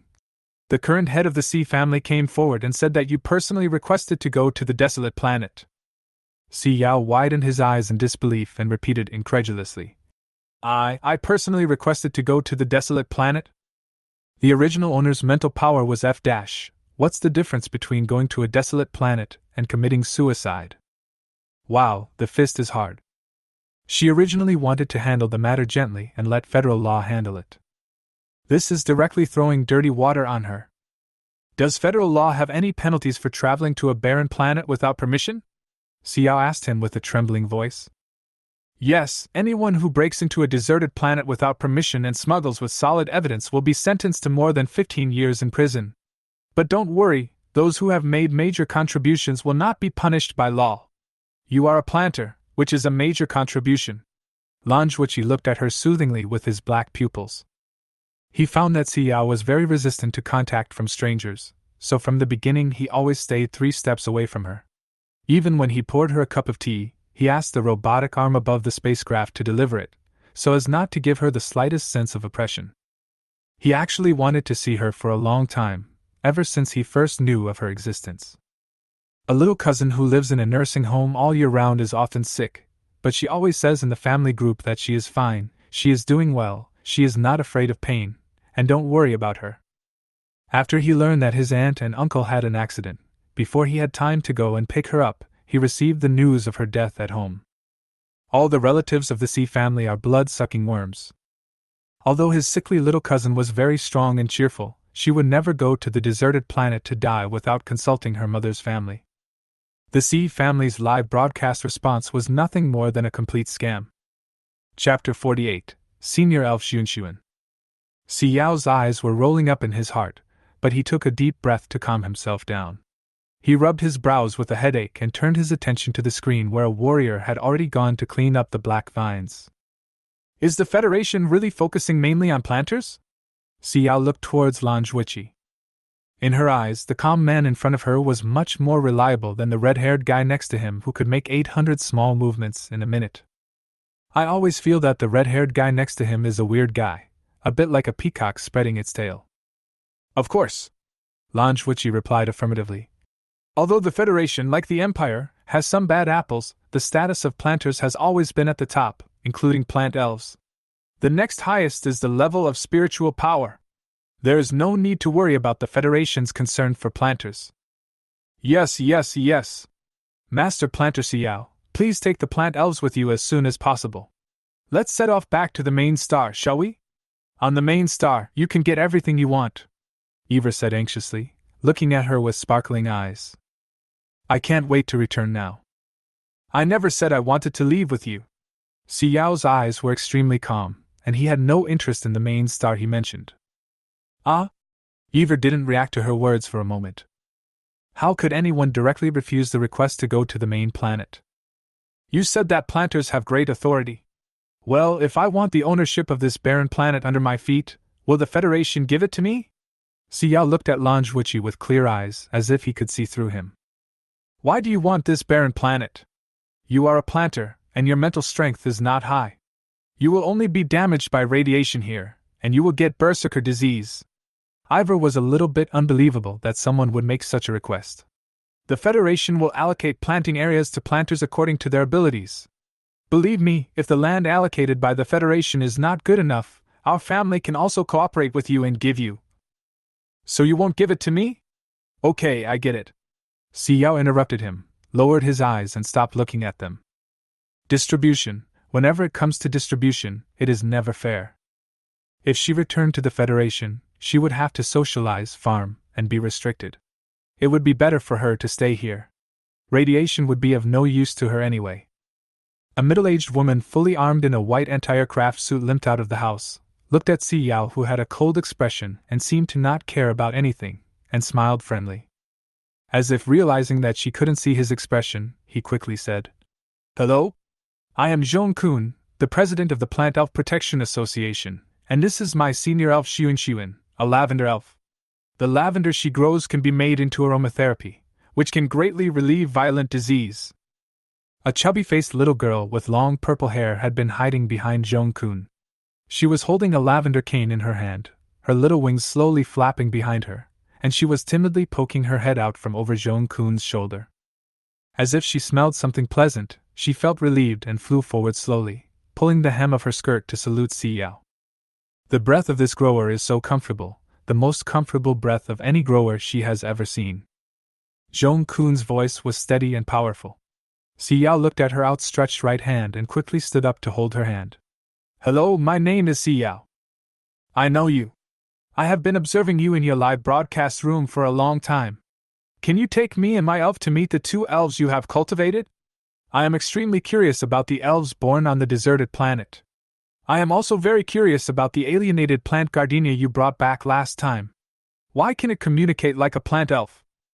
Xiao was a little surprised. This grower could actually tell from the live broadcast room that Gardinia was an alienated plant. He really had something. Moreover, this protective suit cannot completely block radiation, and the planter's mental strength is not high. She is gambling with her own life. Okay. Xiao has always respected such scientific researchers. Ivor stopped her a little excitedly. President Zhong, you can't do this. You can't leave the spaceship. Your life is very important to the Federation. His action this time included protecting President Zhong. If something went wrong, he would have no way to report to the mission. No, why not let Plant Master Xiao bring the elf to the spaceship so that you can observe it? Xiao frowned when he heard that. Zhong-kun smiled and shook his head. Plant elves are timid by nature. We should respect them. It is I who want to see them, not them who want to see me. This protective suit is enough for me. After saying that, Zhong-kun looked at Xiao and said, Can your body withstand the radiation of the desolate planet? I have 2 sets of protective clothing with the highest purity level. Do you think you can wear them? No need. Xiao refused directly. I don't need this. Lanjuichi put on a protective mask, stood in front of the cabin door, and planned to open it. Ivor looked at Lanjuichi's back in disbelief. This guy has always been a man who would not do anything without a profit. Why would he suddenly want to go out and take the risk of being contaminated by radiation? So, it would be good for him to go out. Favorable. Ivor's mind was filled with the word advantage, and he quickly shouted, Wait a minute, I'll change my clothes and go with you. They came here together, and we can't let Lanjuichi monopolize all the benefits. Lanjuichi looked at his back in confusion as he hurried into the changing room, extremely puzzled. He has SS-level mental power, so he has no fear of landing on a deserted planet. But this guy is only A+ level, why is he coming here to join in the fun? And he was trying to find a way to make his sister not so afraid of him, so he had to keep up and please those elves. What is this guy going to do? When I think of his extravagant moves before leaving, including inlaying the entire spacecraft with a layer of gold and even replacing the control keyboard with diamonds, I am speechless. This kind of rich young man sometimes really looks like a nouveau riche. Lanjuichi lifted the jade curtain that hid his forehead, with a look of wanting to curse written all over his face. Something that gets in the way. Half an hour had passed when Ivor came out, looking at the pure gold oxygen tank on his back. Xiao paused, then looked away in pain. She now knew why this spaceship had such a sense of design. Will this provide better radiation protection? No, it will only be heavier. Xiao got off the spaceship in a hurry without saying a word. Only after she stepped onto the yellow earth did she feel down to earth. If she stayed in the spaceship for a while longer, she was afraid that her eyes would be blinded by the light. The aesthetics of interstellar people today are really not to be praised. Chapter 49 Ping Ping is uncomfortable. As soon as Xiao returned to the yard, the lion rushed over and circled around her. Xiao's originally cold expression instantly thawed when he saw the lion surrounding him. He lowered his eyes and gently touched the lion's soft fur. The lion swept her legs with its tail to make sure she was not injured before looking at the intruders who suddenly appeared. Lanjuichi raised his eyebrows slightly. The marshal now looked no different from a domestic pet. He just felt a little unhappy when he rubbed against Xiao. An adult also wanted to take advantage of his sister, even if he had no memory and only instinctive consciousness. The lion sensed the hostility, and instantly raised his eyes to stare at the black-haired man standing on the side, narrowing his eyes and glaring at him with bared teeth. Xiao seemed to know what the lion was going to do, so he grabbed his neck, stepped aside, and looked at them. Come in. After saying that, he squatted down and taught him.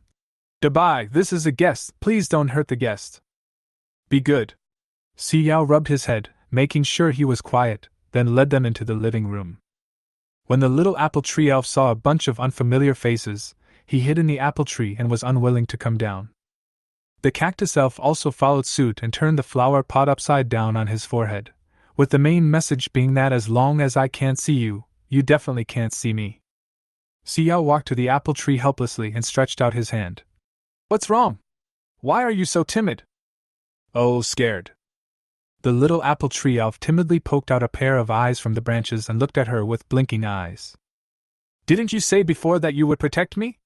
Xiao chuckled and couldn't help laughing. The little apple tree elf blinked and looked into the house again.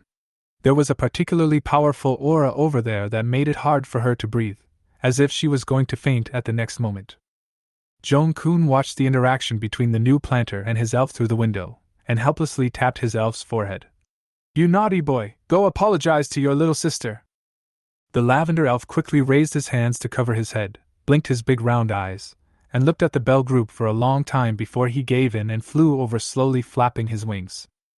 The little apple tree elf saw from afar a little elf that looked very similar to her, and was covered in purple with a very strong aura. She was so scared that her wings trembled wildly, and she kept backing away. She couldn't even maintain flying and fell to the ground with a plop. Xiao was startled, and only after making sure that she was not injured did he continue to watch from the side. There are only benefits and no harm for them to come into contact with high-level plant elves. Suddenly, a cactus elf covered with thorns rushed over. He was not wearing the small clothes and gloves made by Xiao for him. He blocked the way and prevented the lavender elf from approaching the little apple tree elf. "Oh! You are bad, go away! Don't bully her!" The lavender elf landed on the ground with both feet, tightly grasping a lavender scepter in her hands, and supporting her crown with the other hand. She had an extremely well-behaved face, and looked at the original elf in front of her with some curiosity. She also had an original elf at home, but it looked very different from the cactus elf in front of her. How could an elf look so scary? The lavender elf retracted his own breath and looked at the two plant elves in front of him. "Hello, I am the lavender elf Xuan, a high-level G6 elf, born on the main star 019. I am the same as you, and I will not hurt you." The lavender elf's interstellar language is extremely standard, and it is obvious that they have been communicating normally for several years. The cactus elf only learned a few simple tones. Although he could understand them, he couldn't speak them very well. The little apple tree elf realized that the terrifying aura was gone, so he walked over slowly, stood behind the cactus leaves, and stuck his head out to look at her. The elf's skirt is so long, just like the royal princess she saw in the early education film, and she also wears a beautiful crown and scepter. Want to? But it would look better if it was red. Pink like skirts that are the same color as her body. "Hello, hello?" The little apple tree elf greeted her in the interstellar language that he was not very proficient in. Although he stuttered, it was already very good for an elf who was less than a month old. The lavender elf sniffed gently. This fair and tender elf in a petal skirt had an extremely strong scent that she liked. It felt like she could level up if she got close to her. She has been stuck at this level for several years and is the Pokemon that has been with her grower the longest. The lavender elf lifted her skirt and approached the two elves, her eyes almost glued to the little apple tree elf hiding behind the cactus elf. The feeling this pretty elf gave her was just like the candy beans she ate every day, with such a strong fragrance that she wanted to get close to her just by smelling her and want to taste her. The lavender elf took out a small iron box and reluctantly took out two extremely small green beads. As soon as she took it out, Xiao's eyes fell on the iron box in her hand. It was a wood crystal core, and it was a pure version after being purified by light power. Good stuff. Xiao's eyes instantly glued to it, and when he saw his own elf being attracted out, he picked up a pill and swallowed it with a crunch, and then he quickly looked away. Well, I can't have any random thoughts about my own child's snacks. How can you snatch snacks from children? You are an adult wood-type mutant. How can you still be so moved by a crystal? Xiao brainwashed himself crazily.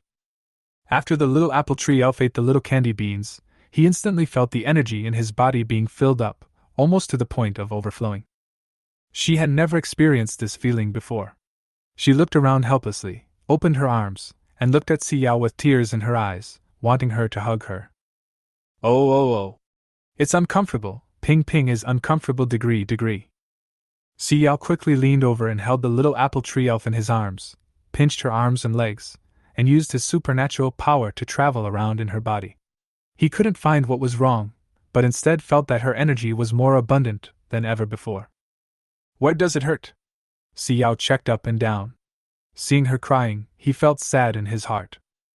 The little apple tree elf kept rolling around in her palm, whining, sometimes covering his head, sometimes covering his stomach, and his tears dropped one by one into Xiao's palm. She weakly said, I feel uncomfortable everywhere. I want to cry. It hurts. Ping ping hurts. Master. Chapter 50 Promotion.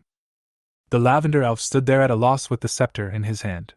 He looked at the cactus elf who had anxiously come to the planter's feet, and then at the little apple tree elf who was rolling around in pain in the planter's hands. She didn't do anything? She just followed her own planter's instructions to handle the relationship with these two elves? The lavender elf's eyes were filled with tears. She turned her head blankly and looked at her grower, crying anxiously. Although she felt that she was of a higher level, she never had any intention of not making friends with these two low-level elves. On the contrary, she quite liked this pink and tender elf, who looked very similar to her and had a nice scent. If she didn't want to make friends, she wouldn't be willing to share her favorite snacks with them, Omega. A feeling of being blamed for no apparent reason. Joan-kun noticed the situation here and hurriedly walked out of the living room, not stopping until he was one step away from Xiao. She could see that the child treated his own plant elves differently from how he treated strangers like them. But the way he treated her was different from the way the two big men in the room treated her. She respects her habits. Joan-kun looked at the elf rolling around in pain in her hands, feeling a little anxious, and was about to take off her protective suit gloves. Xiao hurriedly grabbed her hand. This Joan-kun grower had a very high status, and most growers in the galaxy had weak bodies and low mental strength, so they were prone to rage. According to her, the mental strength level of this Joan-kun planter should be around B+. If he takes off his gloves, there is a high possibility of infection. President Zhong, the pollution on the Desolate planet is much more serious than you think. Xiao looked at her very seriously. Joan-kun paused for 2 seconds, then resolutely took off his gloves. A ball of green light appeared in the palm of his hand, trapping the little apple tree elf inside. After a while, he calmly put on his gloves again. To me, the plant elves are more important. Joan-kun has gentle eyes and brows. Although she is in her 50s and has wrinkles, her words reveal her deepest love for the plant elves. She has been fighting for the plant elves all her life. This planter from the barren planet cultivated 2 extinct species on the barren planet. It was truly special. She saw the beginning of a new era in her. She had spent her entire life trying to reach the saint level but failed. Perhaps this little girl might be able to do it. She should be promoted. What's the name of this elf? Xiao was stunned by her words for a long time and was a little dazed. In fact, before the end of the world, her country was a country where everyone loved farming and loved peace, but there were also countless masters like Joan-kun who devoted their entire lives to a certain field. From their words, you can feel their infinite passion for the field they are engaged in. Enough to touch people's hearts. After a long while, Xiao came back to his senses. Her name is Ping Ping. After a while, he looked at her in surprise. Advanced? Wasn't this little guy born not long ago? How can you advance just like that? Joan-kun was a little worried. If she were on the main star, she would directly give the elf a pile of energy stones for her to upgrade. But the current situation is special. They are currently on a deserted planet and did not bring any energy stones with them. She now needs a lot of energy stones to give her enough energy to upgrade. She is currently stuck at the upgrade from beginner to intermediate level. Joan-kun knew that this was the first time she had bred a Pokemon, and no one from the Planters Association had taught her specifically, so she didn't know much about this aspect. He walked back and forth anxiously for a while before explaining. It's like a small jar. You fill it with water and it's overflowing now, but the mouth is still blocked tightly. She will feel very uncomfortable. We have to change to a bottle with a larger capacity to hold the water.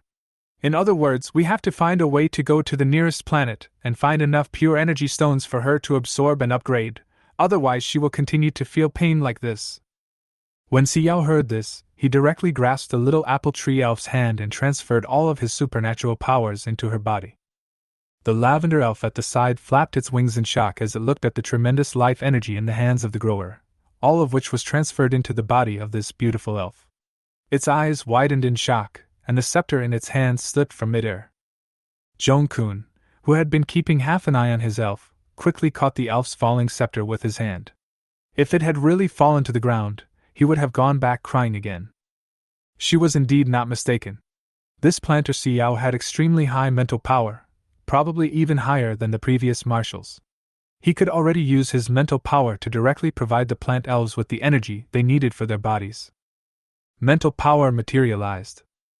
The humming of the little apple tree elf gradually became quieter. Its two soft little arms hugged Xiao's fingers and greedily hung its entire body on Xiao's fingers, looking so soft and cute. After a long time, he closed his eyes and fell asleep. Xiao? Ah? Fell asleep? Wait a moment. She is only about 20 days old now, so her energy consumption is not that fast. Let her body adapt first, and then feed her again. Zhong-kun spoke softly, afraid to wake up the little one. When Xiao heard her words, he silently put his hand away. At present, no one in the Federation can reach the primary peak within 20 days of birth. Most of them will slowly go through the 10 primary levels within 5 years.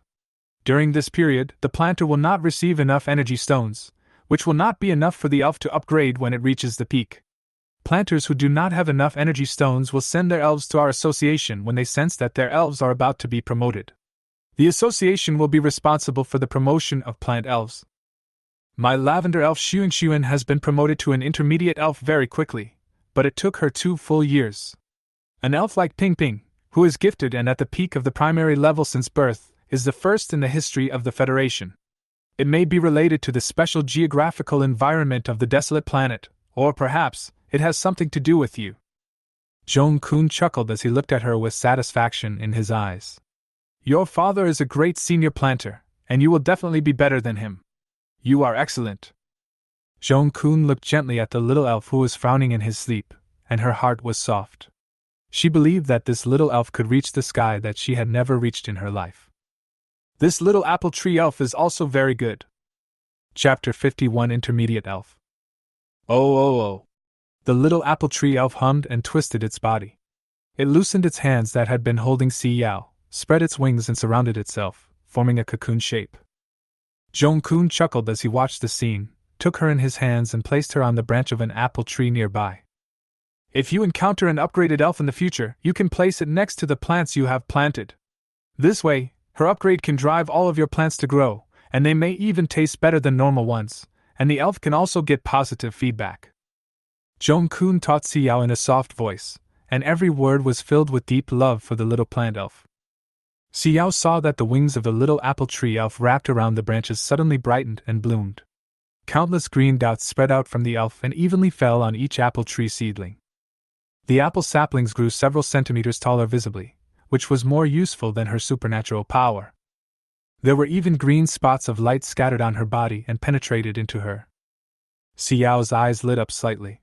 The bottleneck of her wood-related abilities had actually been loosened. No wonder the plant elves are said to be the darlings of heaven.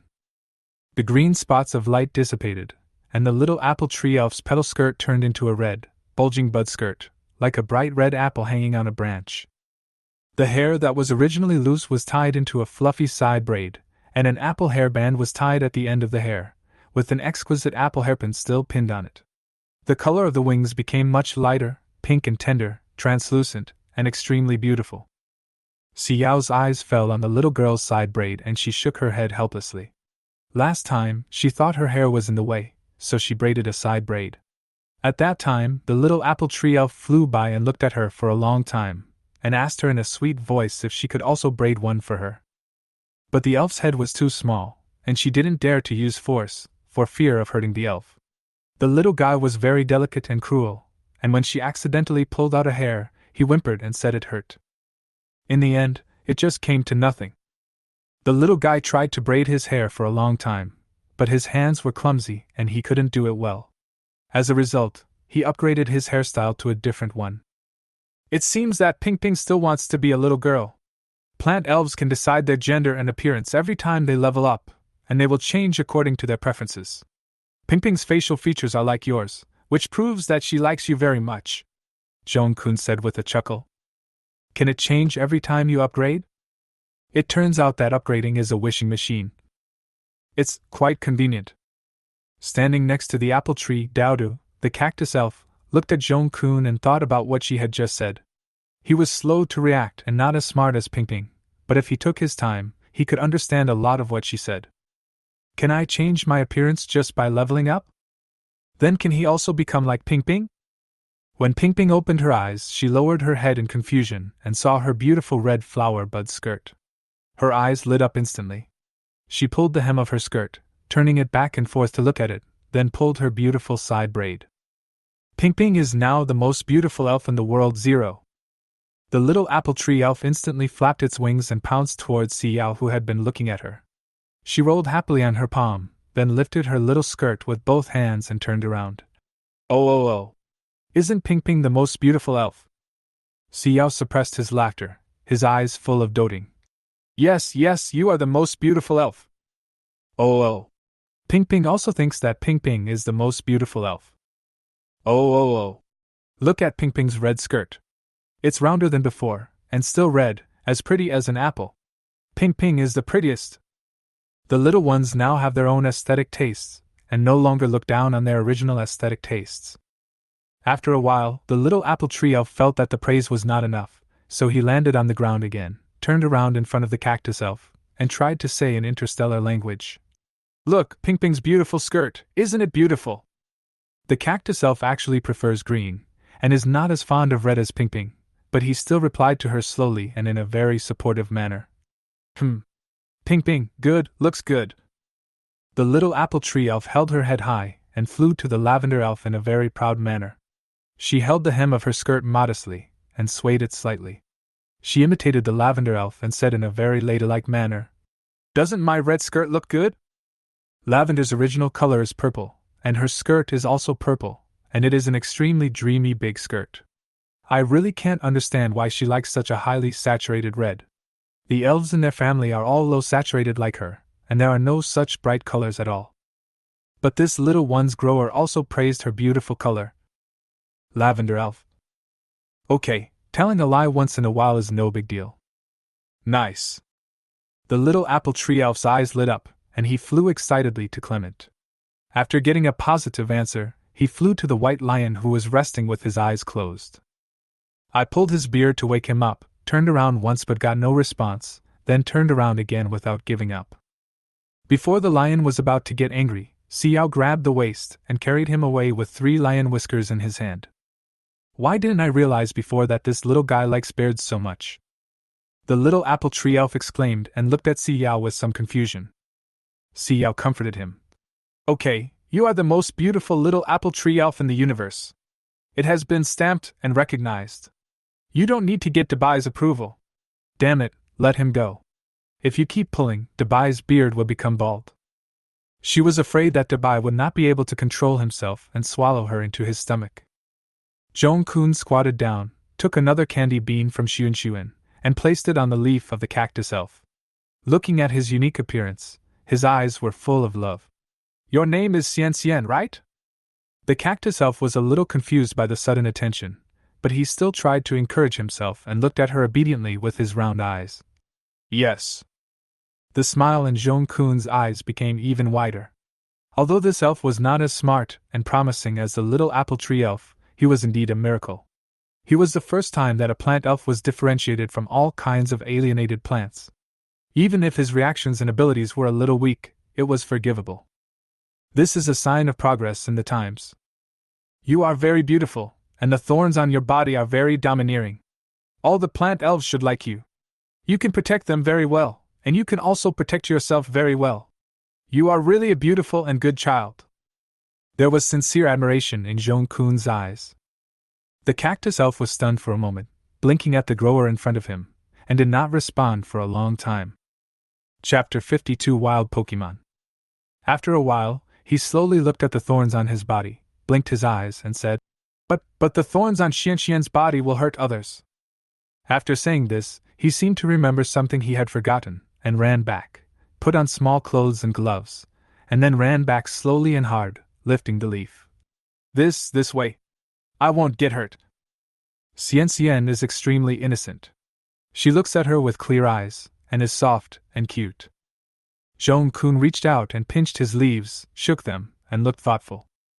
This cactus elf really does not have any characteristics of an alienated plant. It completely conforms to all the characteristics of a plant elf, and the plant scent in its body is extremely strong. It's simply a miracle. Xiun landed aside and circled around him several times, looking at the small clothes on him in amazement, then turned to look at her own planter.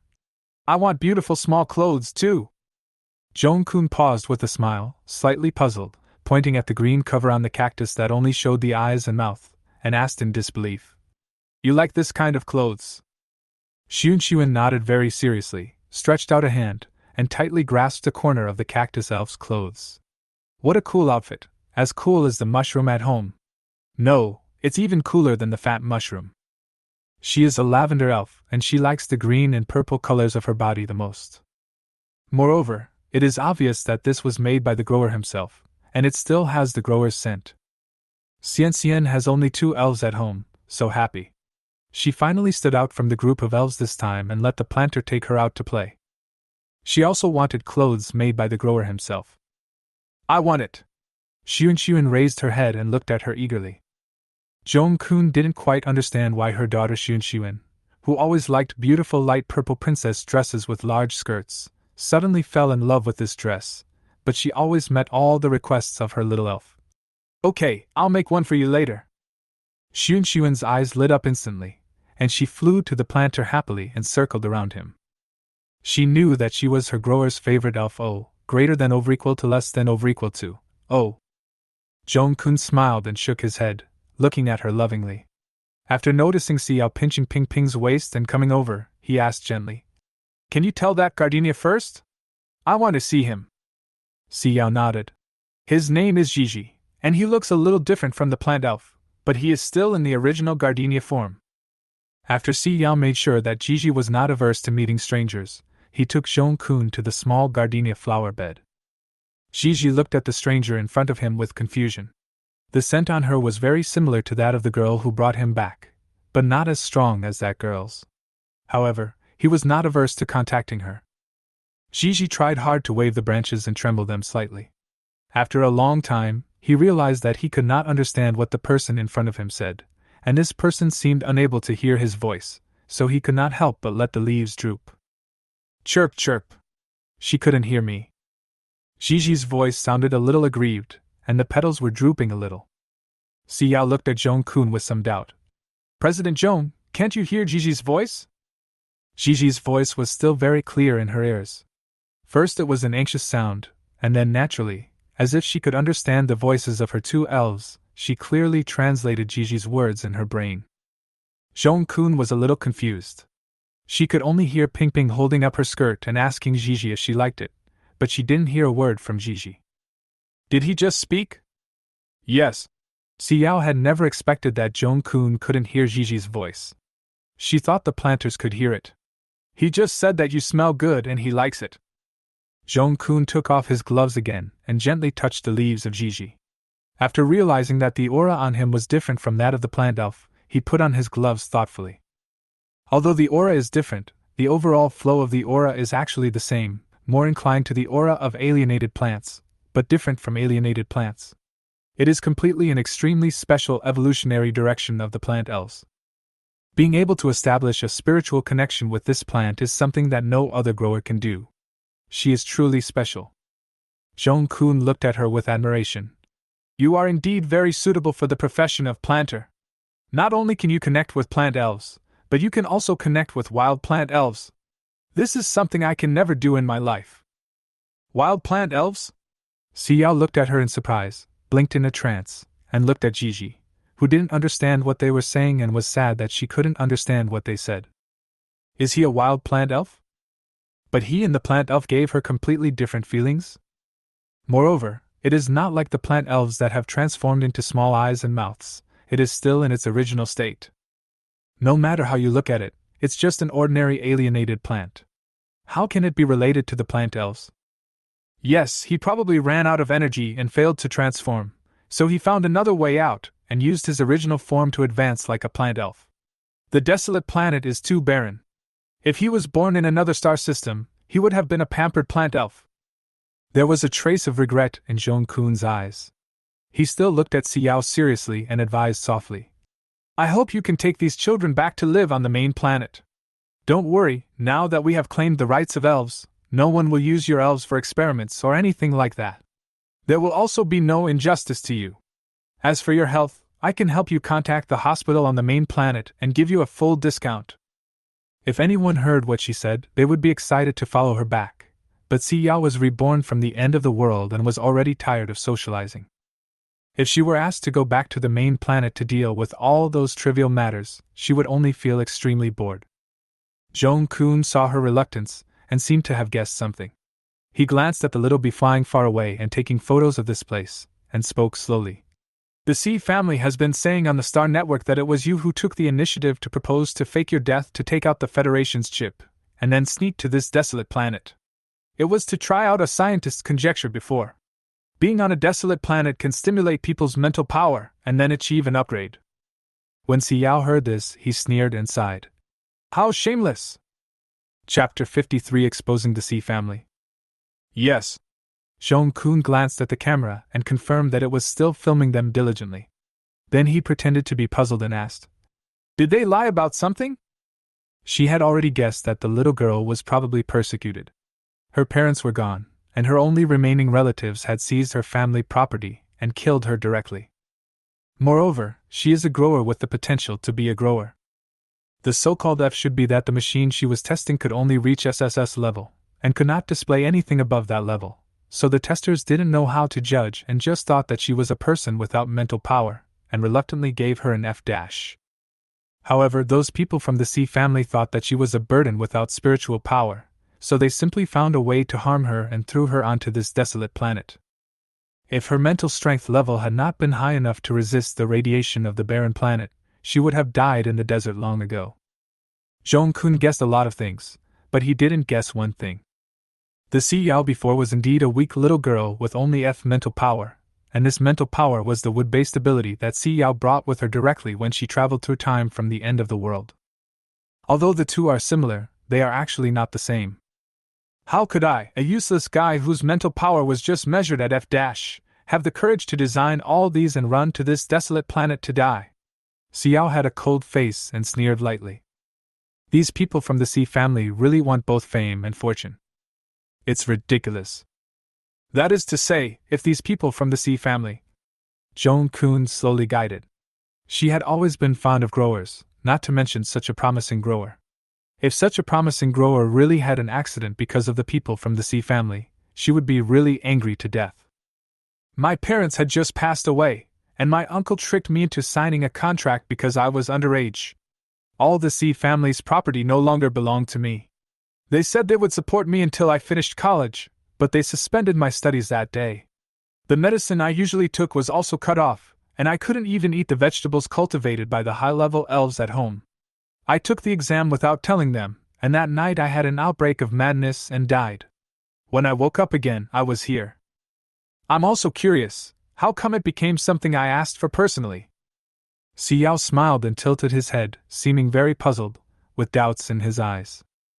When Zhong-kun heard her words, his heart trembled slightly, and he could not hold back the tears in his eyes, which instantly fell to the ground.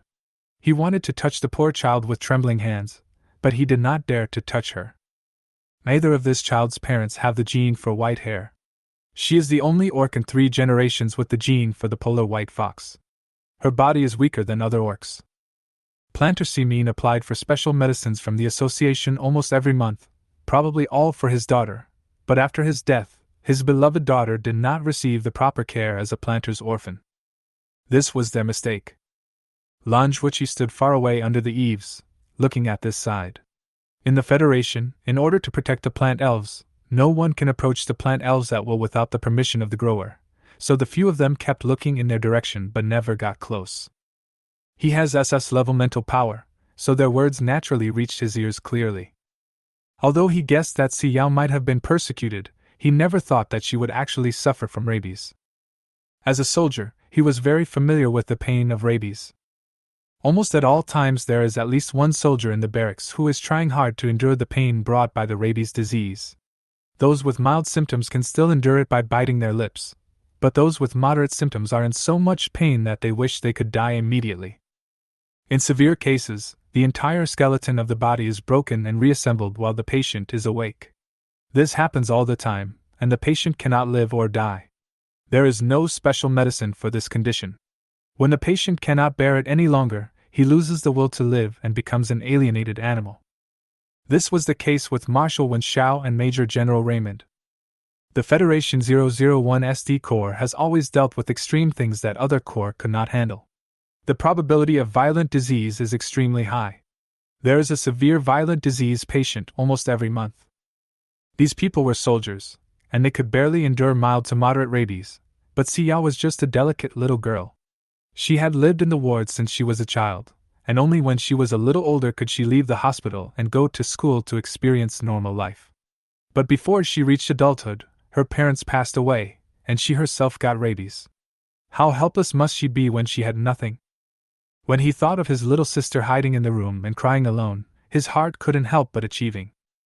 He wanted to go to see Yao, hug her, and tell her that she still had a brother, an aunt, and an uncle. They all cared about her and would protect her. However, doing so would only scare his timid sister. He had to proceed step by step and let Yao Yao get used to his presence. In Lan Shuiqi's eyes, Xiao is a little sister who is chronically ill, timid but tenacious. Something could happen to her if she is not careful. He must take good care of her and not let her suffer even the slightest harm. He completely and selectively deleted the memory of what he saw in the live broadcast room, where Yao Yao blew the Marshall away with one hand. How is that possible? Does not exist. His little sister is the most well-behaved and gentlest sister in the world. How is it possible to have so much strength? In that case, I will sue the Xi family for abusing the orphan of a senior planter and misappropriating property in the name of the association. Xi Yao, you have to go back to the main planet with me. You have to appear in court for this case. Zhong Kun looked at Xi Yao seriously. She had to take the child back. This environment was not suitable for her. She deserves the best resources of the Federation. It was rare that Xi Yao did not resist as much as before. She used the original owner's body, so she should appeal for justice for the original owner. The original owner was truly forced to death step by step by the Xi family. Both her parents died, her property was seized, her medicine was stopped, and the pollution-free vegetables she usually ate were also directly stopped, exposing her to pollution sources, forcing her to come into close contact with pollutants, and prohibiting her from going to the hospital. Step by step, she was forced to die in front of her parents' spirit tablet. She felt helpless at that time. Xiao could see the little girl hiding in the corner crying in her memory. If it were her, she would never end up in that situation. But the little girl Xiao was truly raised in the palm of the hands of the Ximin couple. She was not allowed to touch anything.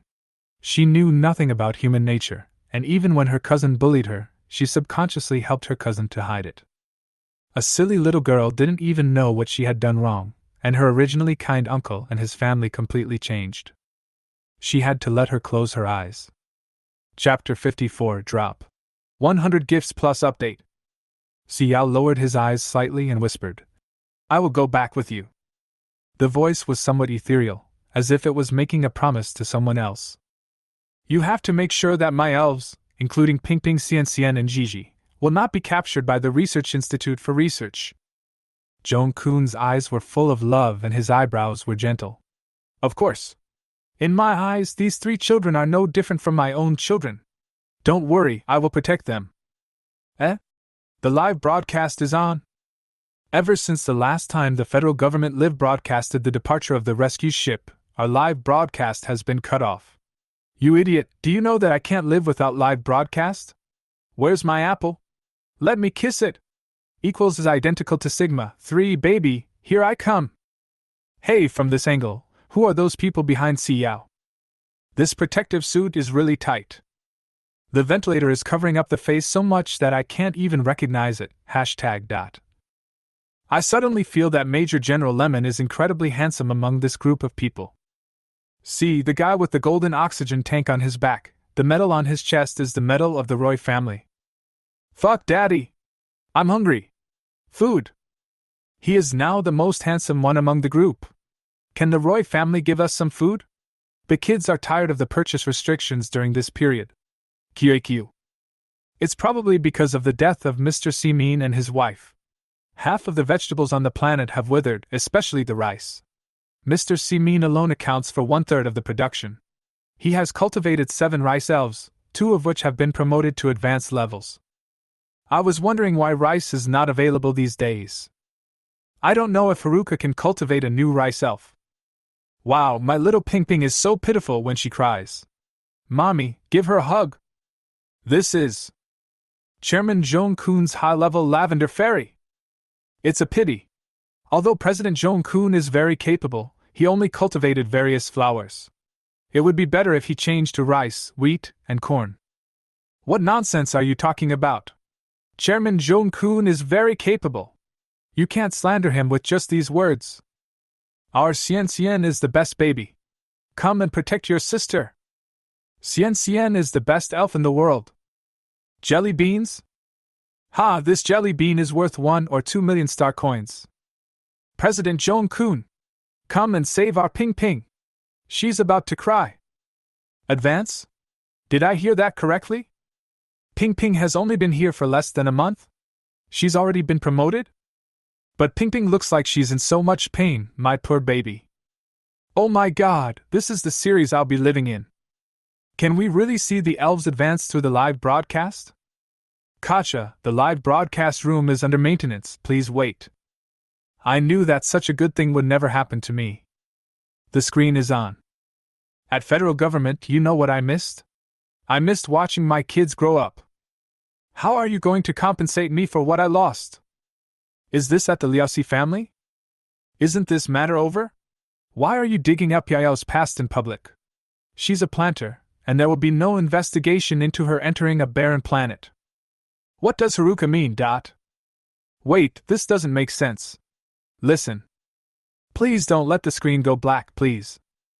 Ah! It's a reversal. It's a reversal. Help, someone is slapping me in the face. The real boss has spoken. I watched her say these words with a smile, and I felt so sad, as if a hole had been dug in my heart.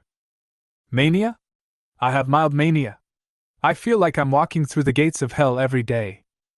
Yao is really beautiful, strong and miserable. I'm going crazy. Some time ago, those people from the C family started live streaming to sell goods, and I bought a lot of them. I said I supported them, and now you tell me they are bad? They fooled themselves when they were acting, right? At federal government, punish severely. Punish severely. Fuck, I'm so angry now. Where are those people from the C family? Who allowed them to abuse my Yao like this? Si Yao's ancestors for 3 generations did not have the white hair gene. She had a gene mutation, which was previously known as albinism. Her immune system is extremely poor and she has multiple additional symptoms. Then the C family stopped taking her commonly used medicines? These commonly used medicines can be applied for free. Why did they stop taking Yao's medicines? If Yao hadn't stimulated her spiritual power on the Desolate planet, would no one have known about her death on the Desolate planet? Whenever I think of Yao being persecuted in her own home, my heart is so sad. L. Oh my god, people with the ability of a planter are really soft-hearted. Yao was harmed because she had such a good temper. Sitong was leaving with the book in her arms when suddenly a bucket of cold water was poured down from above, soaking her thoroughly. Sitong stood there, in a trance for a moment, then raised her head to look at the person above her, her wet hair sticking to her face. Oh, isn't this the ungrateful bastard from the C family? He forced the planter's own daughter to death, and then he got into the family. He even has the nerve to stand here and study at the main star school. Oh no, he is really shameless. He even held a press conference to talk about how close his relationship with Xiao is. It's so funny. Why are you looking at us? Once Planter Xiao comes back, do you think you lowly beings can continue to stay on the main planet as relatives of the C family's planter? With that, several people walked away laughing and joking. Only Sitong was left standing there, silently squeezing the water off her skirt, tears streaming down her face, and she stood there for a long time without saying a word. Many classmates came and went. Those who had previously praised her for her good temper, those who had discussed exercises with her, and those who had been helped by her, all kept their distance from her when they saw her. Occasionally, you can hear extremely quiet murmurs. Is it her? That's right. The C family is so shameless. I heard that the C family made a lot of money by selling goods through live streaming some time ago. Why do these people have such thick skins? Suddenly, someone bumped into her shoulder hard. Sitong couldn't stand and fell to the ground. Why are you standing at the door blocking the way? The people of the Sea family are really shameless. Sitong hurriedly picked up the book on the ground and hugged it tightly in her arms. Her fingers were clenched until they turned white. Tears flashed in her eyes. She bowed and apologized repeatedly. I'm sorry. He said this as he backed away, not sure whether the apology was addressed to this person or to Xiao. She had seen with her own eyes Xiao being poured with leftover soup by her brother, and looked at Xiao with a mocking look on her face. Are you hungry? Are you here to steal some food? I told you, with your current status, you are not qualified to eat what I leave behind. L. Chapter 55 Leaving the Desolate Planet. Xiao raised his head in surprise and looked at the cousin in front of him. He used to play pranks secretly, but he never thought about why he suddenly behaved like this. Clean the floor for me. Xiao looked at the soup on the ground, nodded in a daze, and when he saw his cousin was about to leave, he quickly said, Brother, where did you put the medicine you brought back last time? Aunt Chen said you took it away? Medicine? You still want to take medicine? Sifeng looked at the medicine bottle on the shelf with an evil smile, picked it up and opened it. Sitong watched for a long time. When she saw her brother taking the medicine from the table, she immediately hugged Sifeng's wrist, fearing that he would give the medicine to Xiao. Brother, this medicine is for sleeping, don't take it carelessly. Sister Xiao can't take this kind of hormone medicine. Sifeng shook her hand off. What's wrong with taking a few pills? It won't kill you. Stop the bullshit. Also, what's the point of saying sister? If you keep being so useless, I'll throw you out. Sitong stood by and watched her brother pinch Xiao's pale face tightly and force half a bottle of medicine into her mouth. Xiao's face gradually turned red. She wanted to cough but couldn't. Her hands kept struggling, but she had no strength at all due to long-term illness.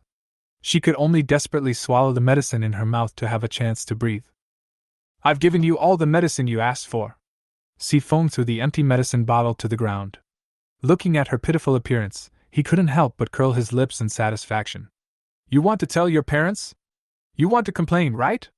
It's a pity that your parents died a long time ago.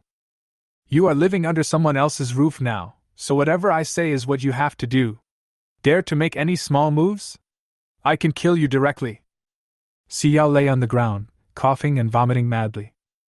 Sitong stood aside frightened, looking at her appearance, wanting to help her, but she looked at her brother who was playing games in the living room without a care in the world after feeding her the medicine. I dared not move at all.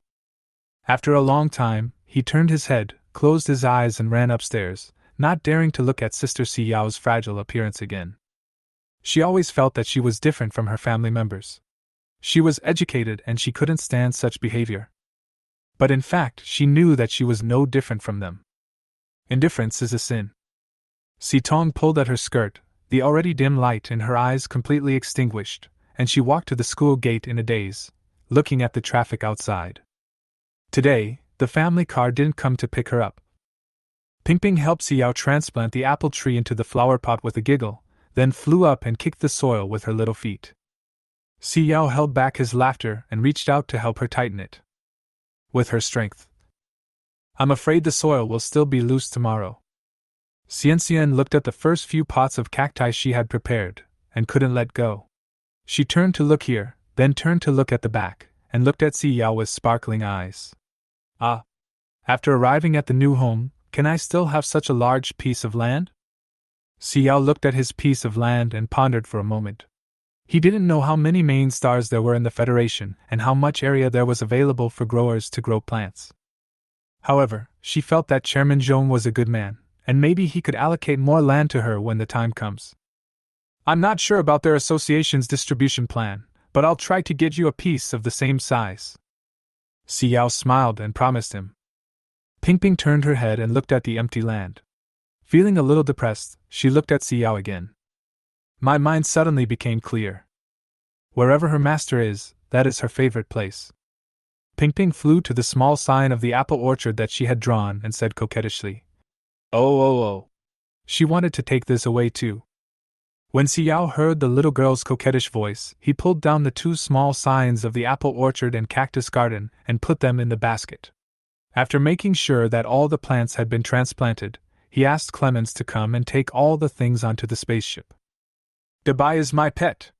How can the pet be left behind after the owner is gone? Xiao frowned and looked at Lanjuichi with some dissatisfaction. Lanjuichi looked at his sister's angry expression and couldn't help laughing in his heart. Even when his sister is angry and frowns, she is so cute. Omega, she is worthy of being Lanjuichi's sister. He is alienated, Lanjuichi wanted to explain to her. Xiao interrupted him directly. I don't care. Let me say it again, Dabai is my pet, and he must not be left on the deserted planet. I haven't recovered his health yet. He will still be infected on the deserted planet. Lanjuichi looked at the white lion lying lazily beside Xiao's legs and felt a headache. The Marshal was now an alienated orc. Theoretically, he really couldn't cross the border to the main star. If a riot broke out and hurt people, it would only cause trouble for his sister. But if I don't take him with me, my sister will be angry. Lanjuichi stared at him dimly, as if he was staring at a pig that had eaten its own cabbage. After a while, he still wanted to struggle again, and hesitantly said, If there is a riot, don't worry, I will be responsible for my pet. Xiao spoke decisively, turned around and pulled the lion onto the spaceship.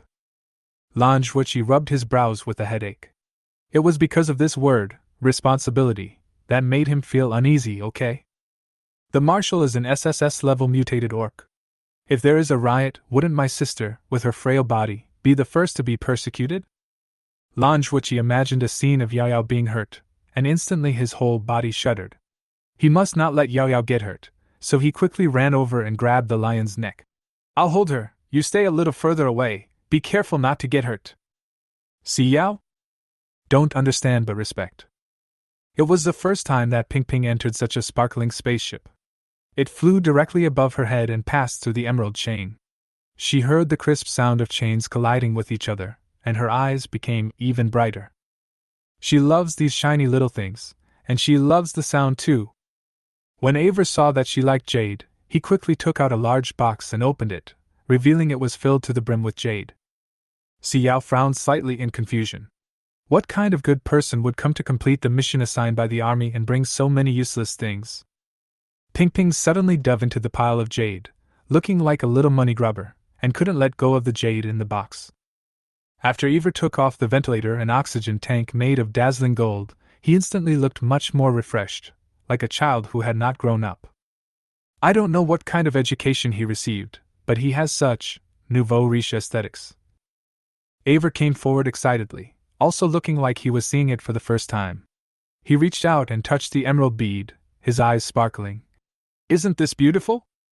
Ping Ping nodded seriously, with a serious look on her face, and said in approval. It looks good. Very good. Ping Ping likes it. Chapter 56 Bite. Ever has always been ridiculed for his aesthetic taste at home, but he unexpectedly meets an elf on a deserted planet who has the same aesthetic taste as him. In an instant, Ever regarded Ping Ping as his lifelong friend. He squatted on the ground and discussed with the elf sitting on the emerald what kind of jewelry he would make for her in the future. It will definitely make her the richest plant elf in the world. Ever is the most useless person in the family. His eldest brother is trained as the heir, his second brother is the chief of the Federal Academy of Sciences, and he has nothing except money. In their eyes, he was just a guy who was only good at spending money. They were so angry that they joined the army, thinking of hooking up with a promising planter and bringing him home to slap them in the face. But now, well, this matter has been completely forgotten. The adjutant who gave him advice frowned as he watched his boss squatting on the ground like he was squatting in a completely ungraceful manner, chatting with the elf with his hands and feet gesticulating.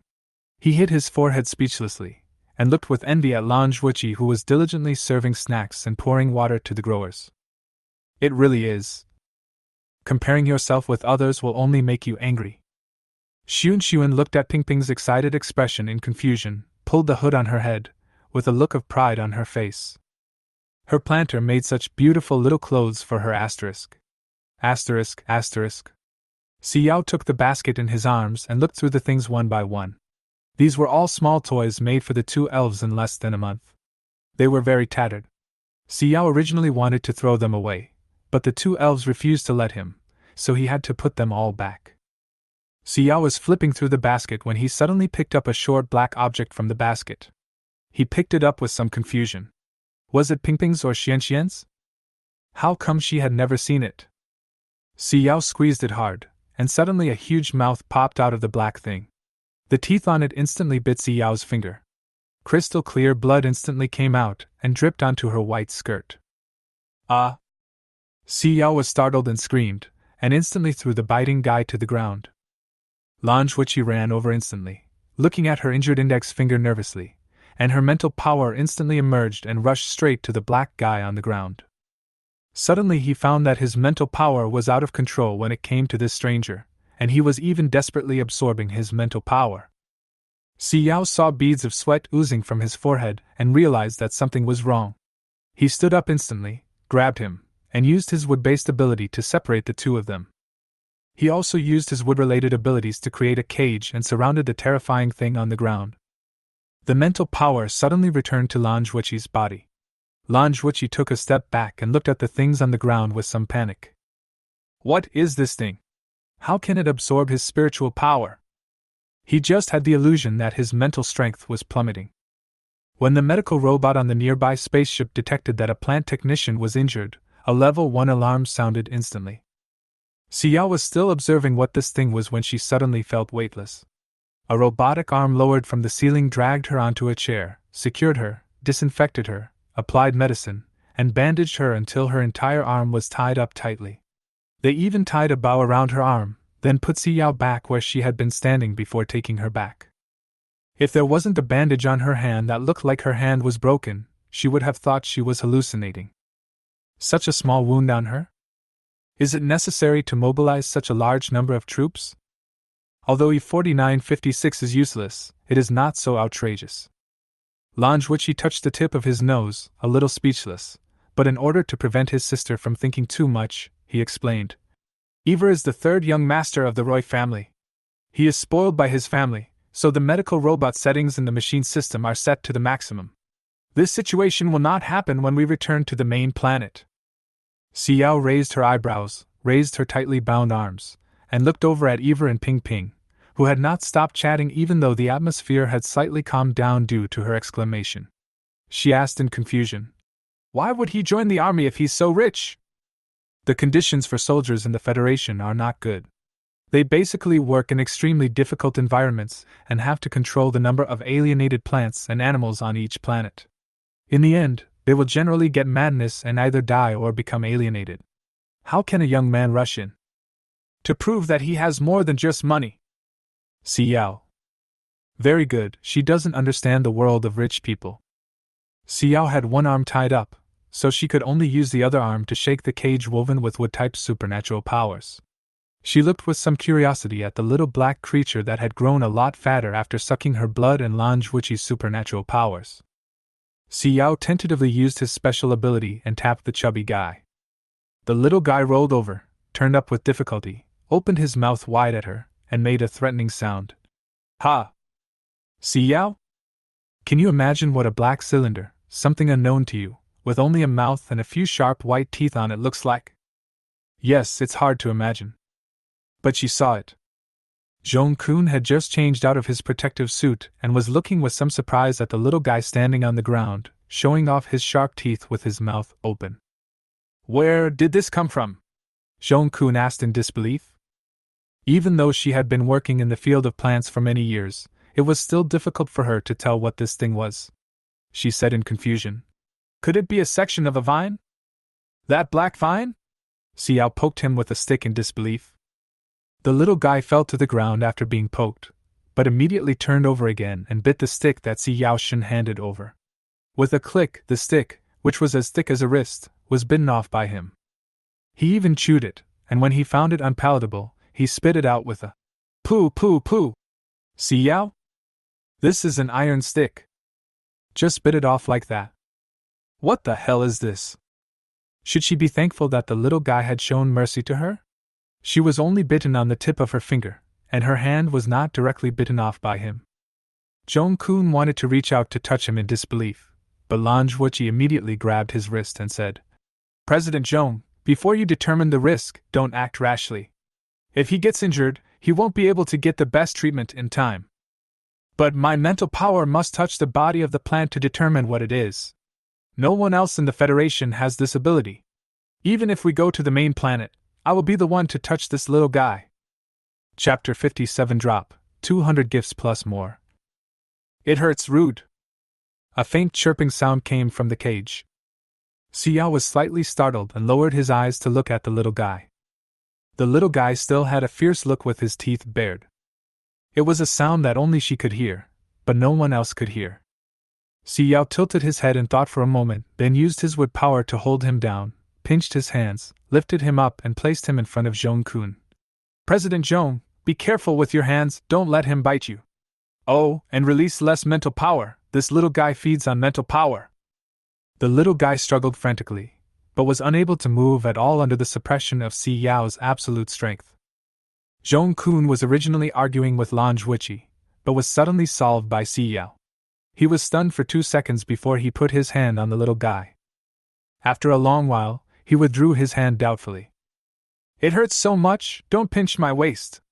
The little guy muttered again, and his voice sounded a little exasperated. Zhong-kun frowned and pinched his fingertips in disbelief. He couldn't believe his own judgment, but he still said, "He is a windmill jasmine from the Apocynaceae family. It is poisonous and an alienated plant." Huh! Windmill jasmine? Xiao was a little shocked for a moment, and the strength between his fingers increased a little. The little guy in his hand could no longer be held. With a swoosh sound, a pair of thin hands appeared and pushed Xiao's hands hard, groaning. "Let go of your broken hands, you bad boy." She had planted this kind of flower before the end of the world. Although it looked beautiful, the juice was actually poisonous and harmful to the heart. Later, when her grandmother fell ill, she dug up all the flowers. It wasn't raised for long, but it definitely didn't look like this. Windmill jasmine is very beautiful. Xiao produced a small cage in his hand and stuffed him directly into it, then produced a thin long rope and held him in his hand. Then what should he do? Xiao looked at Zhong-kun calmly and shook the cage in his hand. Zhong-kun frowned in confusion. "You are the discoverer, so the ownership of this belongs to you, but if you are willing to provide it to the Federal Academy of Sciences." "Ha!" The little guy in the cage opened his mouth wide and breathed at her. "I don't want it. Bad guy." "Well, he might not be willing." Xiao looked at Zhong-kun helplessly. "I'm not very interested in him, but are you going to dissect him? Windmill jasmine? Anatomy? What a terrorist organization."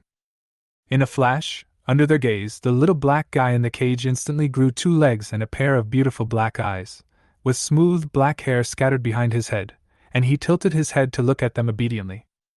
As if realizing something, the little black girl put on a white skirt, which was exactly the same style as the skirt Xiao was wearing. She held the cage tightly with her little hands and looked at them with blinking eyes. Zhong-kun was speechless for a moment. Did she make a wrong judgment? Was this a wild Pokemon? Zhong-kun's CPU went straight to 0. He squatted there with a headache, looking at the little guy in the cage. The little guy was all black, and the white skirt made him look even darker.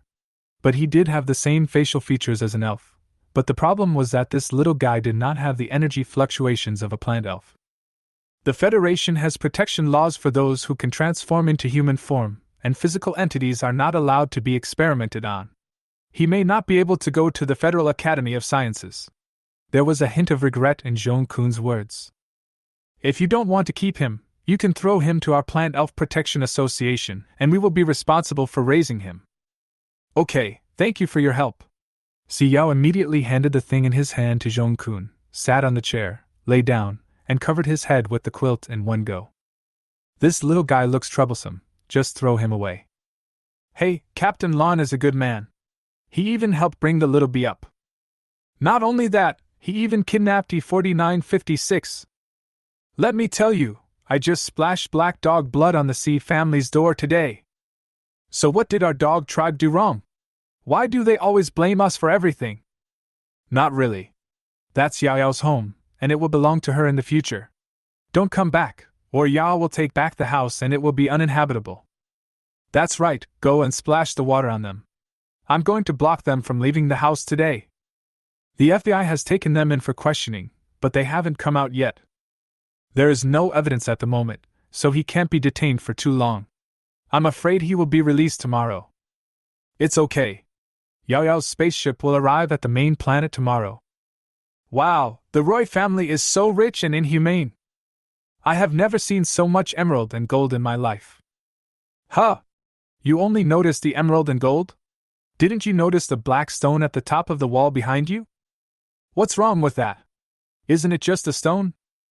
Hee, it's the legendary jewel that sold for 300 million last time. The last one was only the size of a fingernail and was radiation resistant. Each spacecraft of the Federation Army was equipped with one. But this little one is the size of an egg. It's worth a lot, right? Wow. I can't even afford it if I sell it.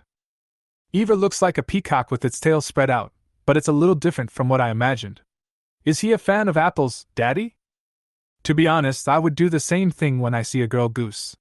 Apple cubs are the cutest elves in the world. Babystickers.jpg. Wow, what's with Haruka screaming? What does it mean when your screen goes black at the critical moment? I'm going to be angry. I really am going to be angry. At federal government, please come out and explain why the screen is black. At federal government, what happened to Yao Yao? She has been on the deserted planet for nearly a month, but there has never been such a sound. Is there anything wrong? Ah, my Haruka! Tang Lu got out of the police car cursing, while Si Shun remained silent. Seeing the black dog blood on the door, he was frightened and took a step back. It took him a long while to find a piece of cloth and open the door through it. Tang Lu threw her bag to the ground as soon as she entered the room, and a large pile of cosmetics rolled out. Are they crazy? We didn't do anything to them, but they called the police and threw blood. They are really crazy. I was caught while shopping. Do you know how embarrassed I am? How can I get along with those sisters in the future? Si Shun did not flatter as he did in the past. He just found a stool and sat there without saying a word. Si Tong squatted on the ground, carefully picked up her mother's bag, and then put all the expensive cosmetics neatly in place. Si Tong, you didn't say anything you shouldn't have said, right? Tang Lu's eyes were fixed on her. Chapter 58 Return to the main planet. Si Tong's whole body froze, her eyes widened in horror, and she shook her head violently. No. I didn't say anything. Okay, if Tong Tong tells us, can we still come out? Tong Tong's temper has been made unpresentable by you. Si Shun frowned and scolded her. Tang Lu looked furious, and threw something beside her at Si Shun. Did I do that? Did I educate her like this? How much time did I spend on that lawn cheating for these two children, and finally arranged for them to be educated in the school of the main star? Were you there when I was humbled? Si Tong's personality is exactly the same as yours. She is not similar to Si Min at all. I even doubt that you are not his brother. Pa! After a crisp slap, the room fell completely silent. Tang Lu covered her face and looked up at him in disbelief. You hit me? You actually hit me? Si Feng quickly went forward to help his mother up and supported her to a chair nearby. Dad, I know you are angry now, but Si Yao has no evidence. There is no surveillance at home. How can she prove that we have cut off her medication? Calm down. Aunt Chen had taken her medicine back regularly. This only means that she was given the medicine and she forgot to take it. It has nothing to do with us. Besides, Aunt Chen is dead now. There is no witness, so we can't be sentenced legally. Has Aunt Chen's matter been dealt with? Si Shun raised his eyes and looked at him. Si Feng chuckled nonchalantly.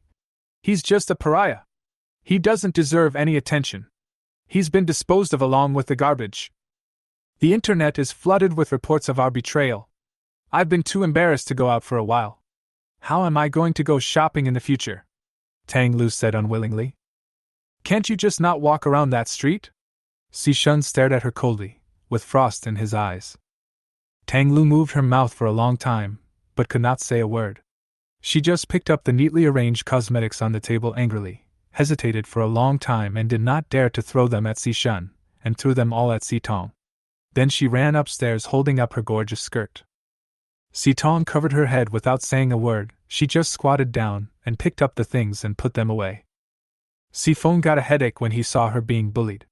He waved his hand and sent her away. Tong Tong, go back to the room first. I have something to talk to Dad about. When Xiao woke up, he found that the spaceship had already jumped 3 times. He looked at the scenery in front of him with some surprise. Unlike what you see at first, these planets are covered with a large amount of vegetation, which is extremely vibrant and full of green. It's already in the main star system. The soil of the main star has been specially improved and is absolutely 100% suitable for planters to cultivate the land. Lanjuichi saw her wake up and looked at her with a chuckle. The main planet's Planters Protection Association has already contacted me in advance. Do you want to go to the main planet quietly, or are you willing to live broadcast your departure? Because the camera was damaged during the previous jump, and it happened to be stuck when you were bitten. Netizens are asking if something happened. Do you want to respond? Lanjuichi looked at her patiently. In fact, he hoped that she could respond. Those netizens really cared about her. If he could take this opportunity to hype up her return, then the Sea family's affairs would not have been left there quietly. She needs public opinion. Xiao paused, teasing Xian and looked at Lanjuichi. Everyone? Xiao was a little surprised. Are there a lot of people? X. Lanjuichi was stunned by the question. Not much. Only tens of millions of people, right? Compared with the number of people in her previous live broadcast room, this time the number of people was indeed not that large. Oh, sure. I don't mind. Those researchers who like to look at geology are quite concerned about her. Well, he's a nice guy. Xiao imagined that a little bee was taking pictures of her as usual on the deserted planet, but she never expected that when she got off the spaceship, a group of reporters were holding cameras and taking pictures of her while being surrounded by the army. Xiao? And the girl in the outermost circle, who was sitting on someone else and waving flags crazily and cheering, held a flag high up, on which were photos of Ping Ping from the front, side, and dropping her little pearls. Ping Ping, fly bravely!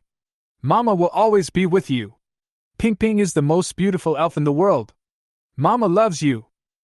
The word love you was shouted out loud. Ping Ping?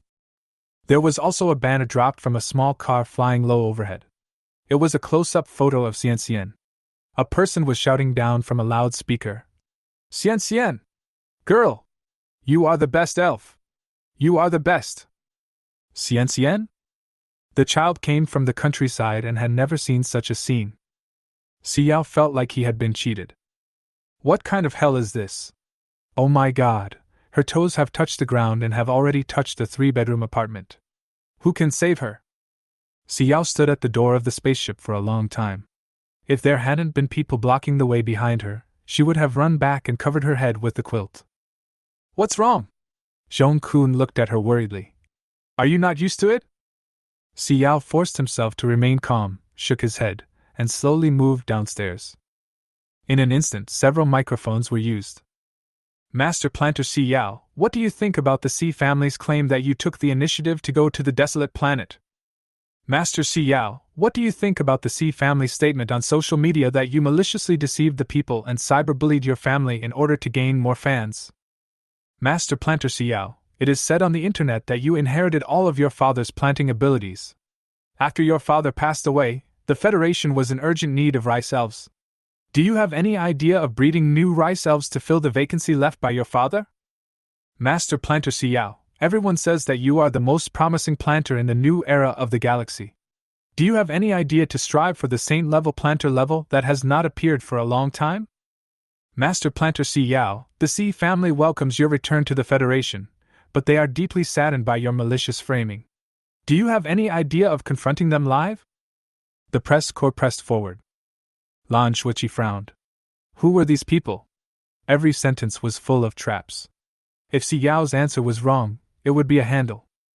Lanjuichi directly protected Xiao, using his body to block the microphones of the interviews, and wanted to break out with Xiao. Xiao looked at this scene, grabbed Lanjuichi's clothes, pulled him aside, snatched the microphone from the reporter's hand, and swept a cold expression across the faces of these excited reporters. Chapter 59 Confession. Xiao raised his eyebrows, chuckled, and raised the microphone nonchalantly. Isn't it just a trap? It doesn't matter even if you step on it. First, take the initiative to go to the desolate planet. I am an orphan with no parents and a mental power of F-. I didn't even get a penny from my parents. What kind of courage do I have to go to the desolate planet for a flashy conjecture? To be honest, I don't have such courage. Moreover, the day before I went to the desolate planet, Xiao had a moderate violent disease outbreak and died. A trace of sadness flashed across Xiao's eyes, and he closed his eyes helplessly, trying to hold back the tears that were about to burst out. Xiao is already dead. To what extent will these people continue to pressure Xiao? Second, I maliciously deceived the people of the star and cyberbullied my family members in order to consolidate my fan base. First of all, these people are not worthy of being called family members. Secondly, before this, I didn't know how many people in this star system had seen my live broadcast. It can be said that before I left the spaceship, I only thought that there might be only a few dozen people who knew of my existence. How could an ordinary person like me consolidate my fan base? Third, I must correct a mistake of yours. Filling the vacancy left by my father? It was my father who filled the vacancy of the Federation's rice elves, not my father's death that caused the vacancy of the rice elves. Please understand this logical relationship. He was a great senior planter. If it weren't for the accident, he would have bred more elves and devoted himself to the Federation. Your focus should not be on his death leading to the vacancy of rice elves, but on investigating it. 2 planters were on the spacecraft. How could such an outrageous accident happen on the main route? No one survived. It's simply ridiculous. Don't you think it's ridiculous that you don't investigate the case but instead complain about the vacancy caused by his death? As for what kind of elves I will cultivate in the future, it has nothing to do with you. Fourth, becoming a saint-level planter should be the goal of every planter. I don't know how far I can go, but I will be down to earth at every step and move towards my goal. Finally, there is no need for a live confrontation. We will see you in court. Xiao stuffed the microphone back into the reporter's hand and pushed his way through it with his hands.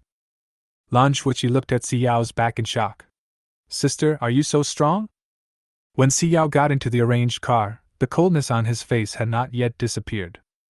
Ping carefully put her face against Xiao's face and said softly, "The master is not angry. Ping is with the master. Ping will always be with the master." Xian, who had been held in Xiao's arms with one hand, also tugged at her slightly crooked clothes and said, "Ah. Xian will always be with you." Xian likes Xiao. Xiao's expression eased a little, and he smiled and touched the 2 little ones. She thought that the Xi family would at least come out and apologize when they knew she was back, but she didn't expect that the world is most lacking in such shameless people. People who have no shame are truly invincible. Lan Zhuqi sat next to her and looked at her for a long time, wondering whether to say it or not. Xiao noticed his gaze and glanced at him in confusion. "Just ask whatever you want to ask." "That's right." Lan Zhuqi suddenly hardened his heart. "You just told the reporters that the day before we left for the deserted planet, Xiao had a moderate outbreak of rage disease and died. What does this mean? Is your rage disease still serious now? I will buy you plants cultivated by senior planters to relieve rage disease, and you will definitely get better." Xiao looked at him quietly. She always felt that Lan Zhuqi's attitude was strange. She always felt that Lan Zhuqi was a little too attentive to her. At first, she thought that he was so attentive because she was a planter, and there was a shortage of planters in the galaxy. But he ignored Zhong Kun, who had more status, and kept paying attention to her. This was very wrong. Later, she thought that this person had some kind of idea about her. After all, a planter from a barren planet was easy to control, and his parents were both dead and he had no relatives, which was simply a lot of buffs. But this person's vision is too clear. She has been in the apocalypse for so long, how could she not tell who is sincere and who is fake? He truly treated her like his own child, loving her and taking care of her. Xiao was silent for a long time before she replied truthfully. "Literally, Xiao has died of madness." After a while, he added, "I am not her." Lan Zhuqi's eyebrows moved slightly, thinking that she was trying to distance herself from the Xi family. "Let's go back and check our bodies first. I'll make arrangements first." Lan Zhuqi quickly made a phone call and hastily arranged the time and place for the physical examination. He even changed his route temporarily and went directly to the hospital. Xiao looked at him with complicated eyes. It seems like she had this experience before the end of the world? This kind of family affection? She hadn't seen the family affection that she had forgotten in the corner of her memory for 10 years. Her own brother was infected in order to take her out of school on the first day of the apocalypse. She watched her brother die in front of her own eyes.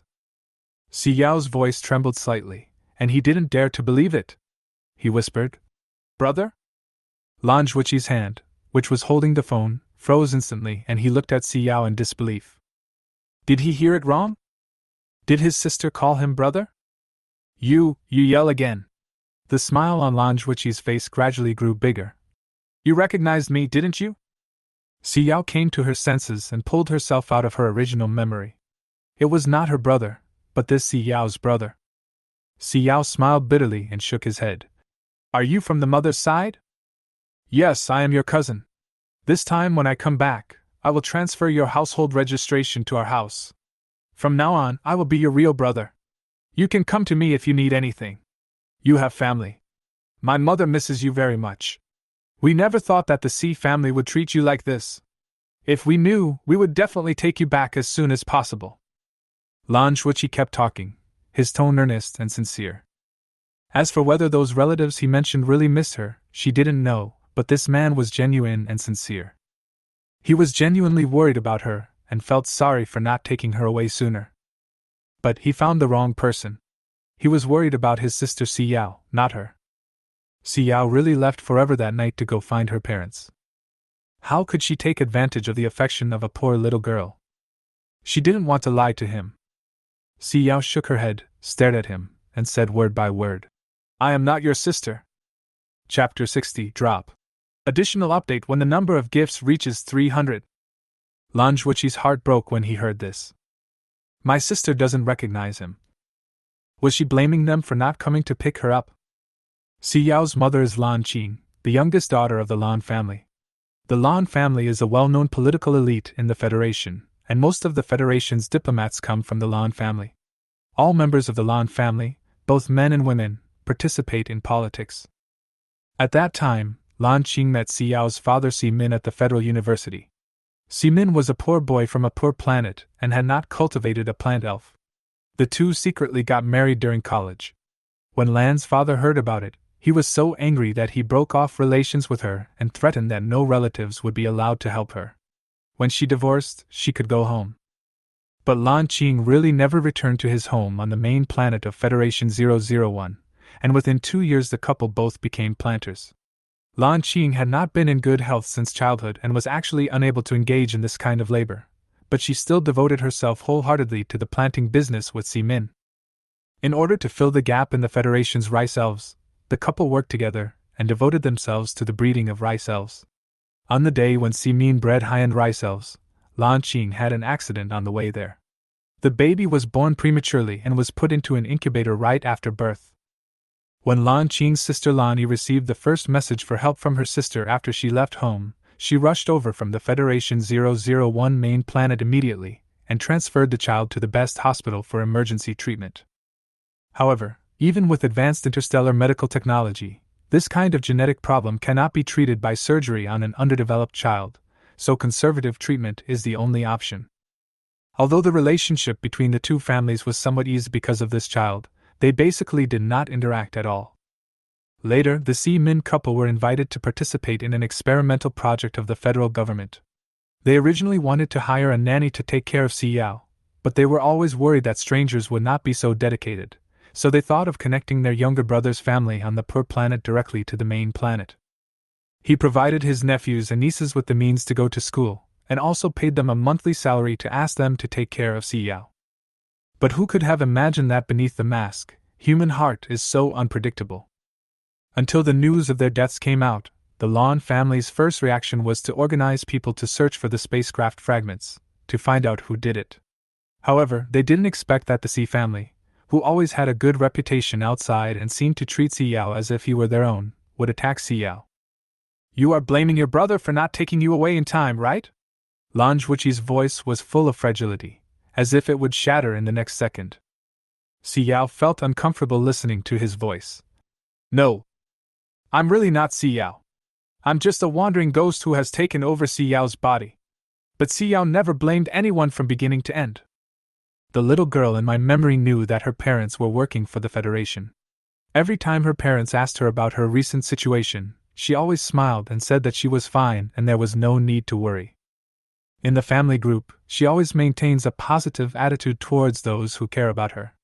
Sometimes when she notices that her relatives are in a bad mood, she will make them happy in the group.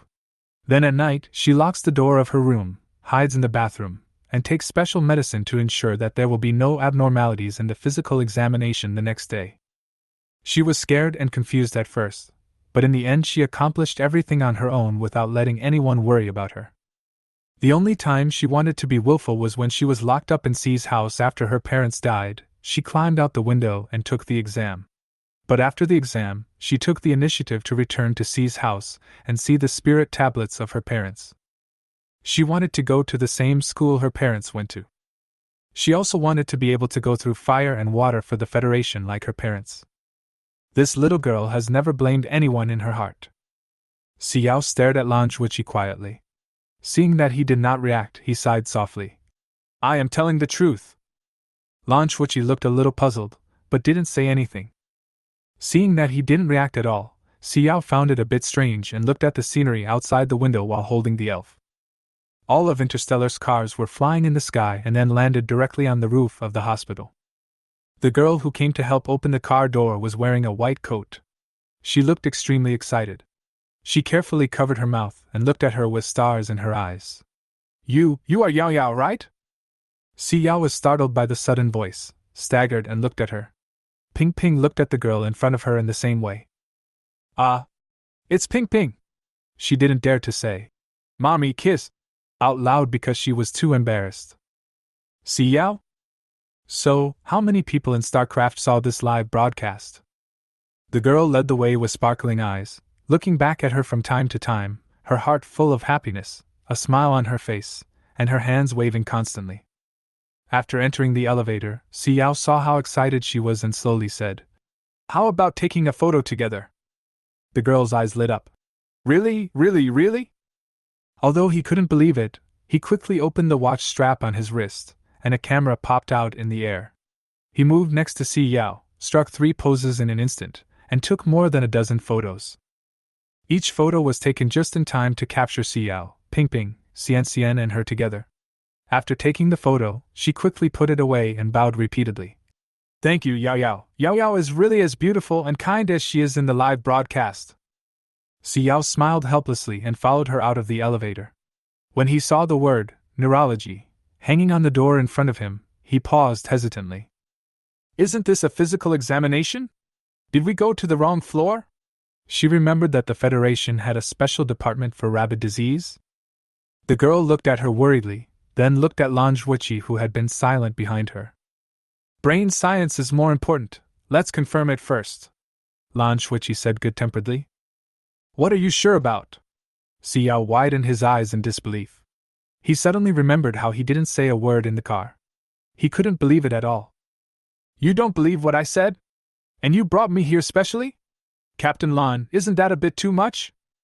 The Federation has long ago determined that there is no soul and no possibility of soul exchange. This has been proven in the paper published by Kenwin in 726. And there is evidence that the radiation from the Desolate planet will damage people's brain waves and produce non-existent memories. So I have to bring you here to see it. It's not that I don't trust you, Lan Zhuqi explained seriously. So you don't believe it at all? You are my sister. It's not that I don't believe you. I'm just worried about you. Xiao, my goodness, why did she waste her energy saying so many things? Chapter 61 Inspection. This guy just didn't believe her at all. Xiao pulled his arm aside, avoiding other people, and looked straight at him, saying seriously, I'm not lying to you. I live in the apocalypse. I remember very clearly my memories from elementary school to high school, and then the apocalypse came, zombies swept the world. I have seen my relatives turned into zombies in front of me, and I have also experienced the feeling of being betrayed by friends and relatives. I remember every single thing in the 10 years of the apocalypse. I am not your sister Xiao, but Xiao from another world who has occupied your sister's body. You treat me as your sister, which is unfair to Xiao. Her world is very small. If you forget about her again, she will have no family. The end of the world you mentioned has been recorded in Interstellar prehistoric materials. You often borrowed prehistoric materials to read when you were in school. Yao Yao, your memory is confused. Lanjuichi's eyes were full of pain. He wanted to hug her to comfort her, but was afraid of scaring her, so he just clenched his palms tightly. Si Yao frowned in confusion and shook his head. My abilities are different from yours. My memory is not disordered. And my personality is completely different from hers. I can't be her. So let's check it out, okay? There was a hint of pleading in Lanjuichi's eyes, and it was full of heartache for her. Si Yao couldn't bear to look at his face and sighed. Okay. He is just a poor man who doesn't believe that his sister no longer exists. Lanjuichi stood next to the doctor, holding an elf in one hand and looking at his screen. Ping Ping tugged at her skirt in confusion. Has something happened to the master? Is he sick? Can the fruit that Ping Ping planted make the master better? Lanjuichi tapped the hair on her head and said gently, It's okay, Yao Yao is fine. I just need to check her body. The doctor looked at the computer in front of her with a serious expression, raised her hand and pointed to a gray area in her mind. She must have had a rage attack that damaged her brain. You can see the obvious symptoms of rage here. But her mental strength is very strong, so she suppressed the rage attack by force. As for what you said at the beginning about her having memories that are not her own, it is very likely that it is caused by the violent disease and the environment of the desolate planet. There was a case similar to hers before, but the memory fragment of that person was very short, so it was soon discovered that his memory was affected by the desolate planet. This is the first case of her having almost added a lifetime of memories, but it should be similar to the situation of the previous patient. Lanjuichi looked at the gray area on the computer and rubbed his brows with a headache. How should I treat it? I feel that based on what you said before, Miss Si Yao is not happy. She is timid and has been bullied. Moreover, her memories in the Federation are mostly of her being treated in the hospital. Now that she has successfully reconciled herself, why do we have to make her think that she is Si Yao? In the 2 hours since she came in, she has never complained about feeling unwell. According to the previous medical records, she must be in so much pain that she can't even stand up straight by now, right? The doctor looked through Si Yao's previous medical records at other hospitals with a gloomy expression and shook his head. But with her personality, she will definitely always feel that she has taken someone else's body, and will always hold this matter in her heart. I don't want her to always feel that she has taken someone else's body. Family, please pay more attention to me. Currently, there is no special way to cure rage disease. Unless there is a saint-level planter, there is no other way but to alleviate it. Lanjuichi nodded with a serious face, opened the door and looked at the guard standing beside him. Please help me change the machine and check my whole body. Thank you. When Si Yao woke up, he felt dizzy. Was the federal machine not working properly? How come he fell unconscious as soon as he lay down, as if he was anesthetized? After a long pause, he took the various reports from Lanjuichi's hand and looked at them one by one. They were no different from the hospital before the apocalypse. These reports are normal at first glance. So, it's just that Lanjuichi doesn't want to believe it. How can we make him believe it? Lanjuichi looked gloomy, thinking about what the doctor had just told him, that there were changes in Si Yao's genes, which were different from the previous database. She must have had surgery half a year ago, and the genes are currently fused very well. Half a year ago, Simin and his wife were on vacation. Who can perform surgery on her? There were only her parents. Si Yao rolled up a thick stack of reports and tapped Lanjuichi's arm gently. Don't worry now. Everything is normal. So I'm not your sister. Don't recognize the wrong person in the future. Lanjuichi felt a pang of pain in his heart. He looked up at her angry face and managed to raise the corners of his lips to agree with her. Yes. I won't admit my mistake. But I can't just ignore my sister's health, right? My mother is old and has some health problems. Can you help keep it a secret from now on? Lanjuichi looked up at her intently. He believed that no matter how Si Yao changed, she was still a kind-hearted person. Si Yao was indeed slightly stunned, then nodded. I can help with this. You can come to me if you need anything. Ping Ping cautiously poked her head out to glance at Lanjuichi, and when she saw his gaze, she immediately dived into Si Yao's collar and hid herself. Woo woo woo, she just made a pinky promise with this guy, saying that she would keep it a secret from her master, but then wasn't Ping Ping deceiving her master? But he said it was for the good of her master. Ping Ping doesn't understand either. When Xiao returned to the original elevator, he met the girl who took the photo again and greeted her with a chuckle. The girl looked at her with sparkling eyes. I saw Yao Yao's speech. It would be so cool if we met in court. Xiao? Ha! The girl excitedly turned on the big screen in the air, and the top entry was #Xiao, see you in court #. Looking down, all the entries with her name are #Xiao as domineering #Xiao shouts to see family from a distance #Xiao gets angry during an interview A series of hot searches, the last one was #I raise the banner for Xiaoyao, let's see who dares to be his enemy #. Well, fortunately Starman is not that boring, and there are still hot searches that have nothing to do with her. Yao Yao, your declaration of war is so cool.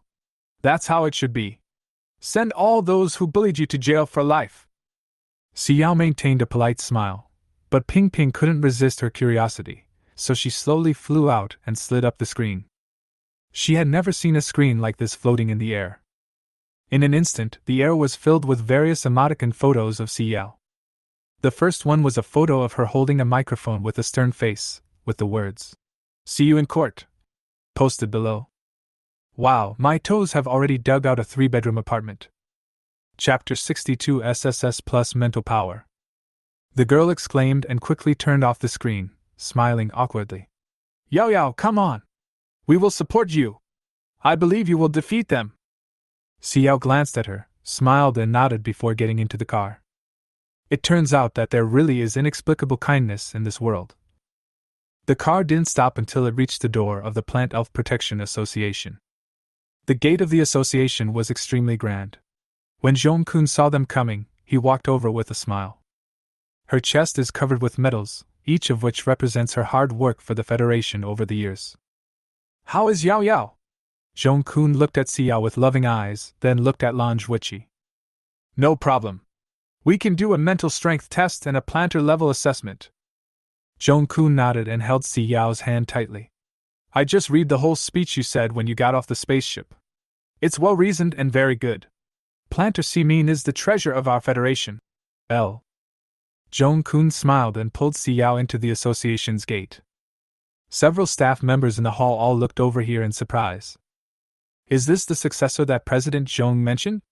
He looks a little frail. Can he really do it? Xiao felt a little uncomfortable being stared at, but he was too embarrassed to take back his hand that was held by President Zhong, so he could only force himself to keep smiling. He led her to an empty room and then said, This is a room for testing mental power levels. It is more accurate than machines, and can now test up to SSS Plus level. Just fill the entire room with mental power, as full as you can. After making sure she was on her own, they evacuated the house and looked at the detector outside. Xiao first released some supernatural powers tentatively. She was actually a little worried that her special abilities and mental strength were different, and that she would be regarded as an alien by them, but she really believed in President Zhong. Chairman Zhong is not that kind of person. After Xiao made sure that there was nothing unusual, he gradually spread the wood-related ability to every corner of the house. Zhong-kun watched the green smoke from the machine expand step by step until it covered the entire room, and then he sighed with some emotion. God is really jealous of talented people. The F displayed on the small screen bounced to E and went all the way up until it reached SSS and stopped. After a long while, it suddenly changed again and became red bold SSS+. The researcher in charge of the machine exclaimed. He has been in charge of this thing for so long and has never seen the existence of SSS+. Especially the red SSS+, which also implies that her ability is far more than SSS level, but as for how much higher, no one of them knows. That is a level that machines cannot currently reach. In particular, Xiao had not even exhausted her strength and was still releasing her mental power with ease, as if her mental power was as vast as the ocean and boundless. The door next to him was flung open, and the planter inside knelt on the ground, sweating profusely, gasping for breath frantically. The person in charge at the side hurriedly stepped forward to help him up. Congratulations, Planter Win, your mental power has now reached S level. The man wanted to say something, but his body couldn't move at all because he had overdrawn his mental strength. And his screen was just a green mist that took up half the room. The researcher next to him came over with a booklet in his hand, and stood there in shock. This person. Oh my God! The staff passing by stopped involuntarily, looking at the gradually thickening green mist on the screen, and were so surprised that they were speechless. The marshal came here specially for inspection, but he could only barely fill the room with green mist. How could a planter have such terrible mental power? Wouldn't this person's brain be destroyed by his mental power? Lanjuchi asked curiously. Has her spiritual power become a physical entity? She is a materialized spiritual force, which can only be achieved by high-level spiritual forces. She has appeared before, but not since. She is very strong, but the lifespan of such people is generally low. It is a pity. The researcher pressed the pause button and looked at President Zhong. President Zhong, we can't use it anymore. This machine can't measure her upper limit. If we continue to measure, I'm afraid the machine will have problems. Low lifespan. Zhong-kun knocked the researcher's head twice in dissatisfaction. How can someone talk nonsense like that? Human lifespan is the most mysterious thing. Captain Lan, don't listen to his nonsense.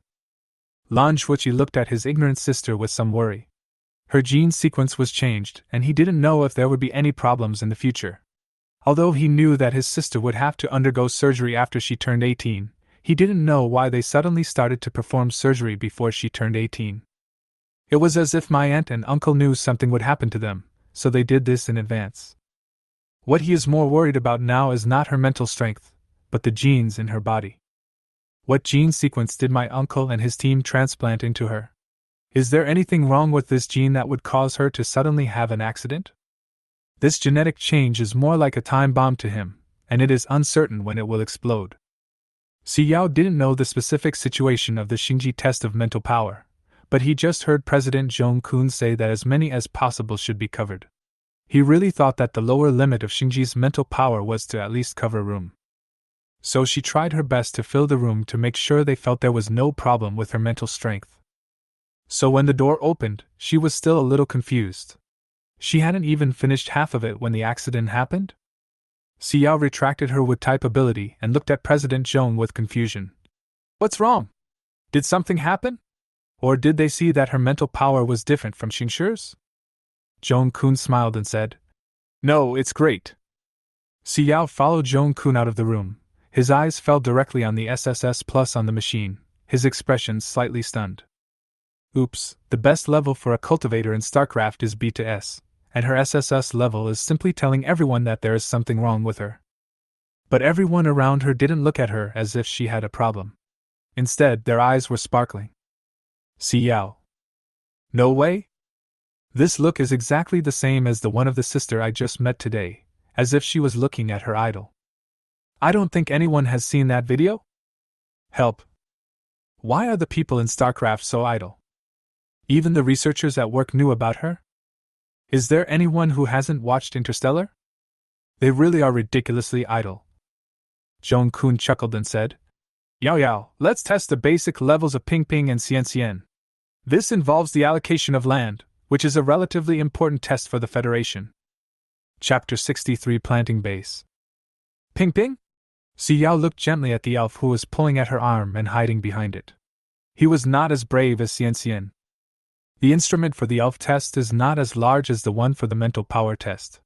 It is just a mini bag, very similar to the equipment used to measure high blood pressure before the end of the world, and it is directly wrapped around the leaves of the fairy. Xian Xian seemed to be demonstrating very obediently by stretching out his leaves. Ping Ping, who had been a little scared, also poked her head out to look at him. Primary elf. The staff member who tested the fairy took off the equipment on the fairy's leaves and looked at Xiao. I have seen your live broadcasts before. If you want to grow cacti on a large scale, it is unrealistic to rely solely on fairy growth.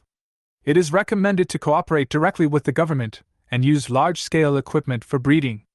For details, I will give you all the information tomorrow. Large-scale equipment breeding.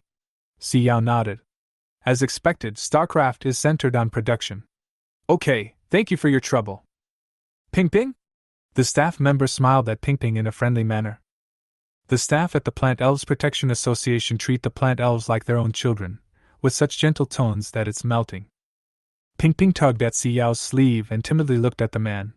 He looked like the bad guy in the early education film that E4956 had shown her. Si Yao patted her back encouragingly. It's okay. Xian also stood on the table and nodded frantically, imitating Si Yao's speech. Yeah, it's okay. Ping Ping slowly flew to the table, stretched out her thin arms, and were instantly tied around her waist with a belt. Ping Ping, Sigma, degree. The staff looked at the numbers and instantly became excited. President Zhong! Zhong Kun looked over quickly, her eyes lit up instantly.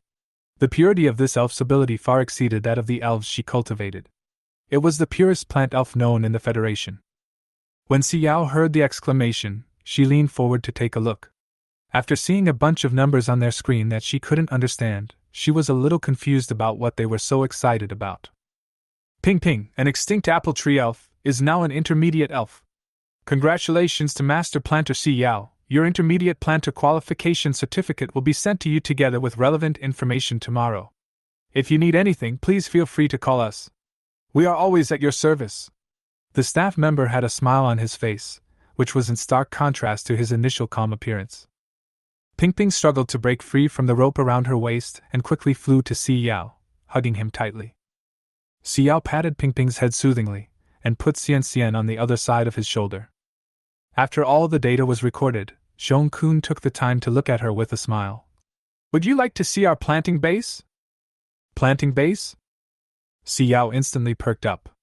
She really wanted to know what the difference was between the plants in the interstellar space and those in the apocalypse. Is that okay? Will it disturb the elves? The elves in the base are more outgoing. They are braver. Zhong Kun led her through a long corridor. The number of people gradually decreased until there were almost no people left. Then he opened a door that was unlocked by pupils. In an instant, Si Yao sensed a strong scent of plants, which was different from the feeling on the barren planet and was full of vitality. Si Yao followed Zhong Kun and walked on the dirt road in the middle. Most of the Pokémon here are Pokémon of the association staff, as well as Pokémon cultivated in the laboratory. There are also some that are not yet cultivated on a large scale by new growers.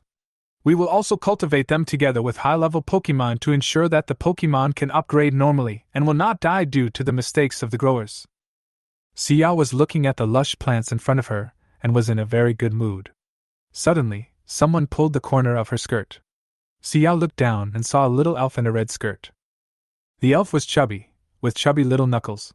He raised his hand and held a strawberry that was bigger than him. He stood on tiptoe and handed it to her. Eat.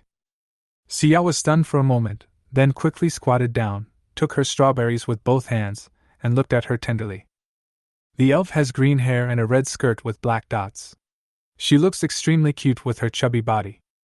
The elf stared at her with his big watery eyes and urged her in a baby voice. Eat! Berry strawberries are delicious! Ping Ping stared at the strawberries in front of her, drooling with greed. She smelled the fragrance of the strawberries and couldn't help but flap her wings and fly to them.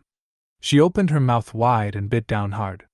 The juice overflowed and splashed all over her face, turning her into a dirty little kitten. Even so, Ping Ping couldn't help but wolf down what was in her mouth and pounced on it to take another bite.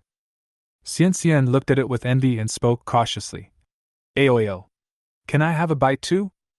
Si Yao took off the little clothes on him, then carefully avoided the thorns on his body and let him have a taste. Xian's eyes lit up. Ah! It's delicious! Even though they took a big bite, in reality only the skin of the strawberry was broken. Si Yao took a big bite from the other direction. It was juicy and full of milky flavor. It was the most sour, sweet and delicious strawberry she had ever eaten in her life. Tasty! When manhwa heard the praise, her big round eyes curved and she looked very happy. Bingwo, good afternoon. Are your fruits ripe? Zhong Kun looked at her with a smile. Manhwa nodded vigorously. They said they'll come to harvest them tomorrow. Then many people will be able to eat Manhwa's fruits. Berries are awesome. Manhwa covered her face with her chubby little hands, with a shy expression on her face, and ran into the field and disappeared. Zhong Kun smiled helplessly and shook his head. She is the elf of our staff member Chu Pei. She likes to feed her own strawberries everywhere. Strawberries are a variety with a short planting cycle and high yield, but it is not easy to survive, and it is not easy to cultivate elves. You can take some seeds back and try to cultivate them before you leave. Xiao nodded and slowly fed the remaining half of the strawberry to his 2 elves. Across the strawberry garden is a large rice field, but the rice field has obviously collapsed and is leaning to one side.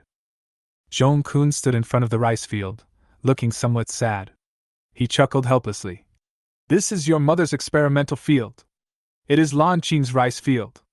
After she died unexpectedly, the elves who had been living here sensed that the bond was broken, so they buried themselves in the soil and transformed back into their original bodies. Xiao's hand, which was originally wiping Pingping's face gently, stopped where it was, looking at the rice fields in front of me with some disbelief. Chapter 64 Mother's Experimental Field. The experimental fields in this area are for research on radiation resistance. The rice cultivated by her intermediate rice elf has initially shown a certain degree of radiation resistance. Unfortunately, it failed in the end. Zhong-kun sighed slightly. Xiao squatted down and stroked the rice field. There was almost no life in it. He was afraid that it would wither completely soon. Compared to fruits, rice is more suitable for mass cultivation. There are more people in the Federation, so vegetables are more popular, especially rice. It is large in quantity and not as expensive as fruits. It is a more cost-effective crop. However, with the death of your parents, the price of rice has tripled or quadrupled. Xiao lowered his eyes and looked at the dying rice in his hands. Through him, it seemed as if he saw the days in his previous life when he had not even a piece of bread to eat before he burst out with wood-type supernatural powers. Although Interstellar has its own artificial food, eating artificial food is like setting a time bomb for itself, and sooner or later, rabies will break out. This kind of rice with low price, high yield and no pollution is the first choice in everyone's mind. Xiao walked straight into the rice field, and walked little by little to the rice in the center. He looked up at the experimental field, and his heart suddenly felt sore. She seemed to see the always gentle woman, holding a notebook, carefully recording data, spending every day in the experimental field, but never with a dark face, and even taking time to call her daughter, gently asking her if she had communicated with other friends today. Is it Haruka? Well, Mom is still doing experiments today. Mom, can you please try to go back this week? Did you make any new friends today? It's okay, Yao Yao, as long as you are happy. School is just to make you happy, not to make you learn so many things. If you don't study, but just make friends, Mom will be very happy too. No one bullies you at school, right? If someone bullies you, tell your brother Sifeng.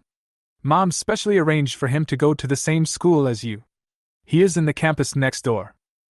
Well, not only do you have to look for him, but you have to tell Mom if anything happens, okay? Yao Yao is so good. Mommy will see if she can go back with Daddy this week. Dad said that he has cooperated with researchers from the Federal Academy of Sciences and has a new plan for your body. Don't be afraid, it won't hurt. Silly child, how can you be a burden? Why do you think so? You are Mommy and Daddy's baby, so of course we want to give you the best. Yao Yao, do you want to be a planter like Mom? Okay, then you can be with Mom and Dad and we can put our family's land together. Go to a federal university?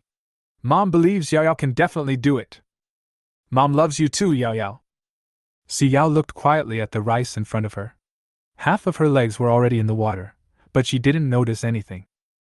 Some things on the barren planet are not as shocking as they are here. On the desolate planet, these trivial matters are just a picture, but here, each picture is a complete story, and each of them is a real person with flesh and blood. Their love is gentle yet firm. In addition to the label of mother, she is also a person, one who has always given everything for her love. She loves her daughter and her career. Xiao picked a rice seedling in the center and held it in his hand. Then he walked back to the shore, shook off the water on his body, and looked at Zhong-kun. President Zhong, can you give me this seedling? Zhong-kun looked at the rice seedlings in her hand that had lost all their vitality and nodded. If you want to cultivate rice elves, I can provide you with seeds with higher vitality. Xiao smiled and shook his head, looking at the rice seedlings in front of him with gentle eyes. No, this is enough. Some of the fields they passed later were various experimental fields.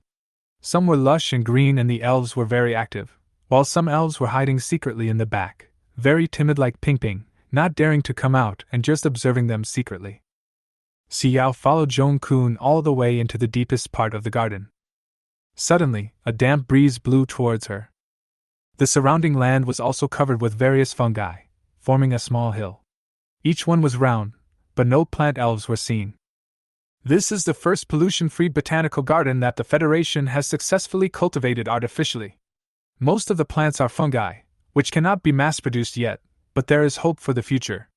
Your father is the main initiator of this project. Xiao's expression gradually became solemn. He hadn't noticed anything in his mother's experimental field before, but now, he could clearly feel that something was wrong. This kind of project should be a state-level confidential project. Why would you tell her about the entire project's research details? Seeing her serious expression, Zhong-kun knew that she understood. I brought you here for selfish reasons. Come with me. Walking to a glass window, Zhong-kun pointed to a corner and said, That is the crystal orchid, the only one left in the Federation. Your father has been in charge of it before, but it has begun to wither not long ago. Xiao stared intently at the cluster of white, reflective crystal orchids in the corner. The branches were also white, and the white flowers hung down like ghosts. There were some purple-blue marks on the stamens, which was beautiful beyond words. Especially those petals that are as thin as cicada wings. For the first time in his life, Xiao understood the meaning of white moonlight. The leaves and roots of the crystal orchid have the obvious ability to treat rage disease, but it has never been mass-produced. The entire artificial breeding botanical garden was successful because the genes of this plant were extracted. Your father was the breeder of the last crystal orchid Pokemon, and it was the same. With your father's death, the crystal orchid Pokemon became completely extinct. I want you to try to cultivate the crystal orchid elf. Zhong-kun looked at her expectantly. Xiao's scorching eyes pierced through the glass and fell directly on Shui Yulan. Is curing rage disease a conjecture, or has it been proven by experiments? It has been proven through experiments. In fact, I have tried many times, but I have never been able to establish a spiritual connection with Shui Yulan. So I thought that since you are Simin's daughter, maybe you can give it a try. Xiao looked at Shui Linglan, who was communicating with her with a smile, and then looked at Zhong-kun, who could hear nothing, and felt a headache. You are Simin's daughter? You are so big now? I don't have a spiritual connection with that old guy Simin. He is really useless. He can die at any time. I just hid because I was too lazy to see these people who couldn't understand me. Don't expose me. Why don't you talk? Are you born a quiet person? Why does the calm and gentle appearance of Zhuwa hide a chatterbox heart? Chapter 65 Drop. 400 gifts plus. These people don't understand anything. Not all elves come out to establish spiritual connection with humans. Otherwise, if people die, we will die too. Look how smart I am. I knew I couldn't link with the spirit of an older person, or I would have died a long time ago. Actually, if it were you, I would be happy to do so, but I heard you're in poor health. Forget it, you'll die early too. These people are serious. Don't they have any sense that I withered? Are there any plant elves here to chat with me? That guy Simin even knew to leave 2 elves here to accompany me. After he died, there was not a single elf left. And these people acted as if they were afraid of disturbing me, and they didn't let anyone get close to me. I'm getting bored here. I might as well die to give them a little shock. Do you really want to ignore me at all? I know you can hear me just like Simin. Big sister, can't you please take a closer look at me? Simin also said that when he was training me, he thought I was pretty and suitable to be placed in a vase by your bed. But later he thought I was too violent, so he locked me up here. Actually, I don't think I'm that grumpy. I just eat a little bit occasionally. I was really hungry, but Simin still gave me some extra food. These people don't understand me at all. I haven't eaten since Simin left. I'm hungry, find me something to eat. Forget it, you're ignoring me, it's so boring. I'll drop another petal to tease this guy. Just as she finished saying this, the crystal clear petals of the crystal orchid swayed gently, slowly and automatically without wind, and fell to the ground in an extremely sad and beautiful rotation. Zhong-kun nervously pulled Xiao back a step. Let's keep our voices down, we might have disturbed him. Xiao. Is there a possibility that he is free? Xiao rubbed his brows and looked at Zhong-kun. Can I take him away? Oh, you want to take me away? Quick, quick, I'm getting tired of staying in this glass house, take me away now. The crystal orchid, which had been quiet all the time, suddenly swayed. Zhong-kun stared at the crystal orchid with great concern, fearing that its petals would fall off and disappear. In fact, he is your father's property and should be inherited by you, but I am afraid that he will die completely during the transplant process. We dare not adjust the humidity and temperature of this environment at will, for fear that something will happen to him. This is the temperature. It's so annoying. I feel wet all day long and I don't even get anything to eat. Isn't this too much abuse? Shui Yulan muttered angrily. He kept talking all the time, saying one sentence and then another, complaining about this and then that, and he had a very refreshing boy's voice, which was extremely nice to listen to.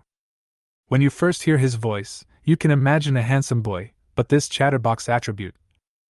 I saw that all the pigs in the fields ahead were placed together, but why is he placed alone in a separate nursery? Xiao looked at Zhong-kun with some confusion. Any normal person locked up here would be driven crazy, right? What's more, he is a talkative elf. When Si-min was here, they were living with these artificially cultivated pollution-free plants. But after Si-min passed away, the crystal orchid started to attack these plants, and more than a dozen plants died in one night. We quickly added a piece of glass overnight to separate them. As soon as she finished speaking, Shui Yulan started to yell angrily. Nonsense! Si-min said it was the spare food for me. Otherwise, why would I work so hard to remove the garbage from their bodies? Do you have nothing to do?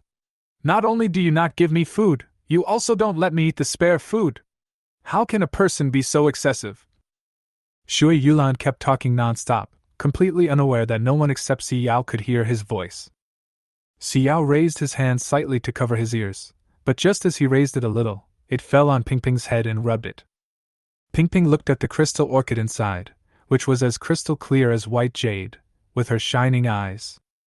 Yesterday, the guy called Ever told her that he would give her some white jade jewelry later which would be very beautiful. He also showed her photos. They should be as beautiful as the crystal orchid in it, right?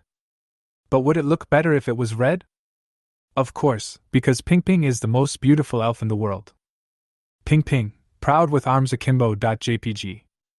If I can cultivate a plant elf, can I take him away? This kid is so hungry, it's really pitiful. The child just wants to have a meal. Do you want to try the mental link? Zhong-kun looked at her expectantly, as if he was looking at some rare treasure. Xiao nodded helplessly. If he wasn't taken away, this child might really kill himself. Or maybe. Will you starve yourself to death? Yeah, you want to take me away, sister? My goodness, who did you learn this sudden taste of corn grits from? It's not good for elves to have too strong learning ability. If you want to connect with me spiritually, it's not impossible. To be honest, you are quite good looking. L. But how long can you live? That old guy Si-min said you might die at any time, and he also said he would save enough money to buy you that. What is that? Have you bought it yet? I have cooperated with him in many experiments. You didn't change anything, did you? How can that old guy Si-min be so incompetent? If you are not capable, forget it. I am afraid you will die in the second year. I can live quite long. Hey, don't leave! Link! Link now! Don't leave! Don't go! What will I do if you leave? I'm really starving to death. Xiao reluctantly followed Zhong-kun in through the back door and listened to the sad stories along the way. How can there be so many elf dramas? Shui Jinglan, who was crying, didn't notice the person coming behind her at all. Suddenly, an index finger pressed against his pole and her whole body trembled. The flower bud trembled and raised itself up. Big sister, you are here? Xiao stared at him with a cold face and lowered his eyes. Be quiet. Shui Yulan shut up instantly, but couldn't help herself. Do you really want to connect with me mentally? Is it okay if you don't connect? How about we just have a normal master-servant relationship? Master and servant? Xiao looked at Shui Ling Orchid in front of him with some surprise. What did Xiao's father teach her? Even if I'm your master, you only need to pay me some food and I'll cooperate with you to show off. There aren't many elves like me who are so considerate to servants. How can there be such a perfect elf like me in the world? L. Xiao raised his hand and flicked him. Where does all that nonsense come from? Chapter 66 Crystal Orchid Fairy. Can you still change your human form? Xiao felt helpless as he looked at him who was almost dying but still pretending to be stubborn. Shui Yulan froze for a moment, hesitating for a while before saying, I'm hungry. I can't digest it. Xiao sighed, then calmed down and guided his wood-based abilities to slowly flow into Shui Jing Orchid's body. The crystal orchid first ate a little and then wolfed down all the food that was suddenly delivered to its door, and the whole flower pressed against Xiao's body. Zhong Kun watched this scene from afar, as well as the wood-related supernatural power faintly visible in Xiao's palm. He felt a little envious, but also a little relieved. The Federation can be saved after all.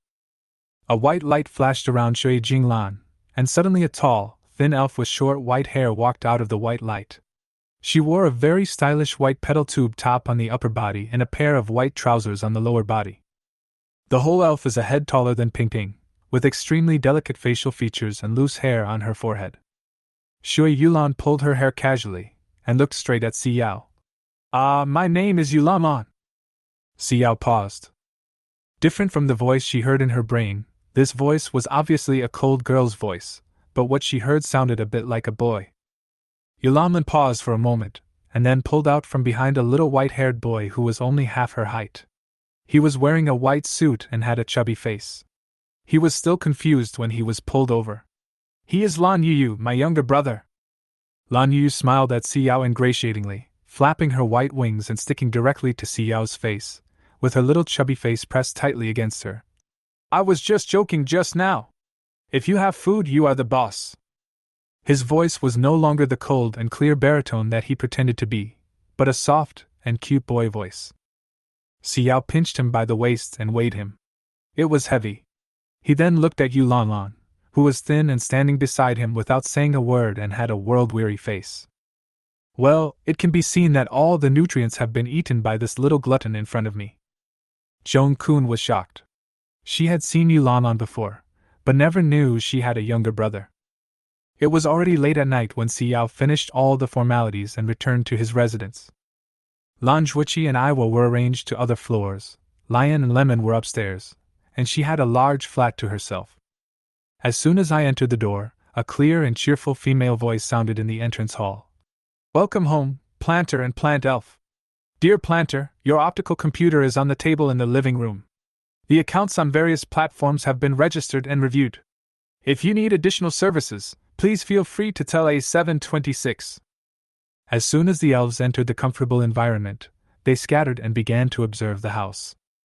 Gigi, who had been alone in this room for a long time, snorted coldly. He looks like a loser. Xiao chuckled and touched his leaves, giving him some wood-related abilities. I'm sorry I came back a little late. I'll come back earlier to accompany you next time. Gigi whispered awkwardly. Who needs your company? Okay, I need you to accompany me. Xiao pinched his leaves, then sat down and picked up the laptop on the coffee table. Yulan remained silent, looking around vigilantly. Her eyes fell on Gigi. She just glanced around and then turned around and flew to the farthest entrance where things were placed. She found a piece of paper, folded it, and sat down, staying away from the other elves. After a while, he spoke again with a cold face, and ordered very skillfully. A726, get a pen and paper for the elf, thank you. Xiao looked at Yulan with some surprise, with a cold face, her back straight, one hand holding a pen, the other hand holding a notebook to write. Then he looked at Lan Yu who had rolled into a ball with Ping Ping, and was being beaten by Ping Ping who was sitting on her. These two siblings. It's really a completely different personality. The first thing Xiao did after getting the optical computer was to open Star Domain, the largest social platform in the universe. Ding your special attention at V is online. This account was created in the afternoon, and the address of the applicant is the Plant Elf Protection Association. A light green the 5th was displayed as soon as the registration was successful, which means that Xiao has obtained the Intermediate Grower Qualification Certificate. It became a hot topic on the entire internet in just 1 hour. And now, Xiao's login address has changed, which means that the person logging in now is Xiao himself. In an instant, Xiao's private messages exploded. Xiao looked at the somewhat lagging star field and shook the computer in his hand in a strange manner. Is this federal network so bad? He didn't even notice the 280,000 unread posts displayed below, but instead reached out to open the trending search list. Topping the list is none other than Xiao Intermediate Planter. Xiao. The Federation has no secrets. Scrolling further down, 8 out of 10 are hot searches about her, and 2 of them are Major General Lemon returns to the main planet, and whether Marshall Wenxiao needs to be repatriated after returning to the main planet after transforming into a beast. Lemon? Xiao instantly clicked on Lemon's hot search and read the entire film, which was nearly 10,000 words long, of the glorious history of achievements. Ahaha!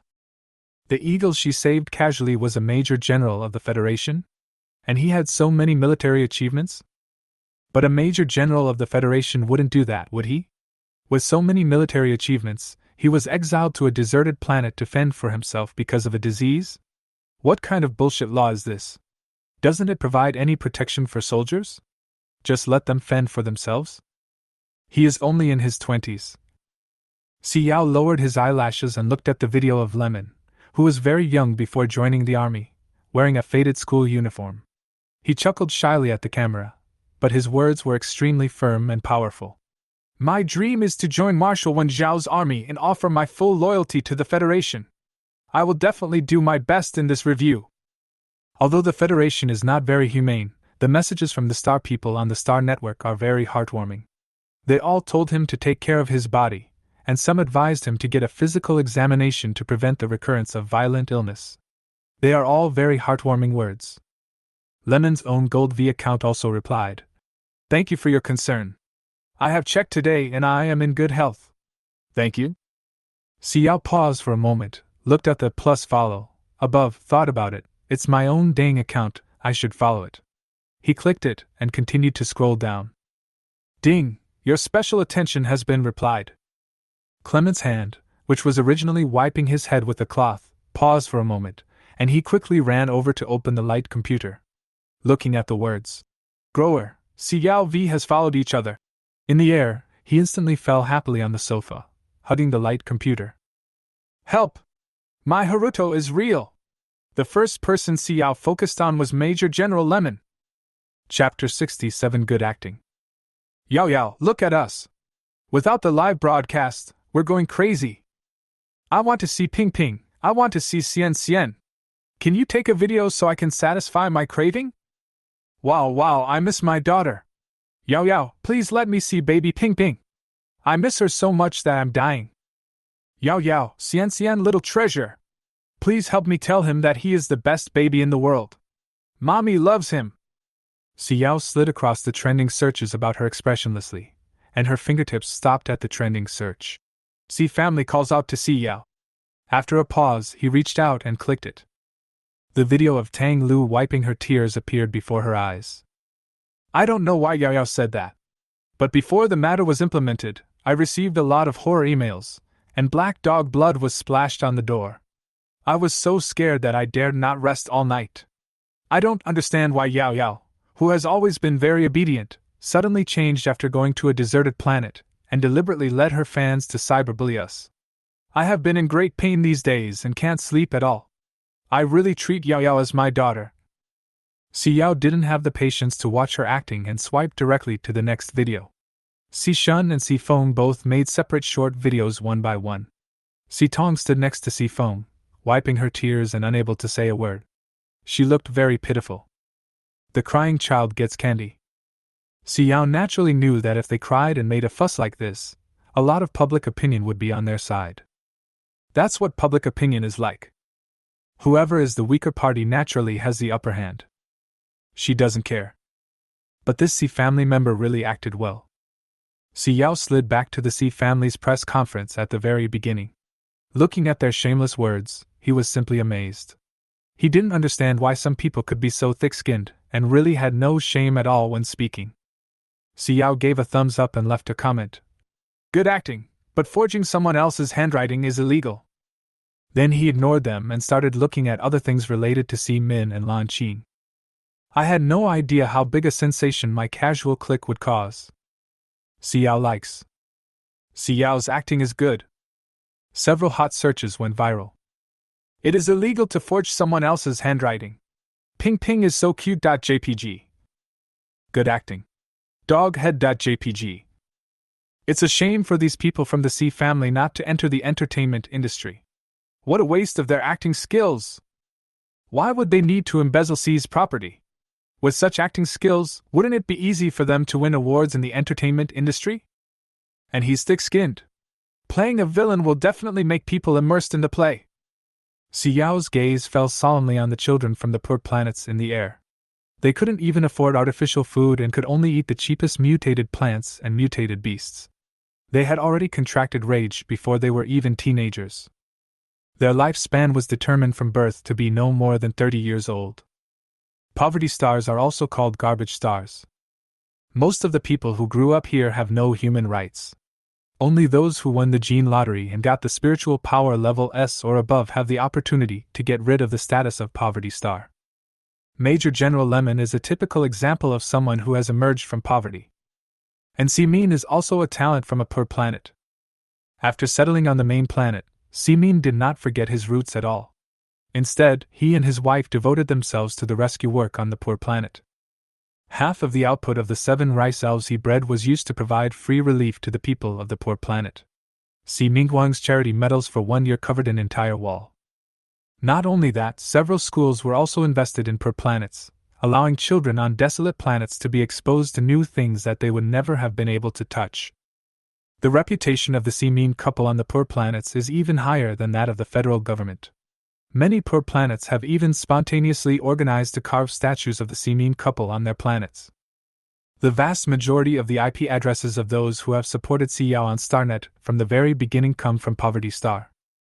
Even though Mr. and Mrs. Si Min had passed away and could no longer provide them with assistance as before, they still resolutely held up an umbrella for their daughter just as Mr. and Mrs. Si Min had held up an umbrella for them. Dare you scold the daughter of Si Min and his wife?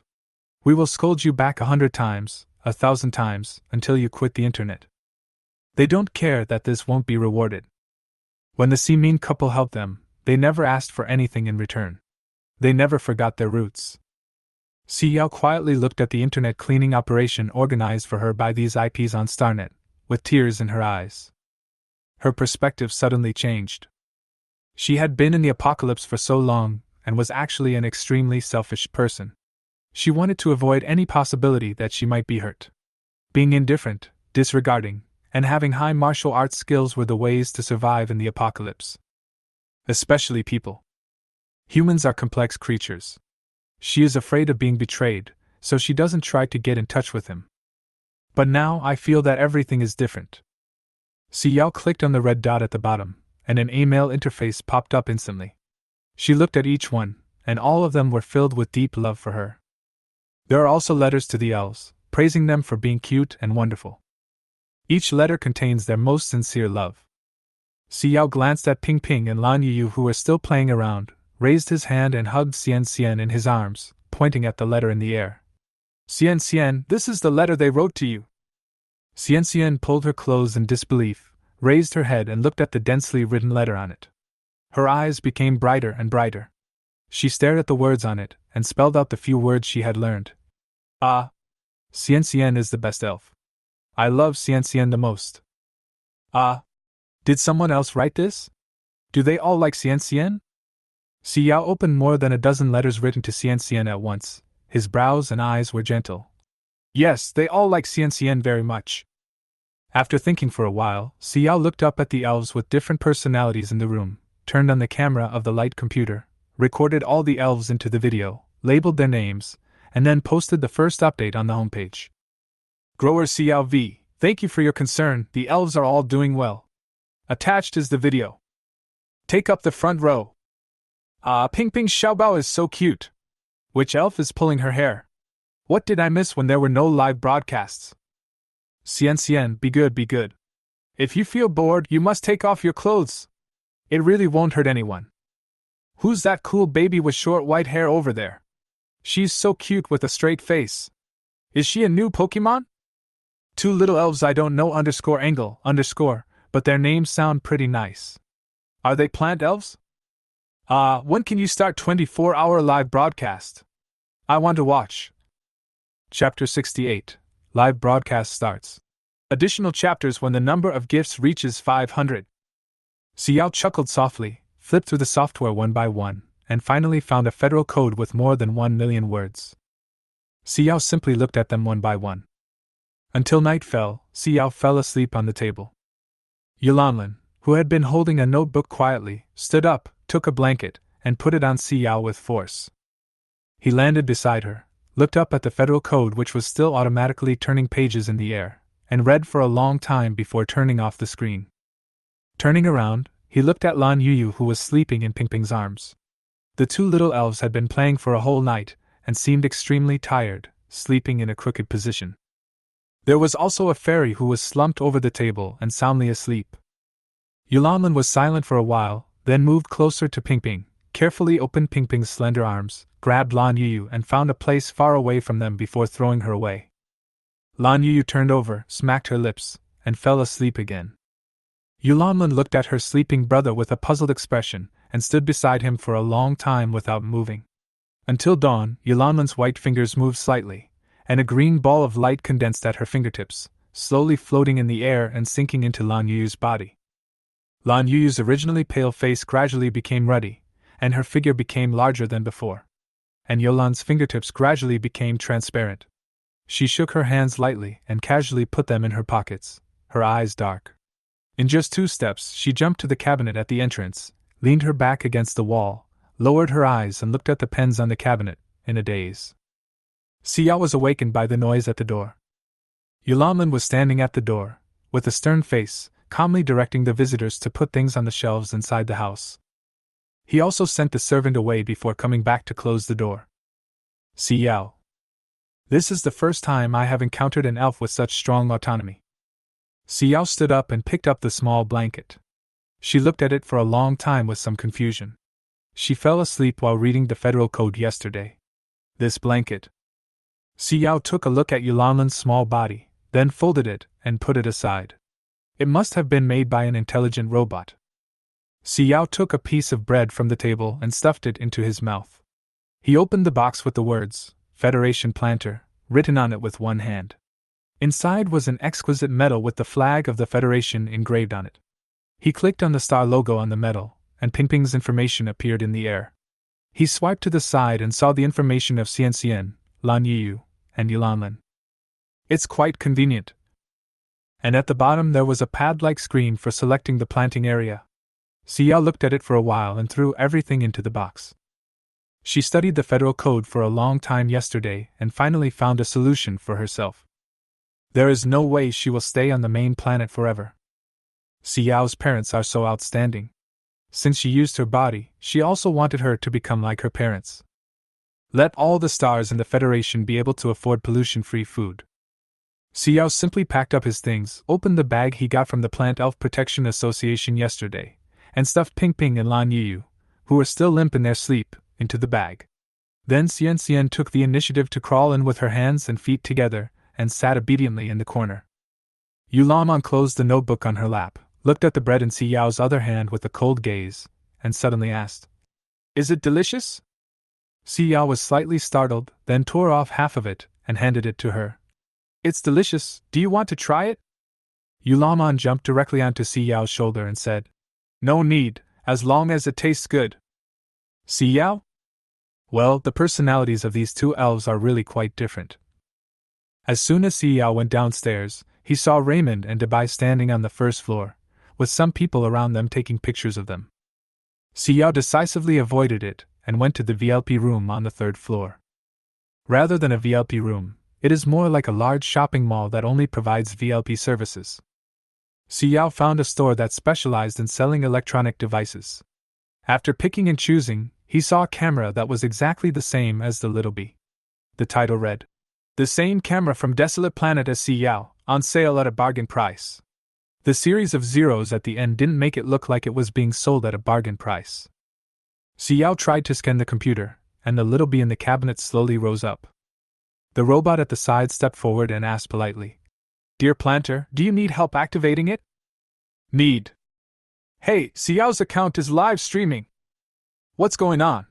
Why are you suddenly broadcasting live? Hey, why is Yao Yao in the spaceship?" The one on Yao Yao's shoulder is Yulan, the new elf. I love her face so much." When the live broadcast started, Xiao was already on the spacecraft heading to the main star 043. Since the C family likes public opinion, she will give them more public opinion. Yulan looked at the time on Xiao Guang's computer, jumped onto the table, opened the backpacks where the elves were sleeping, picked up Lan Yu, and shook her. Lan Yu seemed to be so soft and boneless that she swayed along with her movements. After a long while, he slowly opened his eyes and said fiercely, "You want to sleep again?" Lan Yu, who was still in a daze, lay on the ground in a daze, looking up at her sister. Exercise? Why would a little elf like him need to exercise? Lan Yu's eyes were full of confusion, but seeing her sister's sullen look, she still climbed up with her hands and feet, looking at the two little elves who were still sleeping with some envy. "Why can they sleep?" Yulan put her hands behind her back and stood straight. "Elves don't need to rest. 3, 2, 1. Xiao's hand, which was flipping through the federal code, paused and looked at Lan Yu, who was working hard to shovel the soil. I don't quite understand the elves' training." Xiao glanced at the bullet screen displayed on the computer and replied calmly, "I am currently within the range of the main star. Yes, it's a leased spaceship. Direction?" Xiao raised the corners of his lips, his already delicate face looked even more beautiful, with a bit of fox-like cunning. "It's the main star of Z043. What to do? Of course, I do good things to expose people who break the law. I am a law-abiding citizen." It was just a few words, and the barrage of comments instantly scrolled like crazy, making it almost difficult to see what they posted. Xiao didn't care much and called the Z043 police station according to the contact information on Starnet. "Hello, I want to report the C family for encroaching on the planter's property." "Yes, the house currently belongs to the planter's estate and has not yet been successfully transferred." "My name?" Xiao. Chapter 69, Drop. Additional update when the number of gifts reaches 600. When the spaceship stopped, the two elves who had been sleeping woke up.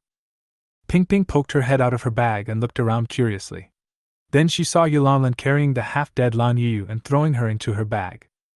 Lan Yu lay at the bottom of the bag with a look of despair, not wanting to move at all. Xian looked at him worriedly. "Are you okay?" Xian's voice is very slow, like a little robot, and it is easy for it to lag when doing anything. Lan Yu looked up at him and wailed, "Dude, my old waist is almost broken." Xian looked at his small body, which was even shorter than Ping Ping by a head.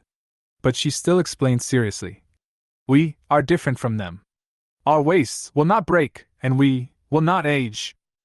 Xiao rubbed Ping Ping's head and put the bag on his back. Yulan jumped up and sat on the edge of the bag, looking coldly at Lan Yu in the bag. Lan Yu shut up instantly, and buried her head in her arms in pain. "Ping Ping baby. I haven't seen the girl for a long time. She has grown more beautiful in a place where mommy can't see. Hee hee. Apple peeking out.jpg. Yulan is so handsome. Laughing to death, bloodline suppression." Xiao stood on top of the spaceship and looked outside. It was completely different from when he was on the Desolate planet. As one of the main stars with many growers, Z043 has many green shrubs next to the helipad, and some people are harvesting berries from the shrubs. I didn't see the elves in the bushes. I wonder if they went home. As soon as Xiao got off the spaceship, a team of police officers in police uniforms came up to her and saluted her. "Growth Engineer Xiao, Police Number 058639, we just received your call. After preliminary investigation, the situation is true. What do you need to do now?" Xiao slid the page on the computer into the air, pointed at it and said, "According to Category 7 of the Federal Code, if a grower dies accidentally, the property of the underage children will be kept by the grower's relatives. However, if the children reach adulthood within 1 year, the property will be kept by the federal government and returned to the grower's children as soon as they reach adulthood. My current situation is the second one. Si Shun and his wife occupied the house and harmed me. I have the right to exercise my property ownership in advance, and demand that Si Shun and his wife return the house and all Si family property. After recording the video, the police officer looked at the little bee next to her and chuckled. That's natural, but this surveillance. Here's one. Xiao raised his hand and turned to the second page. Minors without adult family members can use equipment to synchronize on-site law enforcement during law enforcement to ensure safety. I used the video function, which is completely legal and compliant. The police officer was speechless for a moment, looked at her deeply, and nodded. Please. In fact, the Si family's seizure of Si Min's inheritance was so smooth, and it was inevitable that there was money paving the way. Si Shun knew someone above him, and their police force, a small planet, actually had no say at all. But they all knew this Xiao. She had been very popular on the internet recently. Even people who didn't watch the news knew of her existence. Moreover, she had transformed from an F-level mentalist to an intermediate cultivator in just 1 month. Her speed was terrifying. It is very likely that you will become a senior grower. Moreover, the people who escorted her back were the son of the richest man, the child of a diplomat, and Chairman Zhong-kun. They couldn't afford to offend anyone of this status. I think Si Shun hasn't been making trouble for a while. Maybe the people above are fed up with him. Don't want to save him anymore? In this case, it might not be a bad idea to give some face to future senior growers. That's it, Yao Yao, don't compromise. Who knows if they will do something behind your back? I don't believe that Si Shun can transfer all of Si Min's property to his name without a backer. The surveillance must be turned on. Yao Yao has nothing but us, we must protect Yao Yao. Increase the data in the live broadcast room. Make it popular. Poor Yao Yao, she doesn't even have the money to hire a lawyer. Let me give her a spaceship to comfort her. Spaceship X10. As soon as one person voted, everyone started to vote, and instantly gifts rained down in the live broadcast room. Xiao was completely unaware of this matter. He just sat quietly in the police car and looked at the environment of planet Z043. She actually had quite a bit of money in her account. Once she was upgraded to an intermediate grower, she would have a bonus of more than 20 million in her account specifically for upgrading her plant elves. She would also receive additional subsidies every month. It could be said that she was already a wealthy woman as soon as she landed on the main planet. Sifong slammed the potted plant to the ground. How come everyone can cultivate plant elves, but I can't? Tang Lu looked at the potted plant with heartache. It was the seeds that she bought at a high price.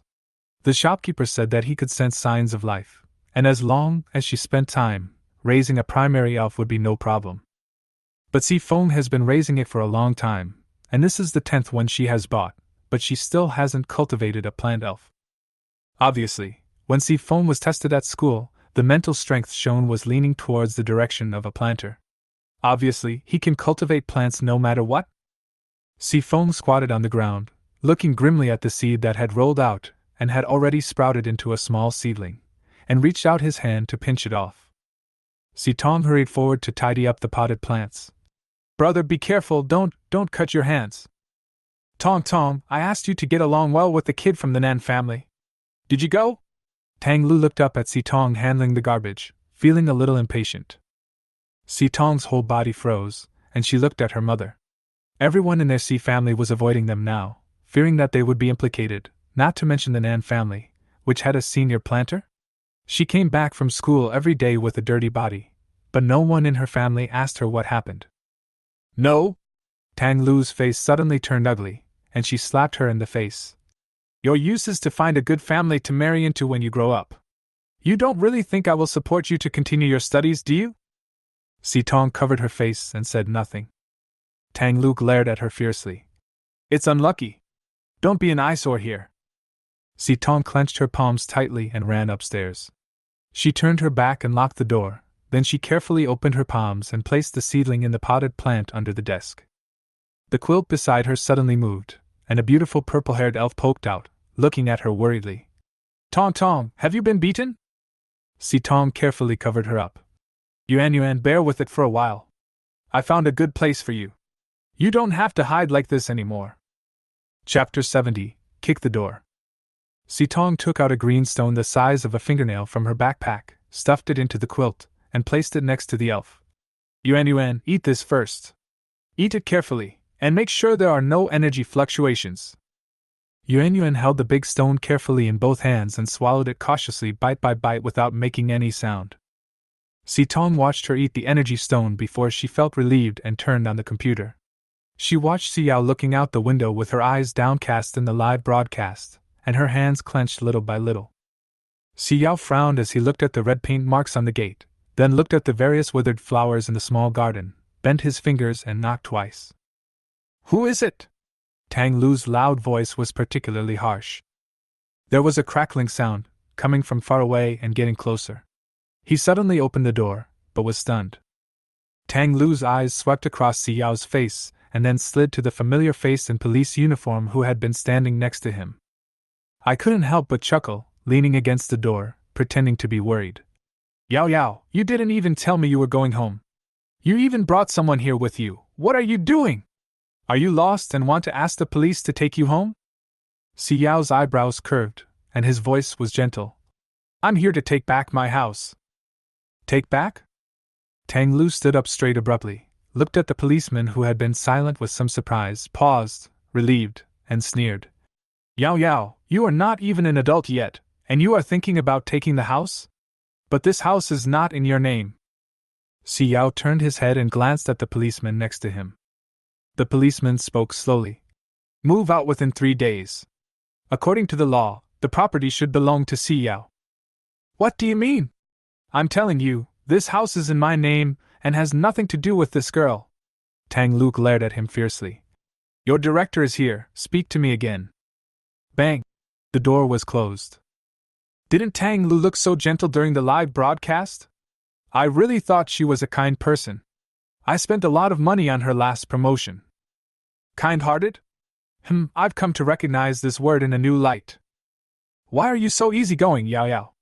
Just slap her. Shit, this is Yao's house. What does it have to do with you?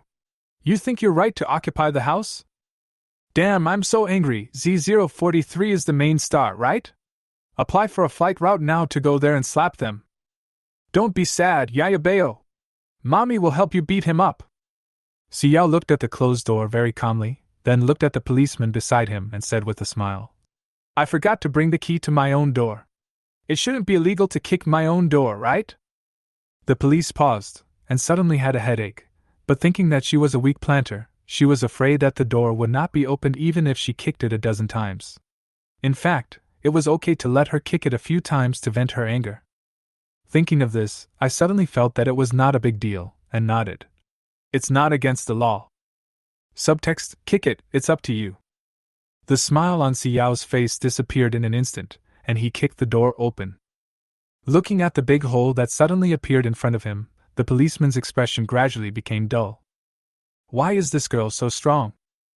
Oh my God, that's beautiful! Xiao retracted his legs and walked straight in, meeting the eyes of Sifeng, who came out after hearing the sound. This is the person. The one who bullied Xiao. Tang Lu frowned and glared at her. You are trespassing, do you know that? This is my home, get out! Xiao remained calm. Looking at her completely different appearance from before, he sneered and said, This is my home, not yours. Are you addicted to occupying the house? Ridiculous. Tang Lu used to wear all kinds of famous brands, even the bracelet on her hand was a lavender bracelet grown by a senior grower who could relieve rage. She also pretended to be from a famous family, and squeezed into the circle of noble ladies on the main star. But before that, she was just a poor person from a poor planet who couldn't even afford the food of the planters. But now she has changed. She looks like a complete shrew. Where is the demeanor of a lady? Tang Lu was about to say something when Sifeng grabbed her wrist. Sifeng chuckled. Sister, I haven't seen you for a month. You have become more eloquent. But have you forgotten the pain of having your tooth filled? Xiao subconsciously licked her canine tooth. This tooth was the one Sifeng had knocked out with a wrench when she said she would tell her mother about him bullying her. Then he dragged her to get a new one filled. It hurt. Xiao couldn't help but laugh. If you hadn't told me, I would have forgotten it. A green belt that was invisible to ordinary people suddenly emerged from Xiao's palm and instantly wrapped around Sifeng's teeth. Seafoam frowned slightly, feeling that there was something strange in his mouth. The next second, 2 teeth were pulled out of his mouth and fell to the ground with a crisp sound. Seafoam covered his mouth, groaned, and instantly knelt on the ground, with blood oozing out from between his fingers and dripping onto the ground. Xiao smiled and looked at the policeman next to him. I didn't move anything. I don't know why he suddenly lost his teeth. Maybe he has some disease? Could it be an infectious disease? The policeman who was about to check on him stopped for a moment. When Tang Lu saw her son like this, she immediately rushed over and cried out distressfully. Foamer, how are you? Let mommy see. Seafoam wiped the blood from the corner of his mouth, pushed Tang Lu away, stood up swaying, and spat out a mouthful of blood foam. See Yao, you are fine. You really think you have the capital after going to the deserted planet? Aren't you just a useless intermediate planter? Yes, I'm a useless intermediate planter. What about you? A clown who is nothing. Xiao's eyes swept across the soil in the trash can and sneered. You want to be a planter? It's a pity that such good soil can't even cultivate anything. It seems that you don't have much chance. You can't even cultivate a plant elf, right? Fuck, what happened? Why did Si Feng's teeth suddenly fall out? It's like someone plucked it out of the air. Damn, what the hell is going on in broad daylight? I think I saw the green ribbon again. What tape? Why don't I see anything? Did Yao Yao do this? I don't think I missed anything. Yao Yao didn't even touch him, so how did his tooth suddenly fall out? What the hell? Are you framing Haruka? Damn it! These guys from the C family are playing such dirty tricks. They're even trying to frame someone. Useless mid-level planter, my goodness, my fingers are hard. Just this sentence alone can send him to jail for 3 years. Come on, let's have some stir-fried sea foam. Do you have any dietary restrictions? Chapter 71 Confrontation. Xiao's gaze fell on him. Although he had those small green dots of wood-type abilities on his body, they were almost insignificant. Even in the end times, he was a wood-type ability user who could not be planted. What's more, plant elves are so picky in this galaxy, he probably won't be able to cultivate plant elves in his lifetime. Si Yao! What nonsense are you talking about? I tell you, my son will definitely be a planter in the future. You are just like your mother. Tang Lu was swearing and pointing at Si Yao, with dirty words pouring out of her mouth non-stop. Yulan stood on the edge of the bag, staring coldly at the index finger pointing at Si Yao. She suddenly jumped up and bit Tang Lu's finger. In an instant, her entire arm lost all vitality from the fingertips and was still turning black little by little. Si Yao's originally calm expression was instantly broken, and he rushed forward to grab Yulan, who was being pinched by Tang Lu. Is the plant elf injured? In an instant, a group of policemen who had been acting as background figures rushed forward and shocked her with electric batons. After rescuing the elf, they were still reluctant to let go, for fear that she would rush forward and strangle the elf again. Si Yao hurriedly held Yulan in his hands with concern. When he saw the red marks on her originally fair face, his expression turned ugly. Si Yao's eyes dimmed, he clenched his fingers tightly, put Yulan into the bag, buckled the bag, then looked up at Tang Lu who was lying on the ground, holding her dry arms and crying. You maliciously harmed the plant elves, Tang Lu, how many lives can you give? Tang Lu endured the pain and raised her head, just in time to meet her superior Yao's dead eyes, which looked like a ghost walking out of the Yama Palace. Suddenly I remembered that she was clearly confirmed dead at that time. How could she be alive again? She is not human. She died that day. She is dead. Ugh! Tang Lu howled desperately. Seafoam saw the bees behind him and suddenly remembered something. He quickly blocked Tang Lu's mouth.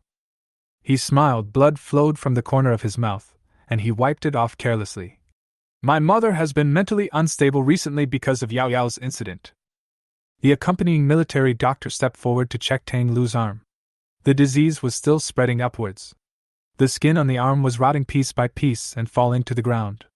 It looked extremely horrible. Emergency amputation, Dr. Xiao, we may need you and your little elf to go with us. The military doctor looked at her with a frown. Xiao looked at the military doctor and his expression recovered a little. No need. Yulan's prototype is Shwijinglan, which should be in your database. Moreover, the federal code clearly stipulates that if plant elves injure people, They are not responsible for the injured, and everything will be borne by the federal government. My elves should not need to cooperate. Yulan poked her head out of the bag and looked expressionlessly at Tang Lu, who was surrounding the military medical center, like a messenger from hell. The military doctor fell silent instantly, fearing that she would pounce on him and bite other people if she was unhappy. Xiao said very kindly, "Since Si Feng said that his mother's mental condition is not very good, please do not discharge her from the hospital after the amputation, and send her directly to the mental hospital." Tang Lu wanted to say something, but a piece of cloth was stuffed into her mouth. Si Feng was quick to put it in because he was afraid that she would say something that shouldn't be said out of anger. A scene of loving mother and filial son. It was not until Tang Lu was carried away that Xiao looked at Si Feng, who had been standing beside her with an ice cube covering his face. "Now, are you willing to talk? What a vicious mouth, what a vicious heart." "What the hell?" A shadow flashed by. "Yulan? Ah, Xiaobao, don't eat everything. It's dirty. She pinched my baby. I'm going to kill her. I'm going to kill her." Question mark.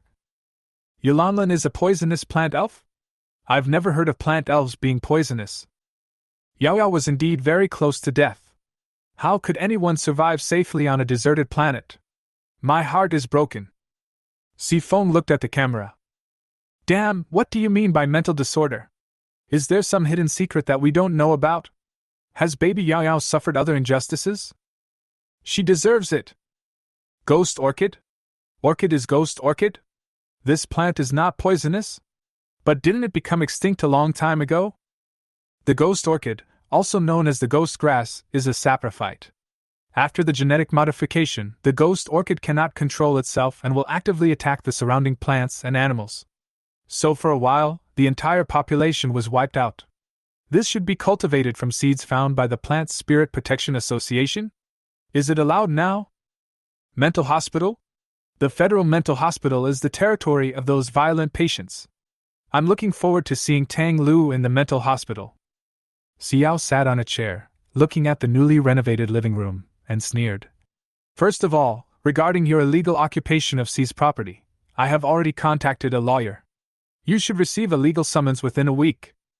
Si Feng lost his two front teeth and was in terrible pain, but he still pretended to be a gentleman and said with a smile, Sister Yao Yao, this is not a legal occupation.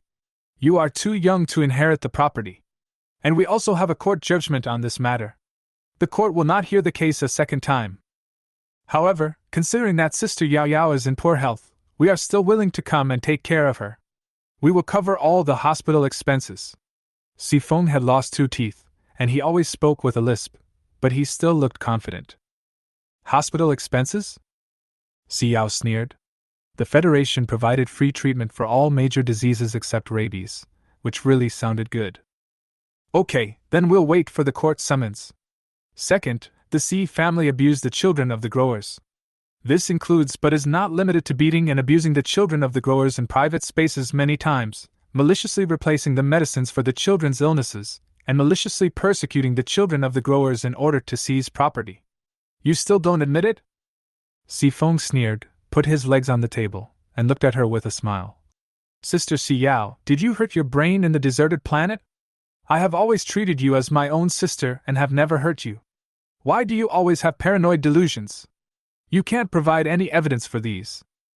The third one is that in order to seize the grower's property, he deliberately murdered senior grower Si Min and intermediate grower Lan Qing. Do you really not admit this? Xiao smashed the folder in his hand on the table and looked at him coldly, as if he was looking at a dead person. Chapter 72, Drop. Additional update when the number of gifts reaches 700. The smile on Si Feng's face disappeared instantly. He suddenly retracted his legs from the table and just stared at her. Then he stood up, took the folder and opened it. My eyes widened a little with every page I turned. Turning to the last page, Si Feng's eyes were red and he just looked at her straight. Xiao, you are fabricating evidence. It's just a few pages of paper. You don't really think it's useful, do you? Is it useless?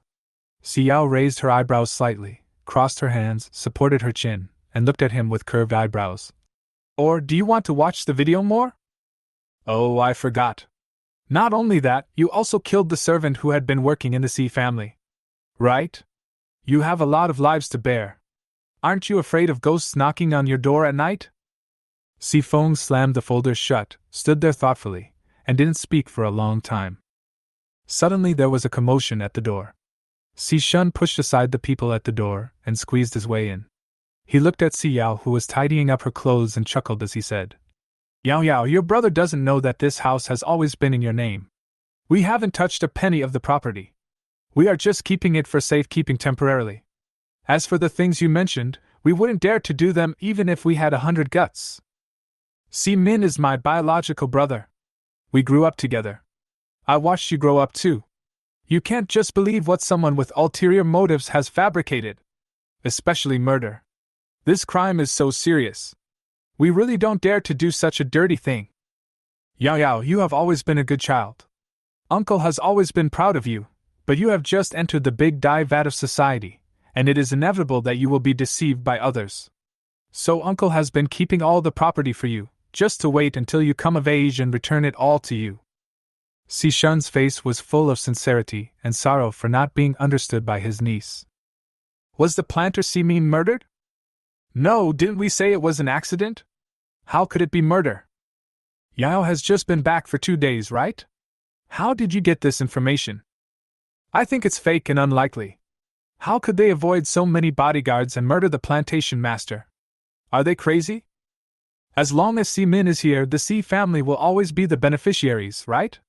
Why would they want to kill Si Min for no reason? Si Feng's expression made me think that yes, he did it. I think there's a problem. As long as they make sure Si Min lives longer, they can live on the main planet forever? Aren't they afraid of being deported?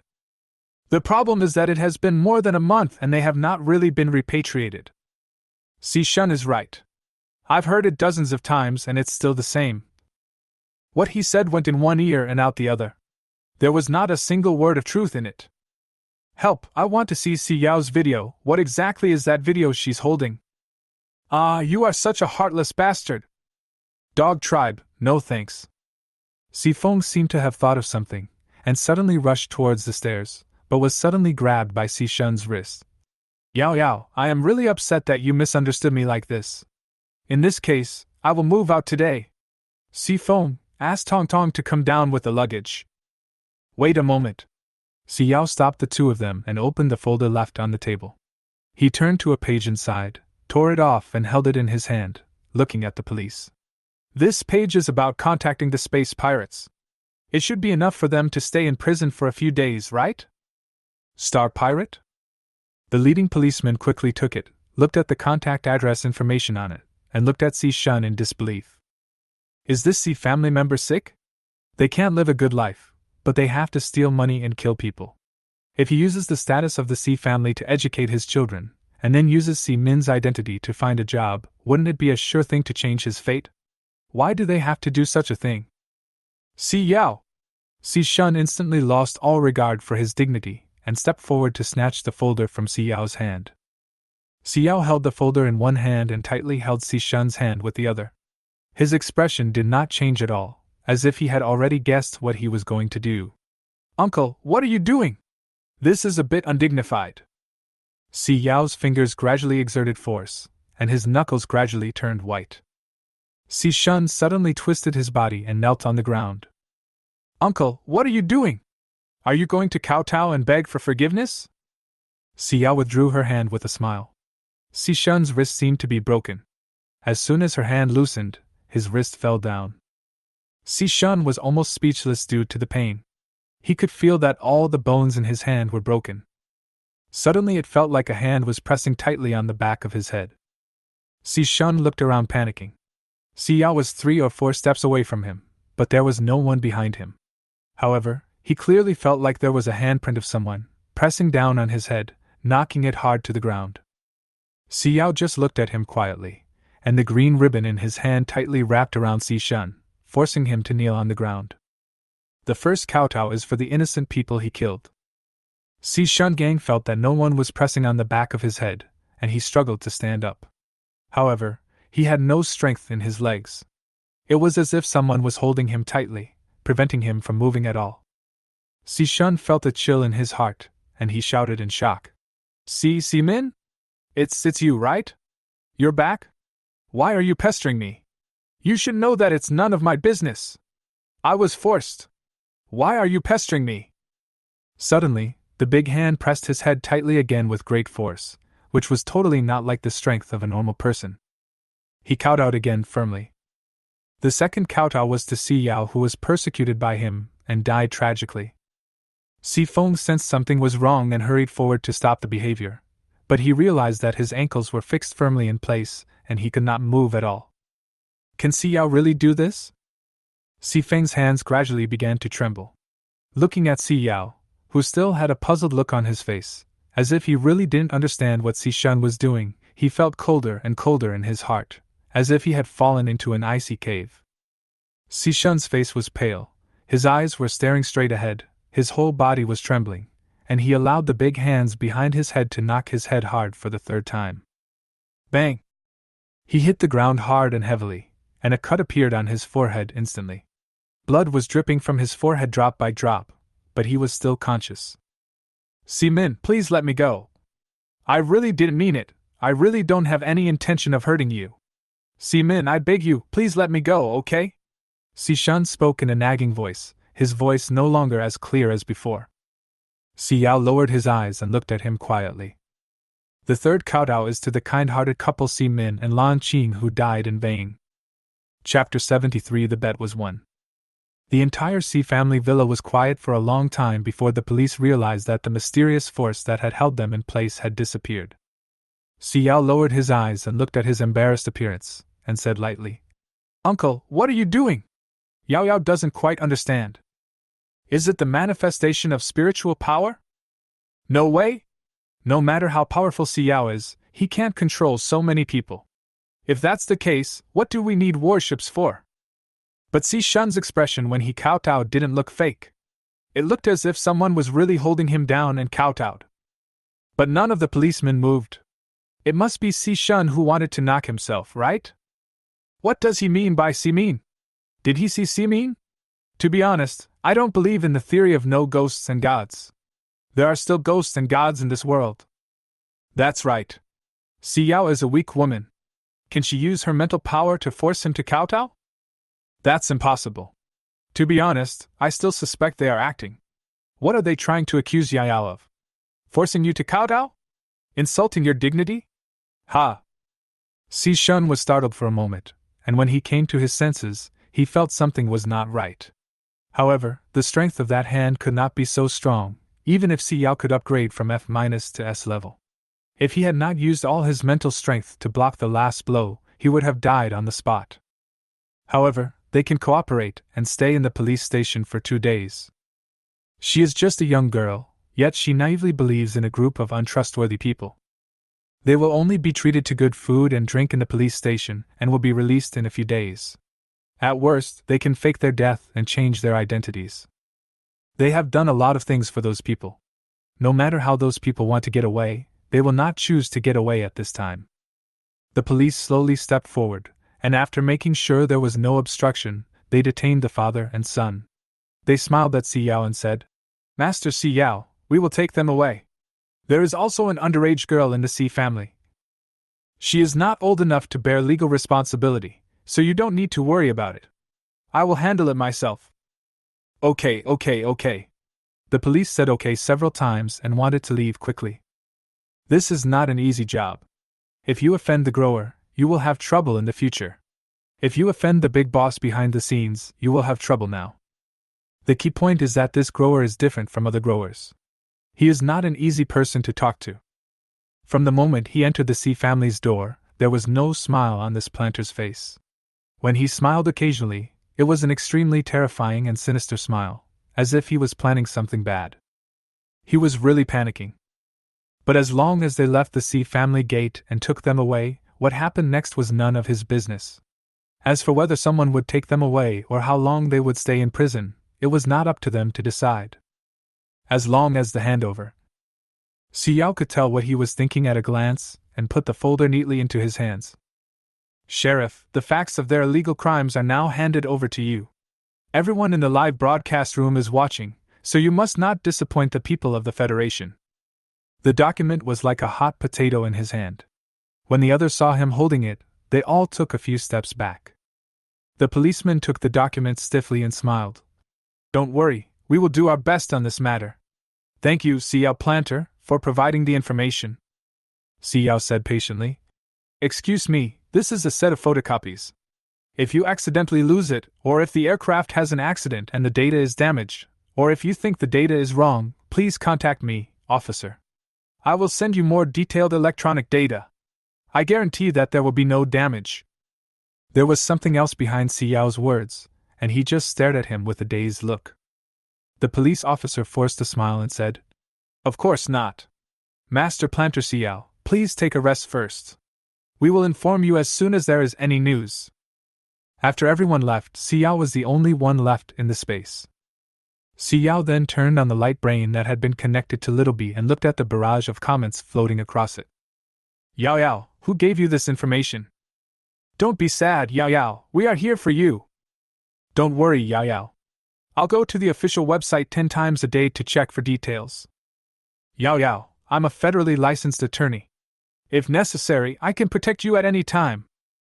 If Yao Yao is sad, let's chat for a while, okay? We will always be with you. Xiao looked at the constantly rotating barrage of comments, smiled softly, and felt somewhat relieved. I have already hired a lawyer. Don't worry. The court will go on time next week. The purpose of my coming here. I just wanted to vent my anger for the little girl who was crying in the corner. No purpose. Thank you, everyone. Today's live broadcast ends here. Xiao took back the little bee that had been flying behind him and put it in his pocket. He looked at the quiet sea family and was silent for a long time. Every place is terrifyingly familiar. It's like she really lived here. Empty and somewhat lonely. She obviously likes living alone, right? Why would she have such thoughts? Yulan stuck her head out and looked at her worriedly. Lan Yu followed her sister's example and poked her head out of the bag. When Xiao came to her senses, she saw a row of neatly arranged little elves on the bag on her lap. They were holding the edge of the bag with their little hands in unison, with just one head sticking out, looking at her with the same angle. Xiao was silent for a while, and put them into the bag one by one with his index finger. Then he went upstairs, stood in front of a door in the corner, and knocked gently. There was a flurry of activity. There is also a hint of plant elves. The door was cautiously opened a little, revealing Sitong's frightened eyes. Only after seeing that the person coming was Xiao did he feel relieved and opened the door. She had heard the noise downstairs a long time ago, but her room faced away from the main door, so she had no way of knowing who had just left. She was extremely scared that Xiao would be the last one to leave. Then she would be completely finished. Fortunately, Xiao won. She won the bet. Sister Xiao. Sitong blinked her eyes, rubbing the corner of her clothes with some fear, and secretly looked at Xiao. I sense that there is a scent that the plant elf is about to end its life. Xiao looked straight at her somewhat crowded little bedroom. Her eyes fell on her bed. Sitong nervously ran to the bed, picked up a small plant elf, and said in a crying voice, Sister Xiao, please save her. I have stolen everything I could from my brother, but I don't know why. I can't seem to sense what she needs. I don't know how to keep her alive. Chapter 74 period. Yuan sat obediently in Sitong's palm without moving, raising her thin little face and looking at Xiao. Light had begun to appear from her body, and she was looming, as if she would disappear into the air in the next second. It's a newborn elf, but it's about to die.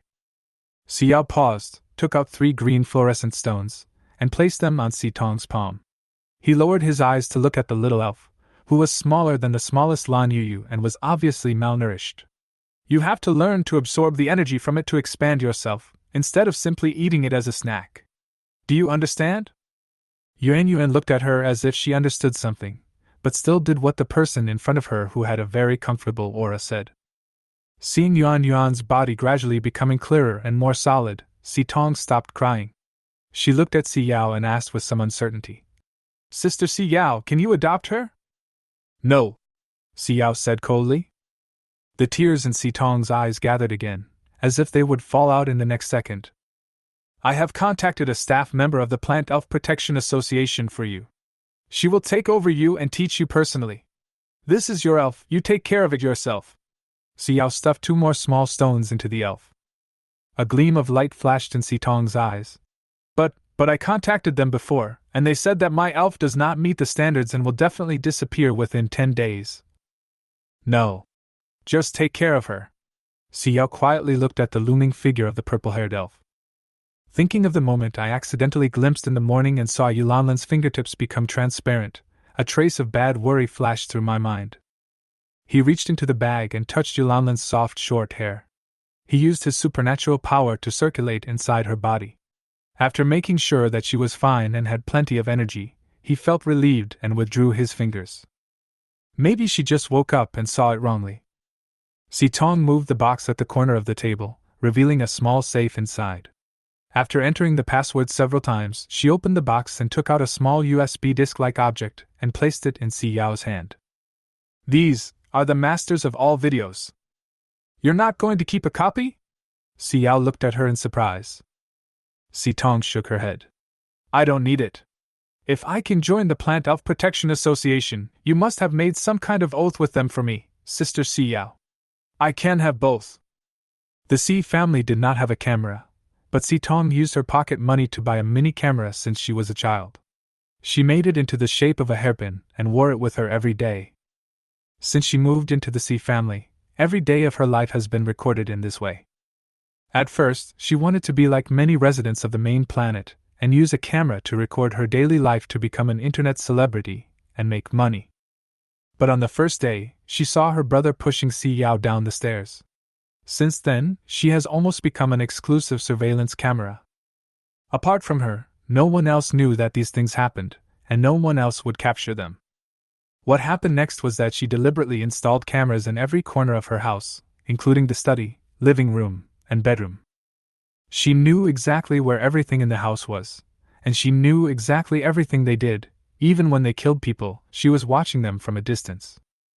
She was gambling that one day she would be able to leave this home. She took a gamble and sent all the information to Xiao's account. She knew how much the Federation valued planters, and in the eyes of those people above her, Xiao must be more important than her father and brother. If Xiao left in disgrace today, she would not survive tonight. If Xiao won, she would be completely free. Sister Xiao, all the things in your bedroom were thrown away. The things in this box are some of the things I picked up. The rest are gone. Sitong hugged a small basket and put it on the ground. Xiao lowered her eyes and looked at the family photo of Xiao and her parents placed in the middle of the frame on the ground. After a long time, she bent down to pick it up and looked at it carefully. The photo also had their elves in it, and in the corner was a white-haired elf, Yulan, who was clinging tightly to Lan Qing. Xiao, who was in the middle, looked only 7 or 8 years old at that time. Orchid. Xiao put the family photo back into the box and looked at her. Sitong, I know that the handwriting disguised as mine was imitated by you, and I also know that you were the one who locked the door. I also know your situation at home, which is not much better than mine. I helped you, but I just let this matter go with you. Xiao shook the USB drive in his hand. It doesn't mean that I forgive you. I won't do anything to harm you. But you know Si Shun and Si Feng's personalities better than I do. They will quickly realize that it was you who did it and take their own childish revenge. So you protect yourself? I can't spare any attention to protect you. Sitong hugged her elf tightly and looked at her with tears in her eyes. She never thought that Xiao knew that it was she who locked her up in the basement for a whole day and night. When Si Feng learned that Si Min and his wife were coming back at the weekend, he opened the door and carried out Xiao, who had fainted due to a sudden illness. That is, I know Si Feng forced you to do it. But it was because I really trusted you at that time. I trusted you so much that when she said she lost something in the basement, she really went looking for it foolishly for an hour, only to find that she was locked in the door. At that time, Xiao didn't understand why a little sister whom she was willing to pamper suddenly started to bully her together with the brother who often bullied her. She was so good to her. I'm sorry, Sister Xiao, I'm sorry. Sitong covered her eyes and cried loudly, tears flowing uncontrollably. I'm sorry, I'm sorry. I accept your apology, but I don't want to forgive you, and I won't forgive you. Tong, this is the end of what happened between us. Yao carried the box into the study next door. Go downstairs. There are staff from the Federal Plant Elf Protection Association in the yard. You are actually quite smart. How you will handle the future depends on how you handle it. Sister Yao. Tong hurriedly chased after her. With a bang, the door of the study closed in front of her. Tong stood at the door for a long time before she spoke in a daze. I'm sorry. Yao placed the family photo on the table and released the elf from his bag. Only Yulan froze in place when she saw the photo. A trace of panic appeared on her face, which had never shown any emotion before. Distant. Chapter 75 Drop. Additional update when the number of gifts reaches 800. Yao stared at the well-behaved Yulan in the photo. Lan Yu climbed out of the bag and fell headfirst with a bang, making her dizzy, but she patted her suit nonchalantly and ran happily to her sister. Suddenly seeing the elf in the photo who looked exactly like her sister, her brisk steps suddenly stopped. After looking at it for a long time, she happily pointed at the photo and said to Yulan, Sister, she looks exactly like you. Yulan covered her forehead, reached out to pick up Lan Yu, threw her up directly, and threw her into the bag with extreme precision. Ouch! Yao looked at her, still full of energy, and sighed in his heart. How long can you stay here? Yulan raised her head and met her superior Yao's eyes, but did not answer the question. Instead, she buckled the bag and pushed it away so that Lan Yu could no longer hear their conversation. I'm not actually the elf your father bred. Yulan clutched the corner of her clothes and looked at Yao with some fear. I am a wild elf that Lan Qing accidentally discovered when she was breeding in the wild. My name was also given by Lan Qing. At that time, our tribe was destroyed and there was no place for us to grow. In addition, our genes mutated and even posed a threat to the orcs. We were classified as a dangerous species by the Federation and were indiscriminately eradicated throughout the Federation for a full 23 years. I am an elf who was born accidentally. I sucked away all my brother's energy, which prevented him from transforming. Also, because of this problem, I am on the verge of upgrading, but I still don't have enough energy to replenish. On the verge of death. I thought Lan Qing would kill me if she saw me, but I didn't expect that she would bring me and my brother back here. After research, Simin determined that if he wanted to save his brother, he had to borrow things from the Plant Elf Protection Association, so I cooperated with him, restrained my temper, and sucked out all the dirt in the plants to do experiments on pollution-free plants. But when I was sure my brother woke up, the mental connection between me and Simin was broken. I didn't dare to bet whether everyone in this association had empathy like Simin. So I pretended to be dead and turned back to my original form, teaching my awake brother every day. But the influence of the mental connection was too great, I couldn't hold on for long, and I was about to dissipate. I could only maintain my last consciousness and sleep in the crystal orchid. Until I sense your presence and the energy you are sending me, I can come out and teach my brother for a while. I'm sorry, I may not be around soon. I'll leave you alone to take care of Lan Yu. Yulan lowered her head and closed her eyes slightly. Yao stared at her in a daze, then reached out and touched her head. Wait a minute, I'll think of a way. I originally wanted to leave secretly. Yulan's voice was so soft that it was almost hard to hear. Yao grabbed her little face and said, Not allowed? Don't even think about it.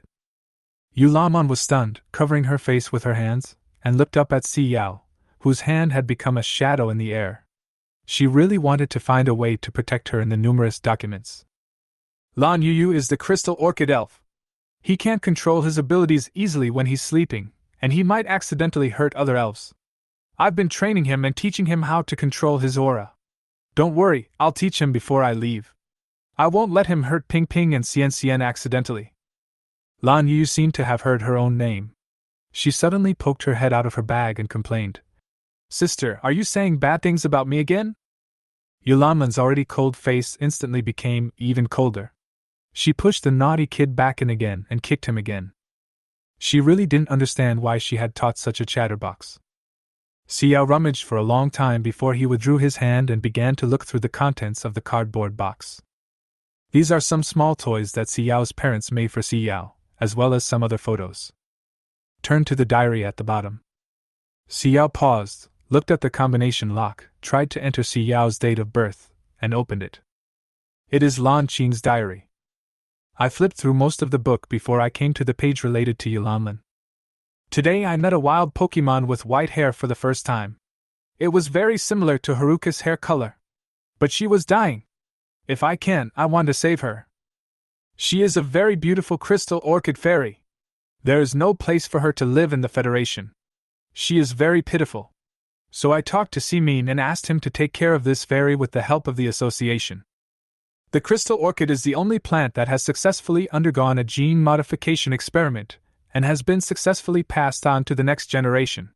So can Yao Yao's disease also be cured by modifying its genes? I want to give it a try. Yulan is really a good baby who is willing to cooperate. Although no genetic problems have been found, she can absorb the radiation in other people's bodies and cultivate natural pollution-free plants. Maybe this can change the current situation of the Federation. That's good.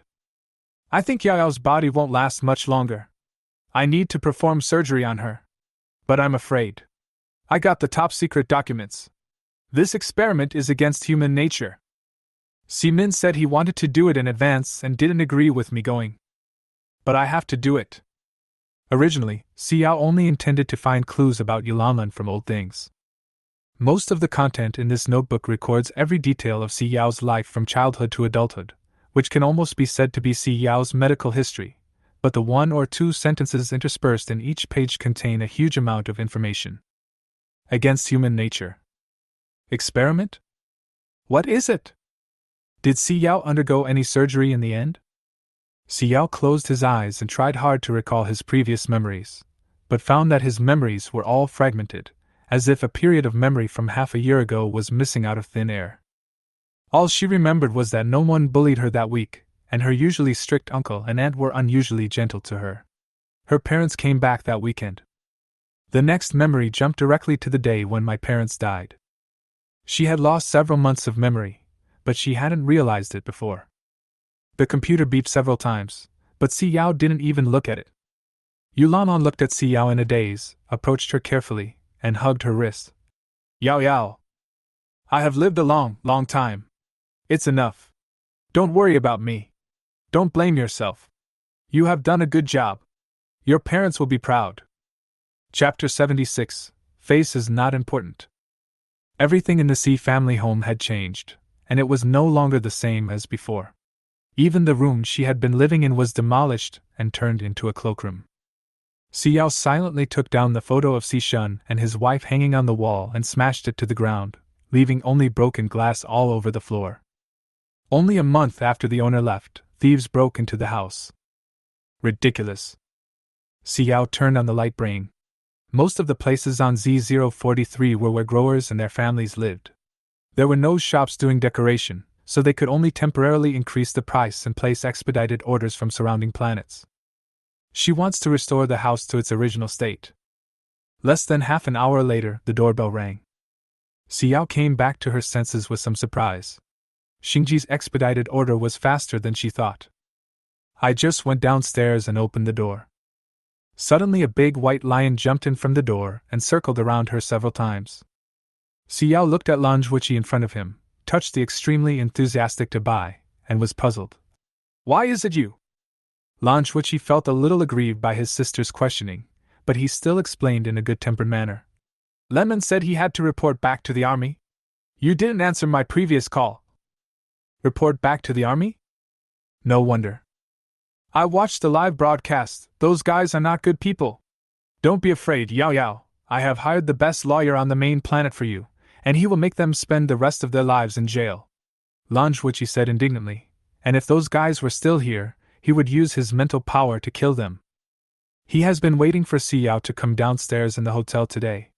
No one except the service staff is allowed to enter the growers' floor, and the service staff specifically responsible for the growers are all professional retired military officers, in order to protect the growers' safety with the greatest probability.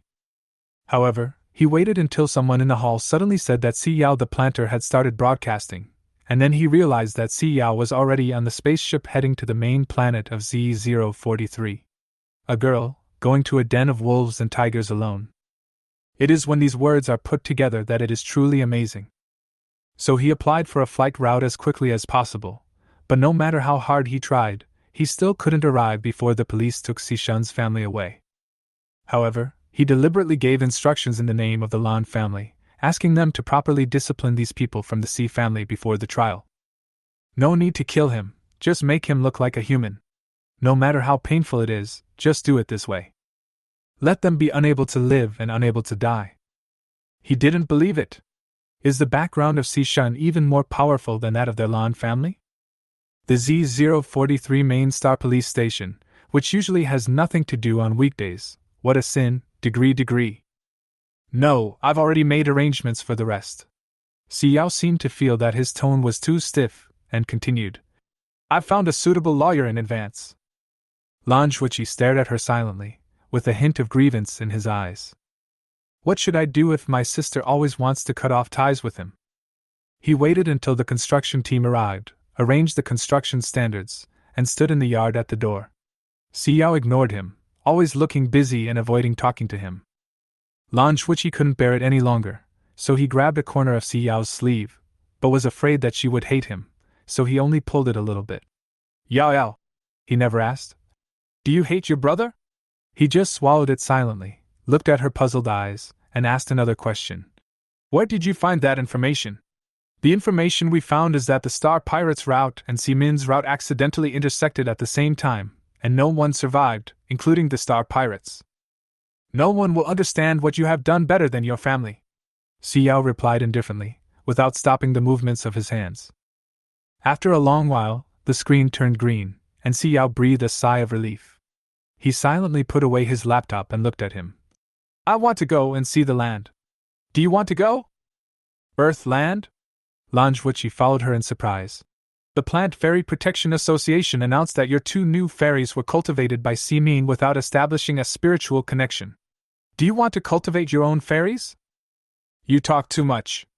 Xiao looked at him quietly, frowning slightly, as if Clemens, who was always quiet beside him, was much better than him. Lan Zhuoqi fell silent instantly. QAQ he just wanted to find something to talk about with his sister. Xiao opened her light brain and looked at the message sent by President Zhongkun, her eyelashes slightly narrowed. She must be worried that she would attract other people's attention if she stood out too much, so she said that the 2 elves were special elves that had not dissipated after the death of the growers. She is protecting her. I applied to the Plant Elf Protection Association for all of my parents' land on Z043. It has been approved, so I plan to go and confirm it. Do you want to join us? Xiao looked straight at him, putting away his somewhat uncomfortable and inexplicable emotions. Want? Lan Zhuoqi is easy to coax. As long as his sister gives him a pull, he will climb up the pole. Is face important? Unimportant. My sister is the most important thing in the world _angle. Can I see those 2 elves? Lan Zhuoqi looked at her expectantly. Xiao couldn't stand his puppy eyes, so she pursed her lips and opened her bag. Lan Yu crawled out first, pointing at the bag angrily and accusing. Yulan hit me again! This time she didn't even call me sister, which showed that she was really angry and a little anxious. Lan Yu hoped that the planter would favor him and educate his sister so that she would stop beating him. But Xiao pretended not to hear his voice at all and simply introduced him. Lan Yu, the crystal orchid elf, is my younger brother. Yulan pushed herself up with her hands, and stood on the thin edge of the bag. She kicked Lan Yu sideways with an expressionless face, and kicked her back into the bag. I said I'm not beating you, I'm just training you. You're releasing your aura again, take it back. Yulan jumped in right after that.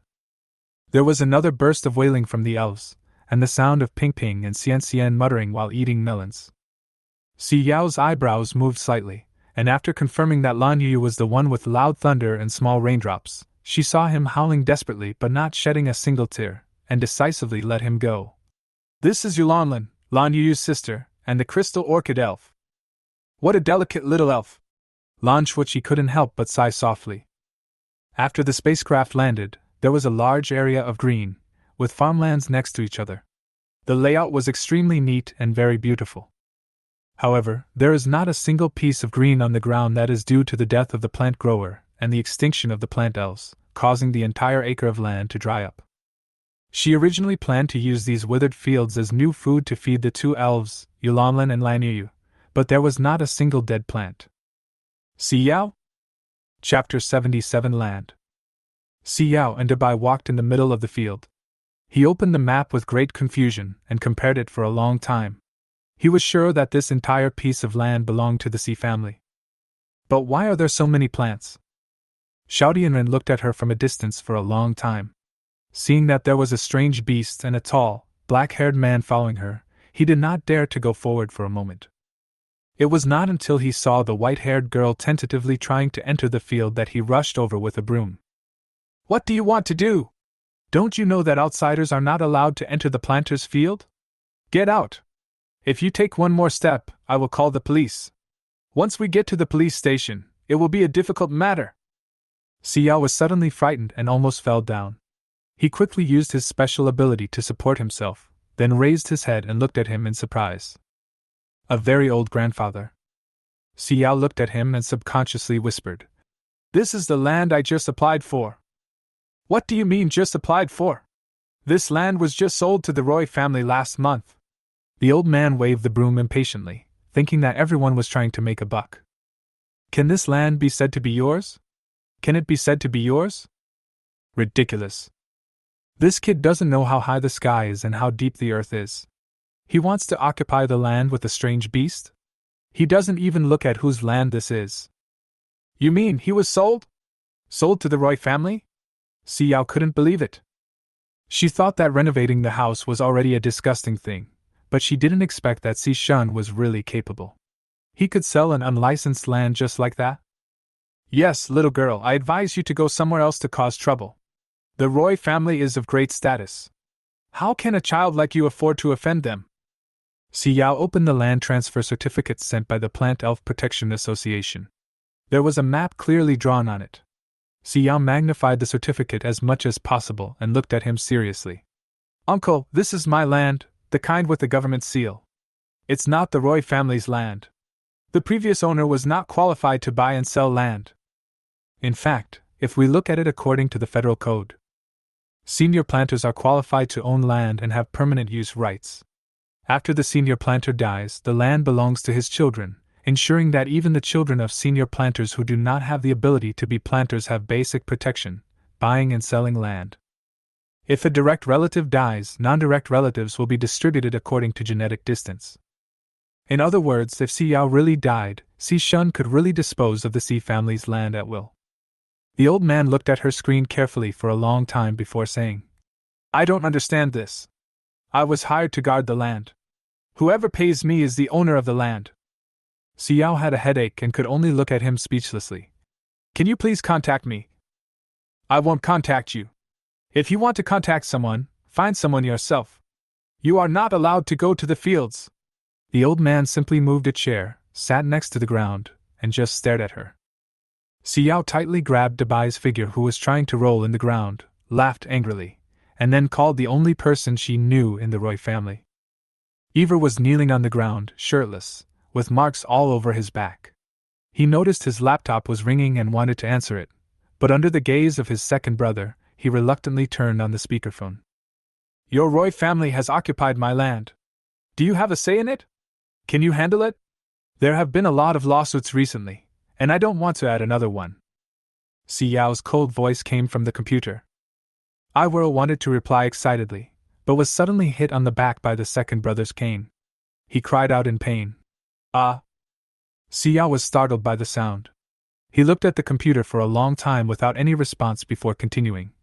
"Then I'll send you the address, and you can check the cause as soon as possible." The second brother, Royal, looked at the contact information of Xiao written on the laptop, opened the address she sent, copied it, and handed it to the servants to deal with. But he still looked at Ivor with regret. "Is this the person you stole your mother's necklaces from, and took off all the jewels from her top-notch necklaces to make your own ugly beads to give as a gift? You're an intermediate planter, you have quite a high standard." "I said I'm not giving it to her, I'm giving it to her elf," Ivor explained word by word, very seriously. But Royal didn't believe it at all. He just sneered. "Ah, you're trying to woo the planter in a roundabout way by giving him a Pokemon. Ivor, this is a really stupid move." "Ivor, who was forced to be stupid, was speechless. I really want to give her an elf, Ping Ping. You don't know that her aesthetic is almost exactly the same as mine. I promised to make her a set of jewelry. Royal picked up the string of beads that couldn't be uglier and felt a headache. Do you think anyone will believe it? There are so many planters and elves in our Roy family, and there is not a single elf who doesn't like the land and likes jewelry. Find a good excuse for lying next time. You can think about how to explain it to Mom. I'm not lying. He waited until the door was closed, and Eva was so angry that he laughed. He really wanted to give it to the elf. Why didn't he believe it? After waiting for a long time without any movement at the door, Eva put a pile of jewels into his pocket, decisively climbed out of the window next to him, and ran away. He doesn't want to suffer this at home. Xiao only stood there for a short while before a man with neatly combed hair came trotting over. Master Grower Xiao. Regarding your feedback, I have brought the contract with me. It is indeed a 5-year contract. And the land rights at that time were indeed in the hands of Xishun. Why don't you take another look at it? The man carefully handed the contract in his hand to Xiao. After he received the message from the main star Z002, which said Master C, he suddenly remembered Master Xiao who was making a mess in Z043. He always felt that this Xiao planter was a bit weird. Almost everything that happened with her would not benefit other people. Especially the live broadcast on the main star Z043 this time. Although it was quite fun to watch as a spectator, it was really not fun at all when I became a player in the game. Xiao didn't press him like he did with Xishun. He just took the contract with a good temper. After confirming that the last page was signed by Xishun, he lowered his eyebrows and said, Xishun maliciously occupied the property, which means that your contract is invalid. The man took a deep breath. Although he was afraid of offending a planter, at least he was hired for money, so he could only smile at her awkwardly. But according to the code, it is established. Chapter 78 Drop. Additional update when the number of gifts reaches 900. The man smiled good-naturedly. Master Planter Xiao, we are a third party with good intentions. Xiao's originally mild expression suddenly turned cold. Are you sure you want to fight for this? Xiao glanced at him indifferently, and after a long moment he sneered. If you file a lawsuit, it will be bad for your reputation. But we won't lose. Master Planter Xiao, 5 years, not a year less. I'm just an employee, don't be too angry. Lan Shuiqi frowned. The federal code clearly stipulates that all the above laws are based on planters when it comes to planters. The man was not afraid at all, and chuckled as he said, the person who signed the contract with Xishun was a senior planter in our family. All the land you have seen so far is being planted by this senior planter. Lan Shuiqi's face froze, and he suddenly realized the difficulty of the situation. Looking at his sister's expressionless face, he felt it even more difficult. Xiao frowned slightly. Okay. Then. Before he could finish his words, Eva's clamorous voice suddenly rang out. No! Third young master. The man stood up straight in an instant and looked at him with horror. Who doesn't know that the Roy family has a noisy third young master? This third young master is the grandson raised by the old lady herself, and is loved by the elders. Although the two older brothers have made great achievements, how can they compare to this third young master in terms of love? It's just that the third young master is a bit weird. He took the family's money and secretly ran away to join the army. In order to prevent him from suffering, the old lady spent a huge sum of money and secretly got him a position. He probably thought he had the ability to get this position. Moreover, this troublemaker has been very noisy since he was a child. He has offended almost everyone he can, including all the subsidiaries of the family. The first rule of their employee code is his photo, which states that the first thing to do when encountering the third young master is to report to superiors and hand him over to members of the Roy family for disposal. And be sure to stay away in time. The man took a step back suddenly, and with trembling hands, he opened his computer to inform his superior. Didn't the second young master say that he had already brought the third young master who had just arrived at the main planet back home? How could he appear on this relatively remote main planet? What bad luck did he have to meet Planter Xiao first, and then the third young master? His work is probably over. Is this your land? Eva looked at Xiao. Xiao was startled by his sudden appearance, but when she remembered his last name, she felt it was normal. Yes. When Ping Ping heard his voice, she quickly poked her head out of her bag and waved at him. Ivor ignored Xiao and half knelt down to wave at her. Then he looked at the backpack with the logo of the Plant Spirit Protection Association with some disdain. I'll have someone make you a backpack made of pure gold. This bag is a little too ugly. Xiao looked at his small cloth bag in silence, disagreeing with his aesthetic taste. That gold one, how disgusting it must be to carry it on your back, right? You. Ivor pointed at the man, frowned at him, and couldn't think of his name for a long time. You. I am Wasai, the head of the Roy family industry on the main star Z043. Wasai smiled good-naturedly. My dear ancestor, please don't. Hey, Sai, arrange for people to move all the plants on this land. We are going to build an apple orchard here, and I don't want to see these messy plants. Ivor said very happily, and then looked at Xiao. Don't worry, this land will be yours. When Sai felt as if thunder was rolling in the sky at that moment, and reported everything the third young master had done in detail with trembling hands. If he really demolished the land, his job would really be over. Are you going to demolish this land? A little elf holding a pile of rice, with rice all over his head, hid timidly behind the rice seedlings, poked his head out and looked at them. Xiao was stunned and looked straight into his eyes. The elf mustered up his courage, hugged his rice tightly, looked around, and quickly identified Xiao, who had a plant-friendly aura. Can you not demolish it? There are auras of other high-level elves here. Can you wait until Mimi successfully upgrades before demolishing it? Xiao tried to sense it, and found that this elf seemed to be a mid-level elf. The aura on its body was very strong, and it was an elf that was about to be promoted to a high-level elf. Xiao looked at his big round eyes, and then at the green land. In the end times, she mostly cultivated fruits that were expensive and could be exchanged for many crystal cores, but she had never planted rice or wheat. Because the land with the aura of a senior planter is more suitable for Pokemon to upgrade. This is the first time that the senior planter on this land has cultivated a rice Pokemon, so she had seen information on this. Normally, after a senior planter died, his senior elves would also dissipate, but the land where the senior elves had stayed would usually be auctioned at a relatively high price.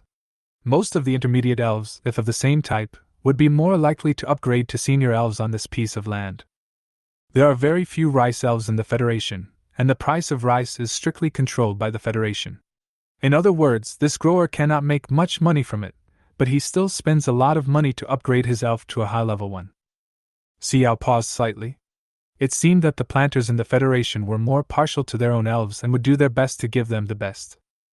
Xiao nodded and looked at Winsai. Well, you just need to leave a piece of land for me. My elf plants can't stay in pots for too long. Almost. Xiao gestured to the area. That's all. This is the last time I can discuss this with you. Winsai quickly turned on his computer and said as he walked. Master Xiao, please wait a moment. The rice elf raised his head and looked at her, feeling that her body was filled with the smell he liked, and looked at her with sparkling eyes. You smell so good. Did you pack something delicious? Xiao squatted down, nodded his head, then took out the most popular snack among elves in the Federation, green candy beans, and handed it to him. The rice elf looked at her, his pupils gradually becoming rounder, and pointed at himself in disbelief. Are you going to give it to me? Xiao nodded. The rice elf happily took out the smallest piece of jelly bean and stuffed it into his mouth. While chewing, he spoke incoherently. You are such a good person.